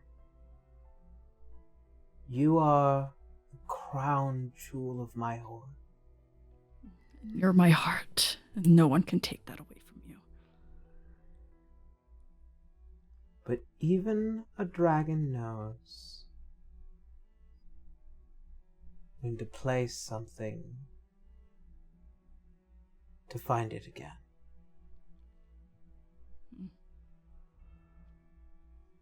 Okay. I'll pick my cards very carefully then.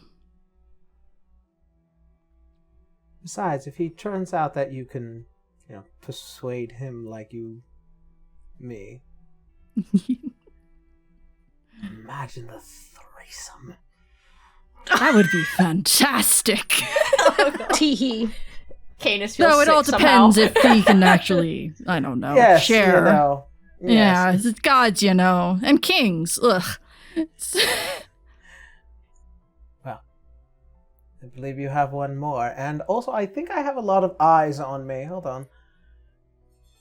Oh, they can actually hear me. Okay. I mean, Don't worry They about can that go. sound. They That's can. just They a can go banjo fuck speeder. themselves. right, exactly. I will contact you again, I'm sure. Is there anything else that you wish to tell me before I go to sleep and tempt fate, I suppose?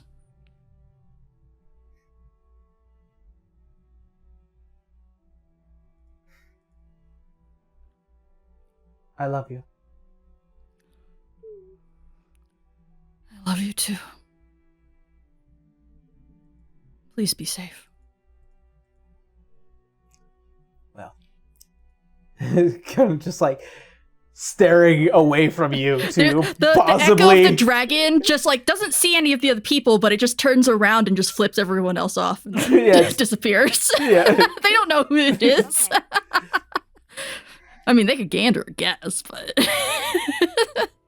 Sorry, I was talking to. All right. Okay. Man, this is going to be very interesting, but I feel much better now with wine and a girlfriend's confidence. Hell yeah. Nothing like the confidence of the woman you love. Yep. This And is being like sloshed. yep, completely sloshed.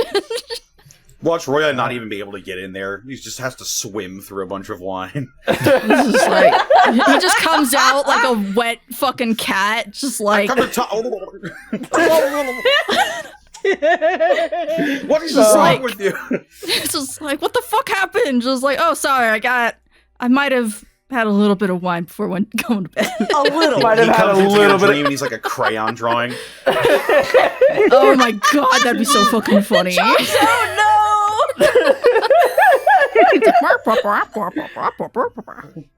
Like all angry, like the eyebrows are just like super sketchy, like inky. Comes in as a Muppet. Yes.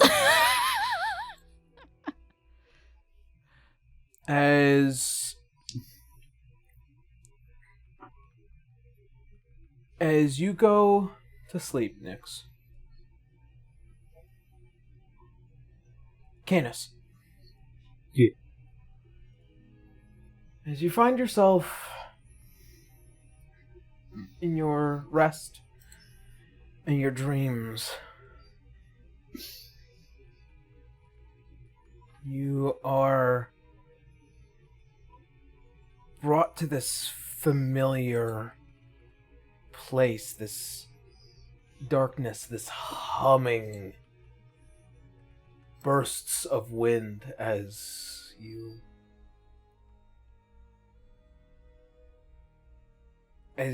are in this liminal space again.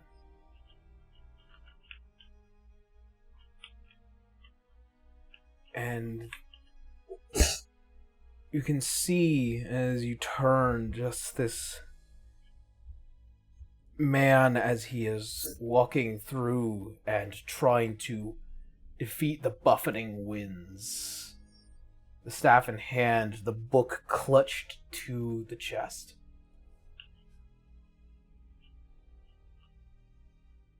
And see as he stops and turns towards you.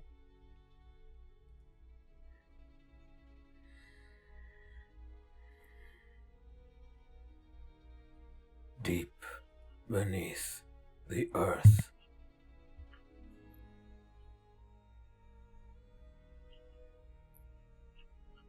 Do you mean the forge?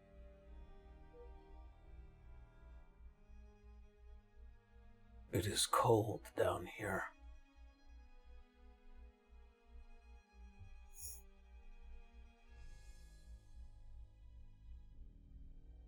It does not wish for any to enter. It is alive, but it must be lit.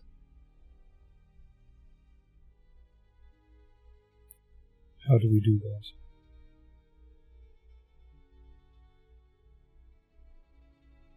As he grips hold of the book tight.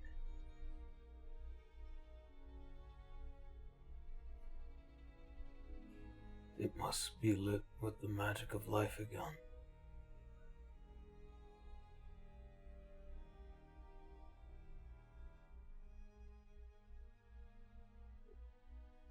You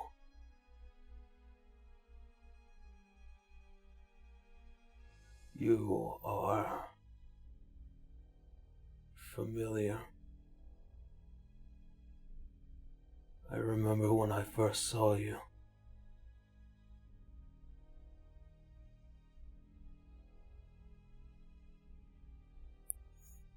Who are you?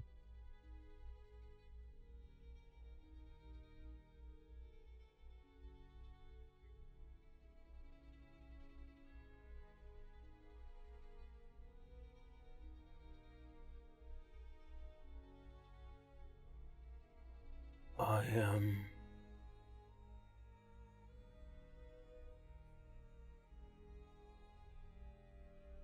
am...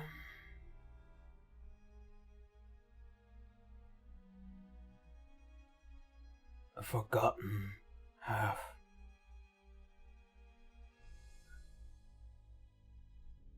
I am her chosen.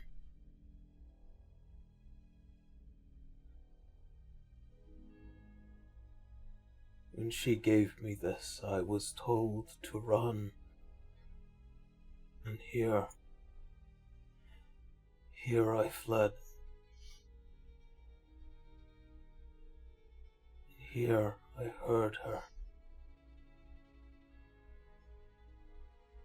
Here she wishes to relight the forge.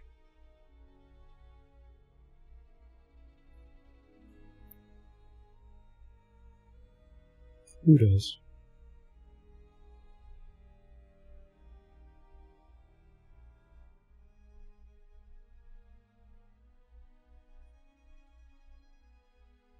She has lost her name.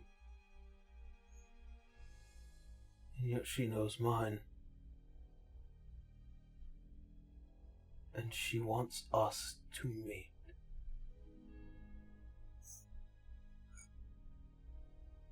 She is everywhere here. Wild and unyielding.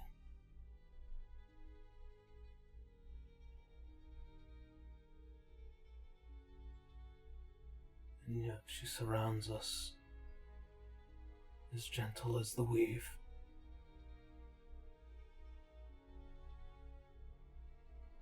You see as he grips hold of the tome, even harder you see as those large gems, the fragments of primeval, embedded into them, glow deep.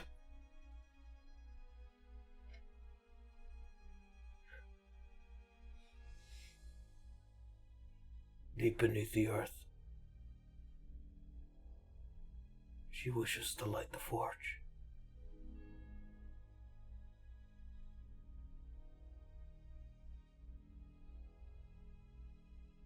I'll see it done.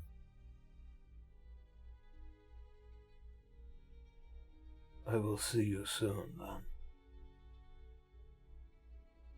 You see almost like these invisible whiffs as they hit the face, they pull away, almost as if becoming mist and cloud, and pulled into this wild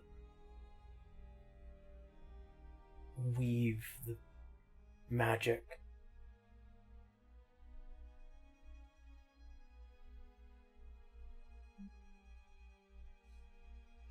Gone. As you are left in serene slumber.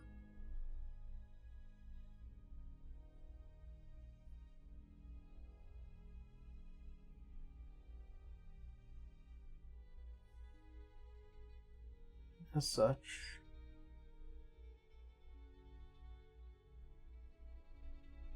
as the eyes of the world pull away,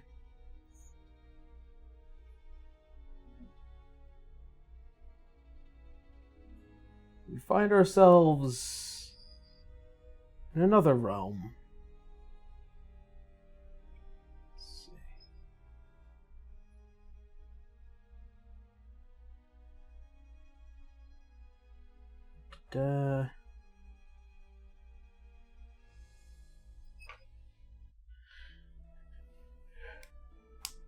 Connor, can you be roll light for me? There it is. Where the fuck's my Hooray, room? Rolloy time! As you and Arthur have traversed the astral and finally making it back to the familiar and beautiful city of Volflora. We're back in the prime material, Art.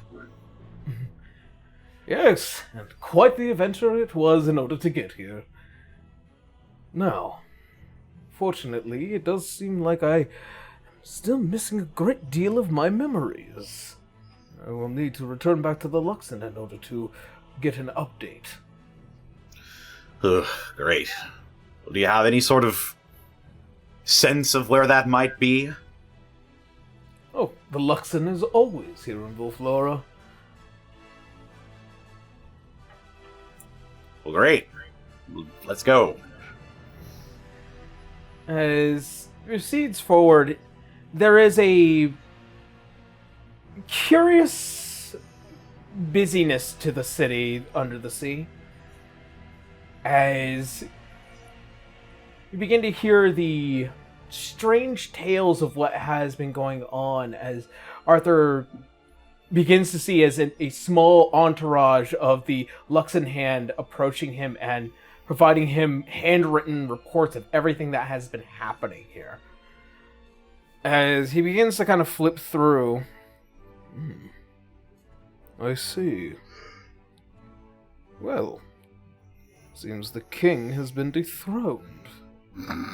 Wait, what? Excuse me, who? Oh, you're not here. I know, but I can still just worry. Murad is out and dealing with many of the problems of Beltania, and What? the Adamantine Bastion has been completely taken over by Roya. As he just slams it all closed.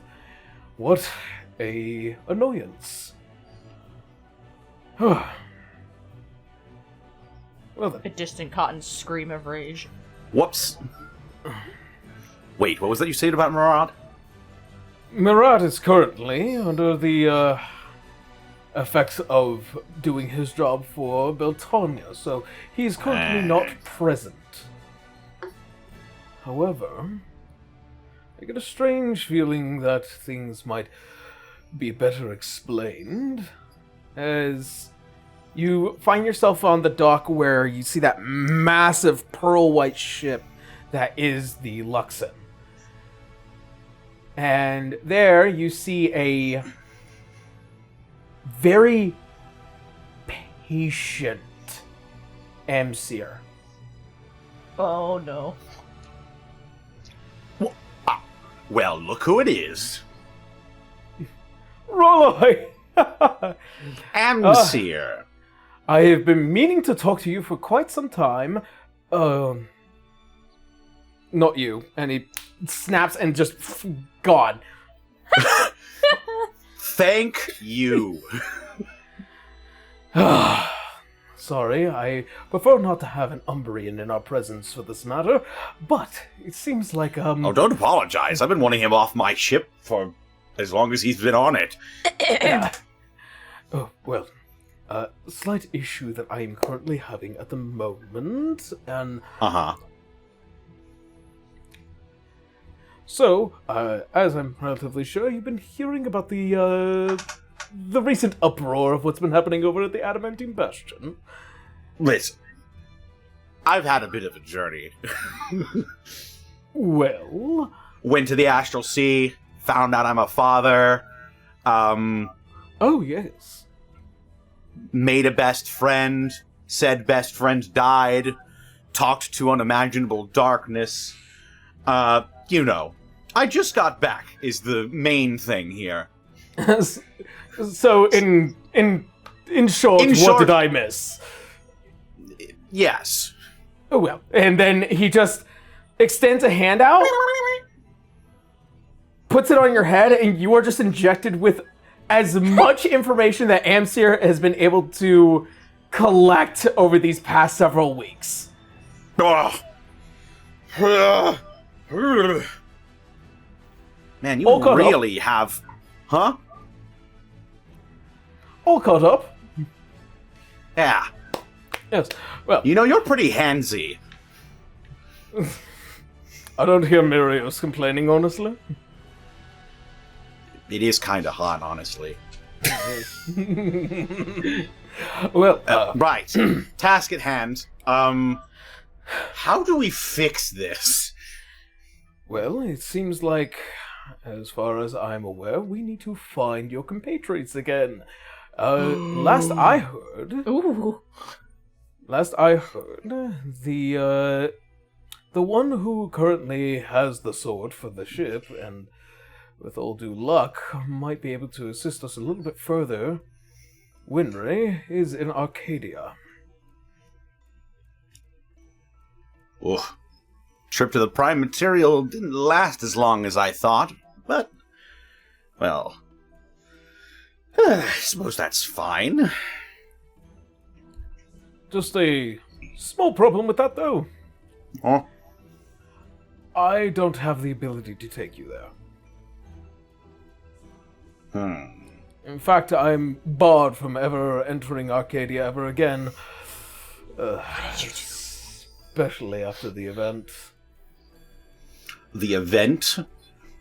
You can't just reference big things and then not tell me about them.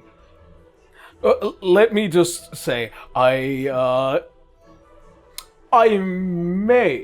may have made something in the Arcadian Forge that I wasn't supposed to, and have been permanently barred from being there ever again. So, the Whoops. event. That sounds like a crazy sort of thing. I hope a group of adventurers don't storm and try and steal it or something. That would be insane. Oh, The camera. Crazy, even. That aside, whilst I cannot take you there, our unfortunate and rather intrusive doctor is more than capable of doing so himself. Doctor? Kind of just stares at the Luxon. Oh. Are you kidding me? I gotta go with him? Annoying as it may sound, my family is on the line here. And I promise that if you do this and things work out,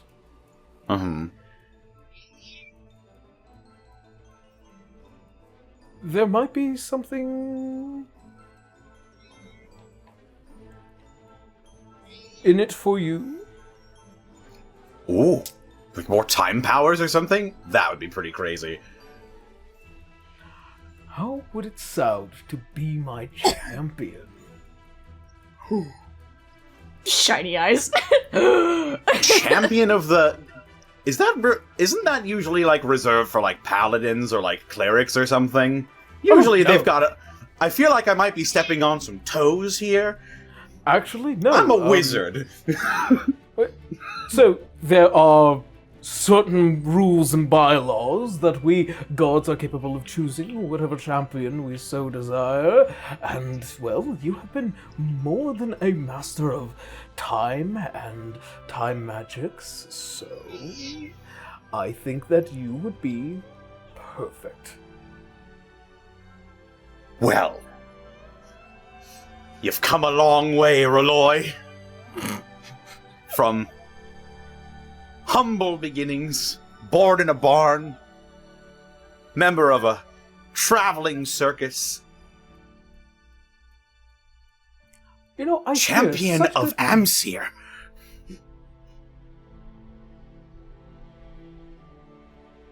I think it would be funny to step on some paladin's toes. I'm in it! And he just extends out the hand towards you and just Dap me up, brother! and just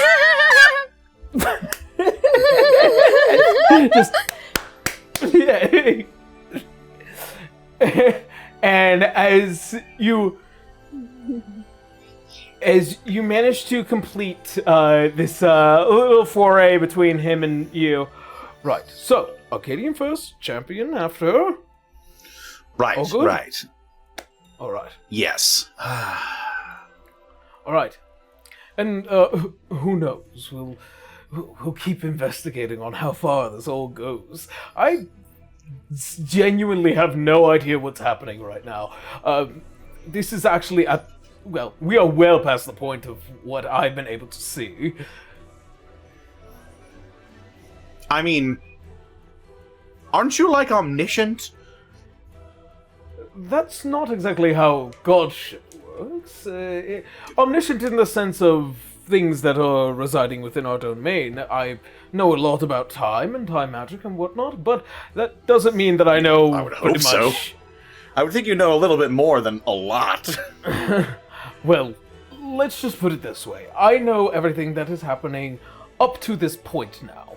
Back then, there was a lot to work with. Oh. Okay. Yes. I think I see what's happening here. Right. Okay. So, the sooner we get this done, probably for the better. I was hoping to stop by looters first, but The man just Oh, wants we to can work always stop by looters. there's talking about? always Of time course for there's looters. There's always time for looters. I mean, we can go now. Let's do it. And just grabs you by the fucking vest and just Again! right through hands time. Off And they that's where we're to gonna get go chicken ahead. wings. That's where we're gonna go ahead and end today's session. The Oh boy, chicken wings. looters. God, I love these adventures with Rollight. It's great. We're gonna have Rolloy with us, guys. I want you to pay attention to that. Oh my lord. So He's not anyway, with beyond us the existential yet. dread of the main party, here's an episode of Chowder. Honestly. And nothing can go wrong. Huge drama and world-shaking spells juxtaposed with wacky It's shenanigans. fucking Chowder. Yeah, like I believe, Would like you? I remember. Would Yeah, I? would you? Would I? I really Rah, rah. like when we first did that bit at the end of the first session. Like I just went and messaged you like, what if like we just like had these massive skips of time? Where it's just like he goes on this grand adventure that nobody sees aside from like the last episode of every season. So good. I went on like catching the last episode of every season is a hilarious way to consume media. It is. But that is very Rolloy coded. It is very Rolloy coded. Yeah. So with that being said, I think it is time to get into some personal announcements, and then we're gonna head on off. And then I won't be able to play with you guys for a while. But Well, some such of is us. life. Yeah. C'est la vie. All right. So with that being said, I'm gonna jump on into some relatively quick announcements for us, and then we'll go around the table as we usually do, and then we'll head on out. First and foremost, I'm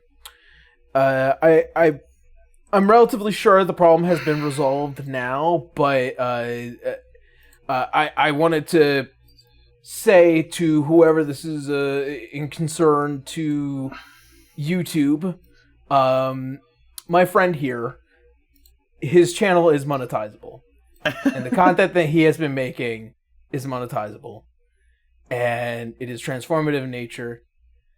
It sucks that a robot has decided to not monetize Connor's channel.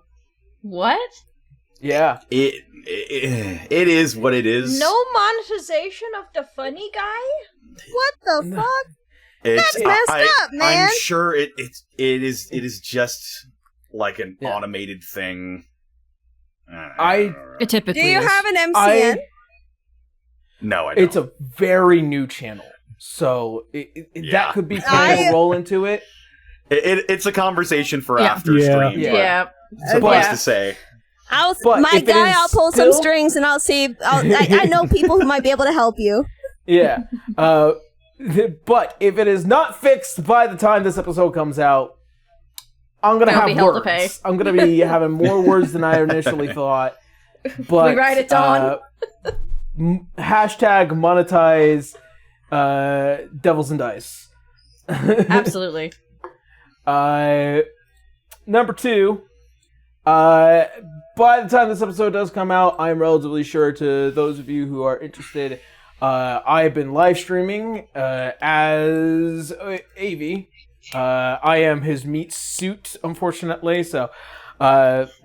My sister made the VTuber for you, and it's great. Yes, and as well as all the overlays. So I've been having a lot of fun. I am relatively sure I am doing something crazy on Final Fantasy XIV. We will see.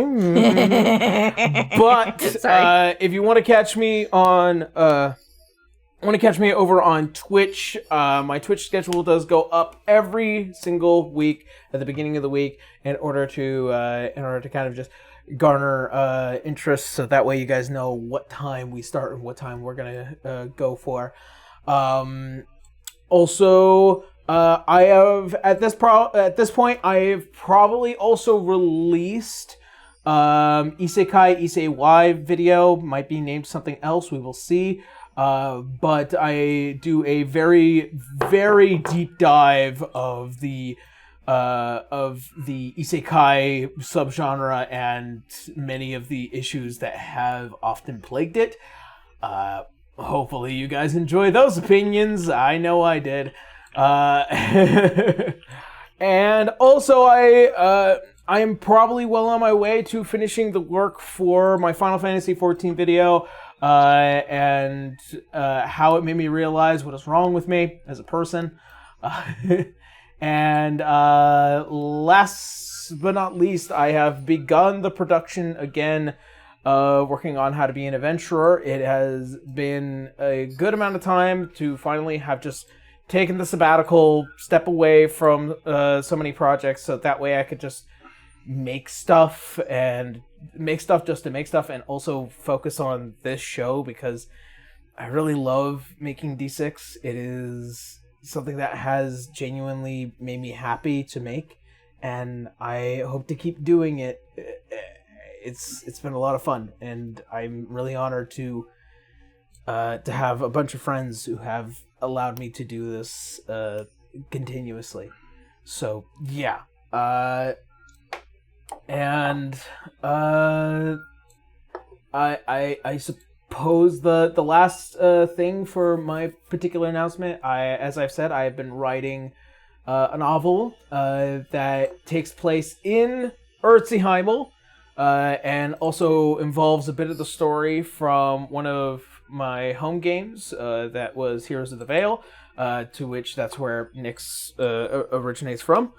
So if you guys if you guys are interested in keeping those updates, I will probably be posting updates over on our Patreon for free on the progress of the book and where it's going to be. It will probably be an indie release, but I will be looking into probably talking to an editor and finding somebody who is able to kind of go over the book for me and Blue, so that way it's something that is releasable to people who will want to read it. So yeah, that being said, I think that's it for me. I'll talk about the sponsor towards the end, and then we'll head on off. So with that being said, Connor, It's me. It's you. It is you. It's me. I'm Salazar, the sad snake boy,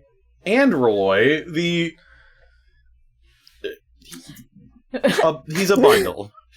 He's a lot. But he's great. He's a lot. He's a lot. Roloy. He's just Roloy. He's his own tier. You can find me on Twitter, Twitch, YouTube, Tumblr, Blue Sky, at Distortion Devil, Instagram, at Connor McKinley VA. And you can also find my own TTRPG shenanigans over at youtube.com/devils-and-dice-rolls, where, despite not being monetized, I am still uploading content, including a bunch of shorts made by my very good friend Therapod Art for our game, Eve of Ruin, in which I run a bunch of my friends through the capstone module for 5th edition, Vecna Eve of Ruin. Yeah, it's been a lot of fun as of recording. We're 3 episodes in and showing no signs of stopping. But yeah, that's about it for me. Blue, hey now. Hi, it's me, it's Blue. I got to go through a whole episode without having a creepy fucking voice in my head. Hell yeah. Anyway, hi, it's me, Blue Casanate. I'm off the hook for this shit, finally. I've honestly just been streaming my work over on Twitch lately a little bit more than usual, so hopefully that keeps going in an upward tick, not a downward tick. You can find me under that same name, Blue Casanate, over there if you want to see the artwork. Maybe even do some shit posts and doodles of the D6 crew. Who knows? Pop in, see what you get. Just never spoilers. Sorry. Other than that, if you want to see me otherwise, mostly only posting to Blue Sky and Tumblr these days. I will never post to Twitter ever again. However, you might even spot me in some of Aaron's streams because I also play Final Fantasy XIV as his white mage screaming in the background as he crackheads his way through a fucking dungeon and tells me to stand up in the single pixel of same spot. Anyway, I will never forgive you for that. So yeah, other than that, I will hopefully be posting more D6 work. There's a whole lot of things I've been doodling that hopefully by now I've been able to post. I don't know when these episodes start coming up, so probably will be coming out then, because some of them are a little episode specific, so I can't exactly post them just yet. So, other than that, I'm gonna toss it to Mel. I'm Sir Malric. You can find my both Twitter and Blue Sky at that handle, and eventually I'll get back to using that on Twitch. I won't be posting any art on Twitter, but you can occasionally find it on Blue Sky, so there's that. I don't really have anything to announce besides that. So, off to you, Tara. Alright. I don't have too much to announce. You can find me on YouTube under my name, Tara Corbin, or on Blue Sky at Tara Corbin BO.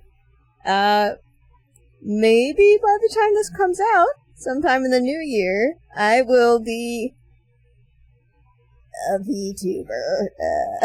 Yeah! Join us! Join us! The virus spreads. I don't have the capabilities. I will remain here in my PNG tuberness. I guess since I'm manipulating the strings here in the background, I play on a stop motion animation channel called Moonshine Animations. I have begun talks with my good buddy Moon to start VTubing as a little Russian girl character I play named Potato, and it's gonna be a good time. Is it a stop motion VTuber? Yes. That's a really cool concept. Yeah, I mean, really cool. I can't wait to see that. Well, I mean, the rig itself probably, you know?